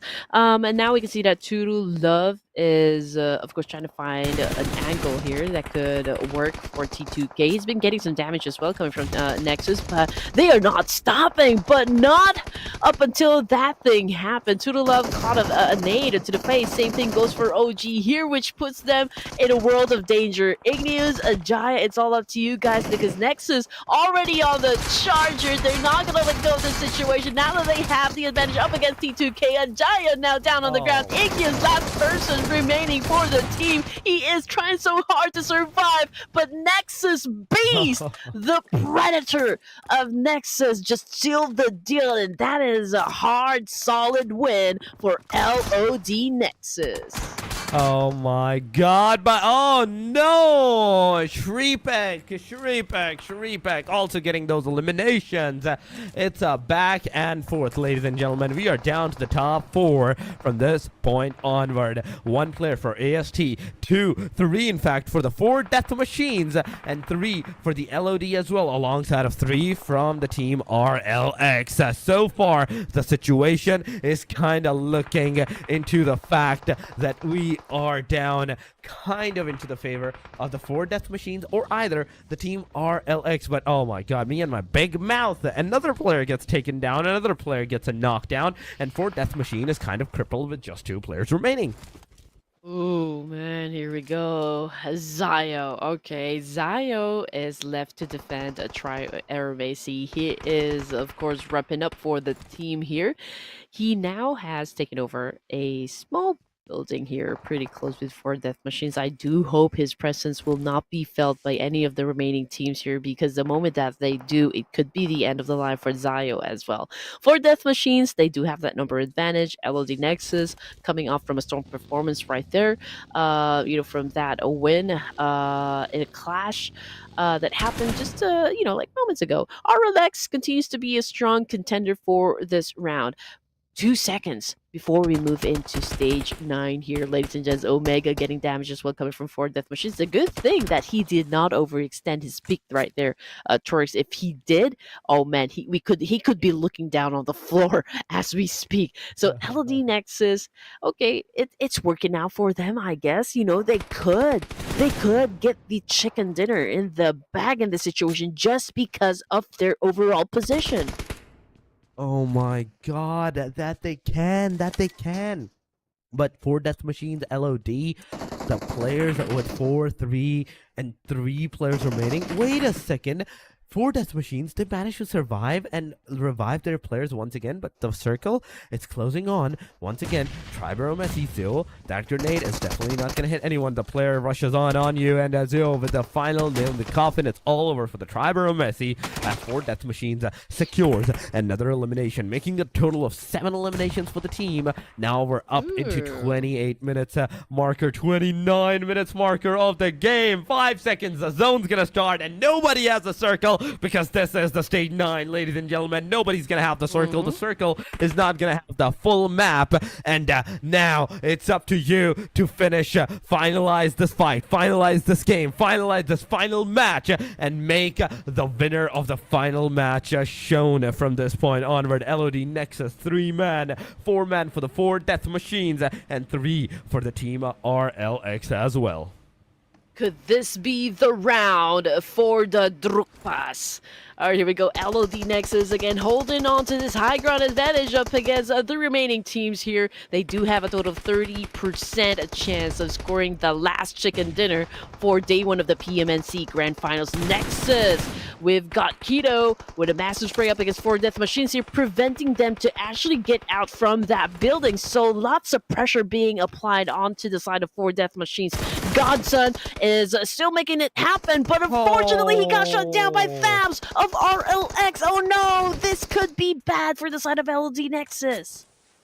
Oh my god, this is actually going to a 2 versus 2 versus 4 fight scenario. The 2 teams that are fighting against each other, whereas the 4 Death Machines just gives them enough momentum to move forward, get in the circle center, get into the center of the position and take the fight from that point onward. The grenades are going over there. Dabs gets a knockdown. The sprays are going. The 4 Death Machine, Killmonger gonna get NEXUS beasted down as well. The players are getting eliminated. That's LOD out of the match, eliminated by the 4 Death Machines. This is a winner with a chicken dinner loading for the 4 Death Machines. But oh my god, 1 player gets knocked down. Dilla gets confirmation on the guy. He knows the 2nd one down. 3rd one almost, but no. It's over, ladies and gentlemen. It is over. 4 Death Machines beautifully getting that winner chicken dinner of the match number 5 for themselves. An amazing end to an amazing start by 4 Death Machines. Working like a well-oiled machine, looking to get those kills. 4DM securing the WWCD for the final round here, day number 1 of the PMNC Grand Finals. Wow, that was something out of an action movie. All the fights happening, the exchange. I just couldn't believe, though, for the side of LOD Nexus, I mean, they kind of dropped the ball there. I mean, they could have really maximized that vantage point that they were holding on to up until the end of the round there. I think it was um, um, the ripple effect started when Godson actually had been taken down, not by 4 death machines, but I think that was KO RLX. I think that was RLX. Yeah, that was RLX, and that started kind of the demise, for the side of LD Nexus, and paved the way for 4 death machines to actually score that chicken dinner. But all in all of the 3 teams actually did put up a great show. It's just that we can only crown one winner. That is the nature of the competition. And 4 death machines for this round, match number 5 here, was the one who was successful enough to grab the chicken dinner here. So again, this is not even a kitchen here, but everybody's cooking that chicken dinner that we all so love. So I guess it's safe to say that 4 death machines turned out to be the master chefs, for match number 5. Hey, I have to give it to the guys, every single team, that at least we're not seeing a double chicken dinners. They are playing it that good that they're not letting the other team take the second chicken dinner, even if they take the first one. But yes, this is just the end of the day at number 1. And you can see the highlights of the Erangel.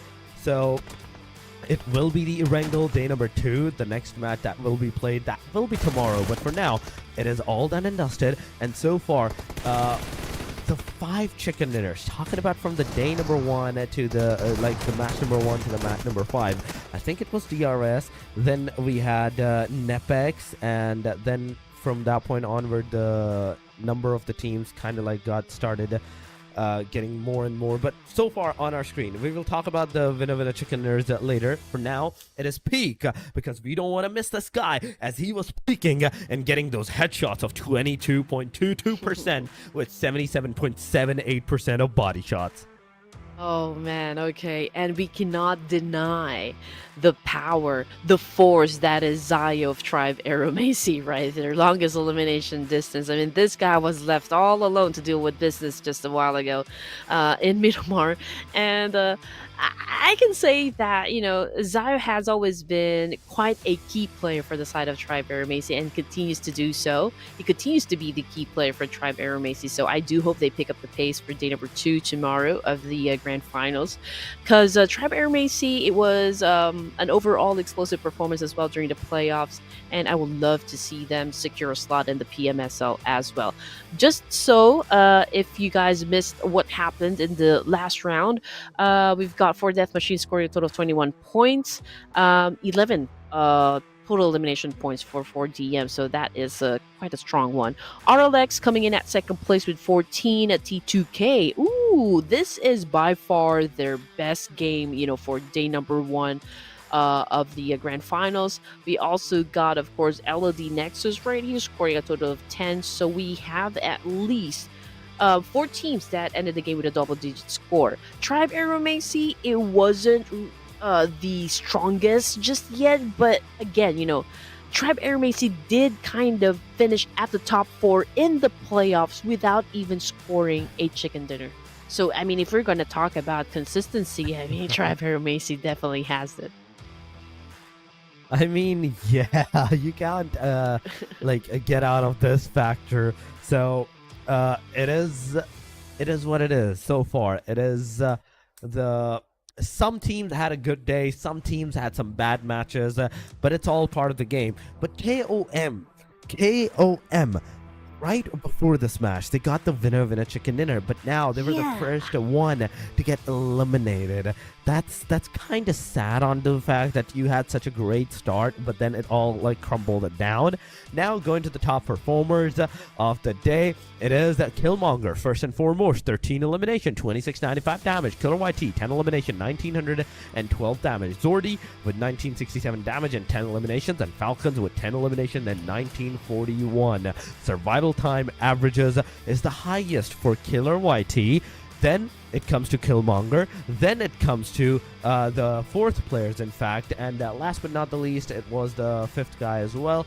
But nonetheless, let me tell you one thing. We didn't see the overall ranking, and that overall ranking, because, ladies and gentlemen, it will be posted on the Instagram, and the surprise will definitely be there. You saw some of the points, yeah, but the overall ranking on how after the top 5 performance was done by the teams, how many elimination, the positioning points that they got, it all will be concluded into the Instagram post as our overall ranking.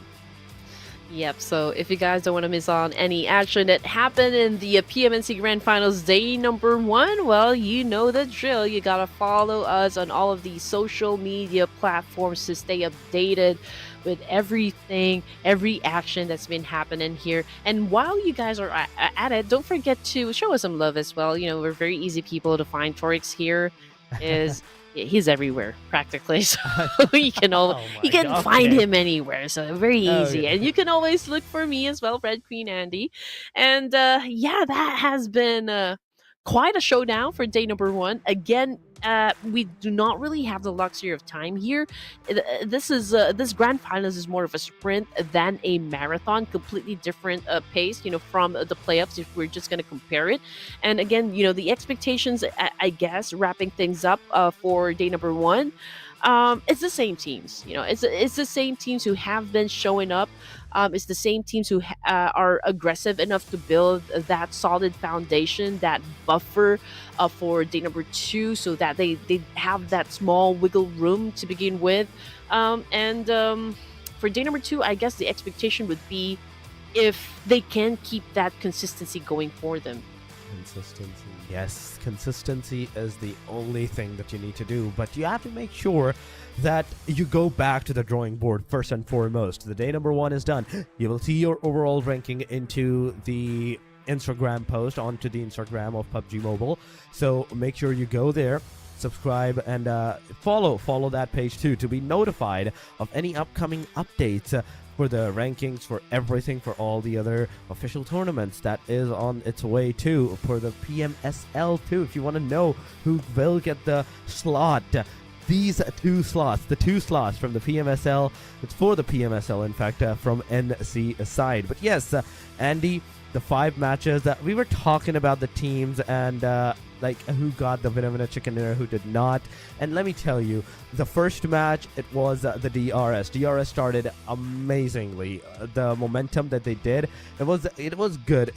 I wouldn't say it was bad, but then it came to the NEPX got the second match. Then it was JUTTI squad, and last but not the least, the last match that was played, the match number 4, in fact, the Wrangle, it was the KOM, leaving this match in the hands once again to those guys, the team that had an amazing like start for themselves, and it all came down crumbling for these players, for these teams.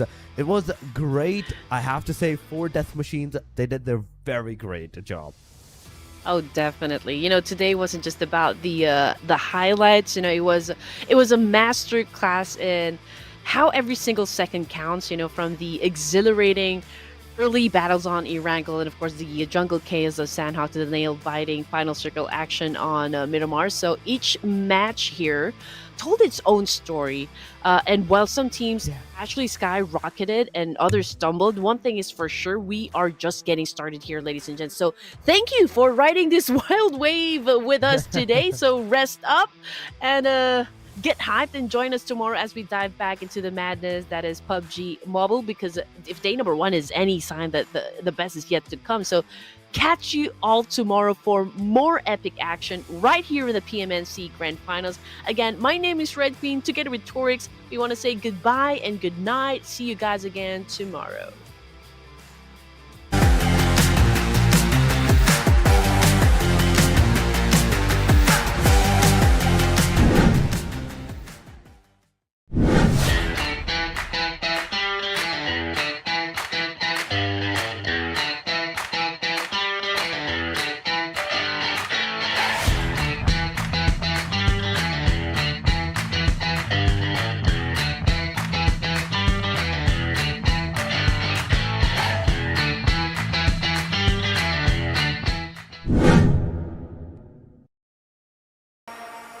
Let it bang.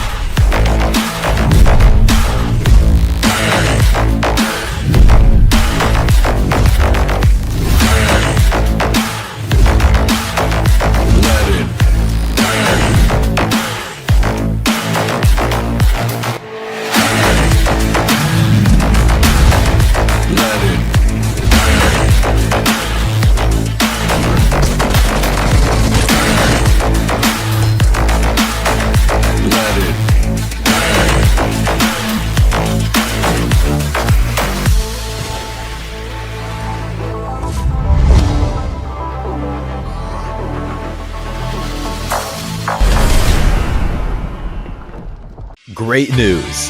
The Selection Lucky Spin has been completely reworked. Pick your own rewards. Enjoy massive discounts. Select total draw rewards. Increase your chances of drawing your desired items. Come take a look. Tap here and choose Selection Lucky Spin to go to the event page. This Lucky Spin event introduces a completely new draw experience. Choose items according to your preferences. To form your own prize pool. After making your selection, you get a discounted 10 draw that's only valid during the event. The draw costs only 300 UC. Furthermore, first daily single draws during the event cost only 10 UC. It's a super sweet deal. As you continue drawing, you'll get total draw crates. Different quality total draw crates require drawing different amounts. Reach a certain number of draws to get the corresponding total draw crate. The higher the crate's quality, the more valuable its rewards. Get tons of material rewards with a single 10 draw. Most importantly, when opening crates, priority is given to items you don't already own, so you don't need to worry about getting something you've already drawn. Just have fun drawing rewards. It's super easy to get your desired items. Doesn't that sound amazing? What are you waiting for? Event period, April 18th, 2025 through May 15th, 2025. Join the Selection Lucky Spin event now.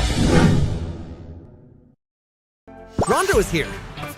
For example, in Erangel, throwing a frag grenade won't destroy the terrain.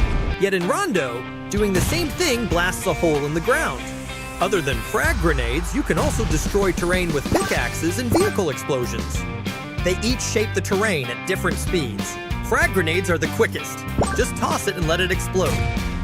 Vehicle explosions are next, which also leave behind wreckage that provides cover. Pickaxes are slowest. It takes a lot of swings to dig a pit. All three methods let you create a temporary shelter to hide in, which gives you a greater chance at survival.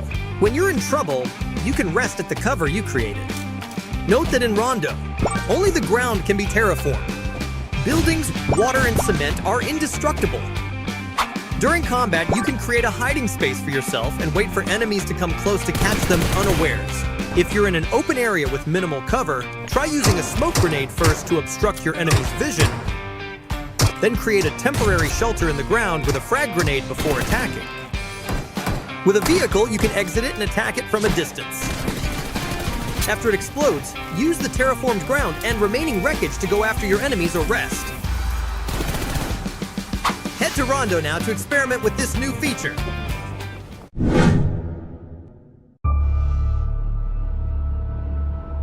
के भइरहेछ यहाँ?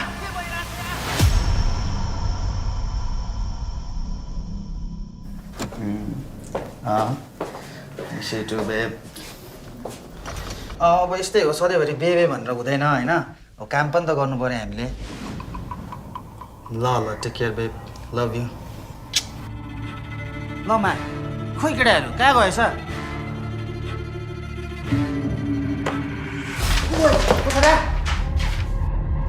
को छ हौ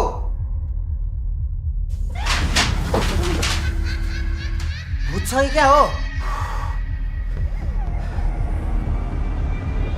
हाँ भोरा दाइ to slow क्या छ के भइरहेछ यहाँ भोरा दाइ कहाँ थिस् त कोही सबजना यो किन यस्तो फास्ट चलिरहेछ भोरा दाइ हामी फास्ट छैन तपाईँ एकदम स्लो चलिरह हामी एकदम स्लो बोलिरहेको छौँ तपाईँको लागि हावा कुरा नगर्न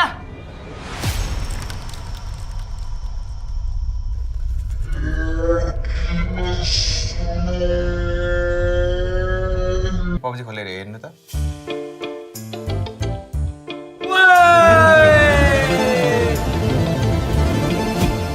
लास्टै फास्ट रहेछ यार दाइ ढिलो आयो तर कडा आयो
let it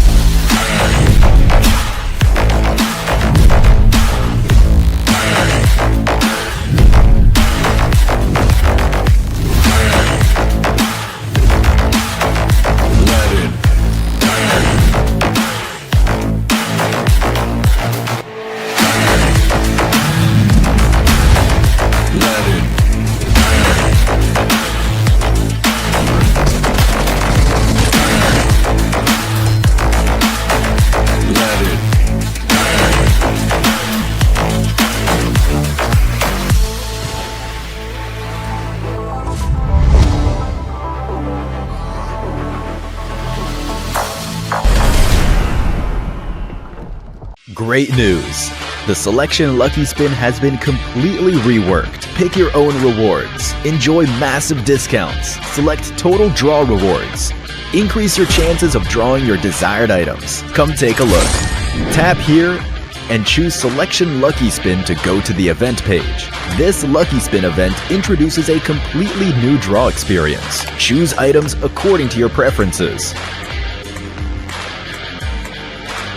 To form your own prize pool. After making your selection, you get a discounted 10 draw that's only valid during the event. The draw costs only 300 UC. Furthermore, first daily single draws during the event cost only 10 UC. It's a super sweet deal. As you continue drawing, you'll get total draw crates. Different quality total draw crates require drawing different amounts. Reach a certain number of draws to get the corresponding total draw crate. The higher the crate's quality, the more valuable its rewards. Get tons of material rewards with a single 10 draw. Most importantly, when opening crates, priority is given to items you don't already own, so you don't need to worry about getting something you've already drawn. Just have fun drawing rewards. It's super easy to get your desired items. Doesn't that sound amazing? What are you waiting for? Event period, April 18th, 2025 through May 15th, 2025. Join the Selection Lucky Spin event now.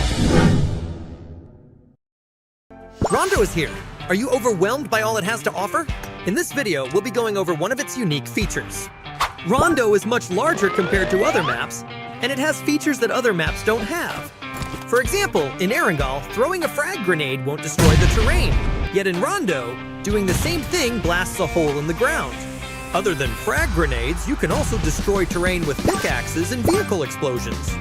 They each shape the terrain at different speeds. Frag grenades are the quickest. Just toss it and let it explode. Vehicle explosions are next, which also leave behind wreckage that provides cover.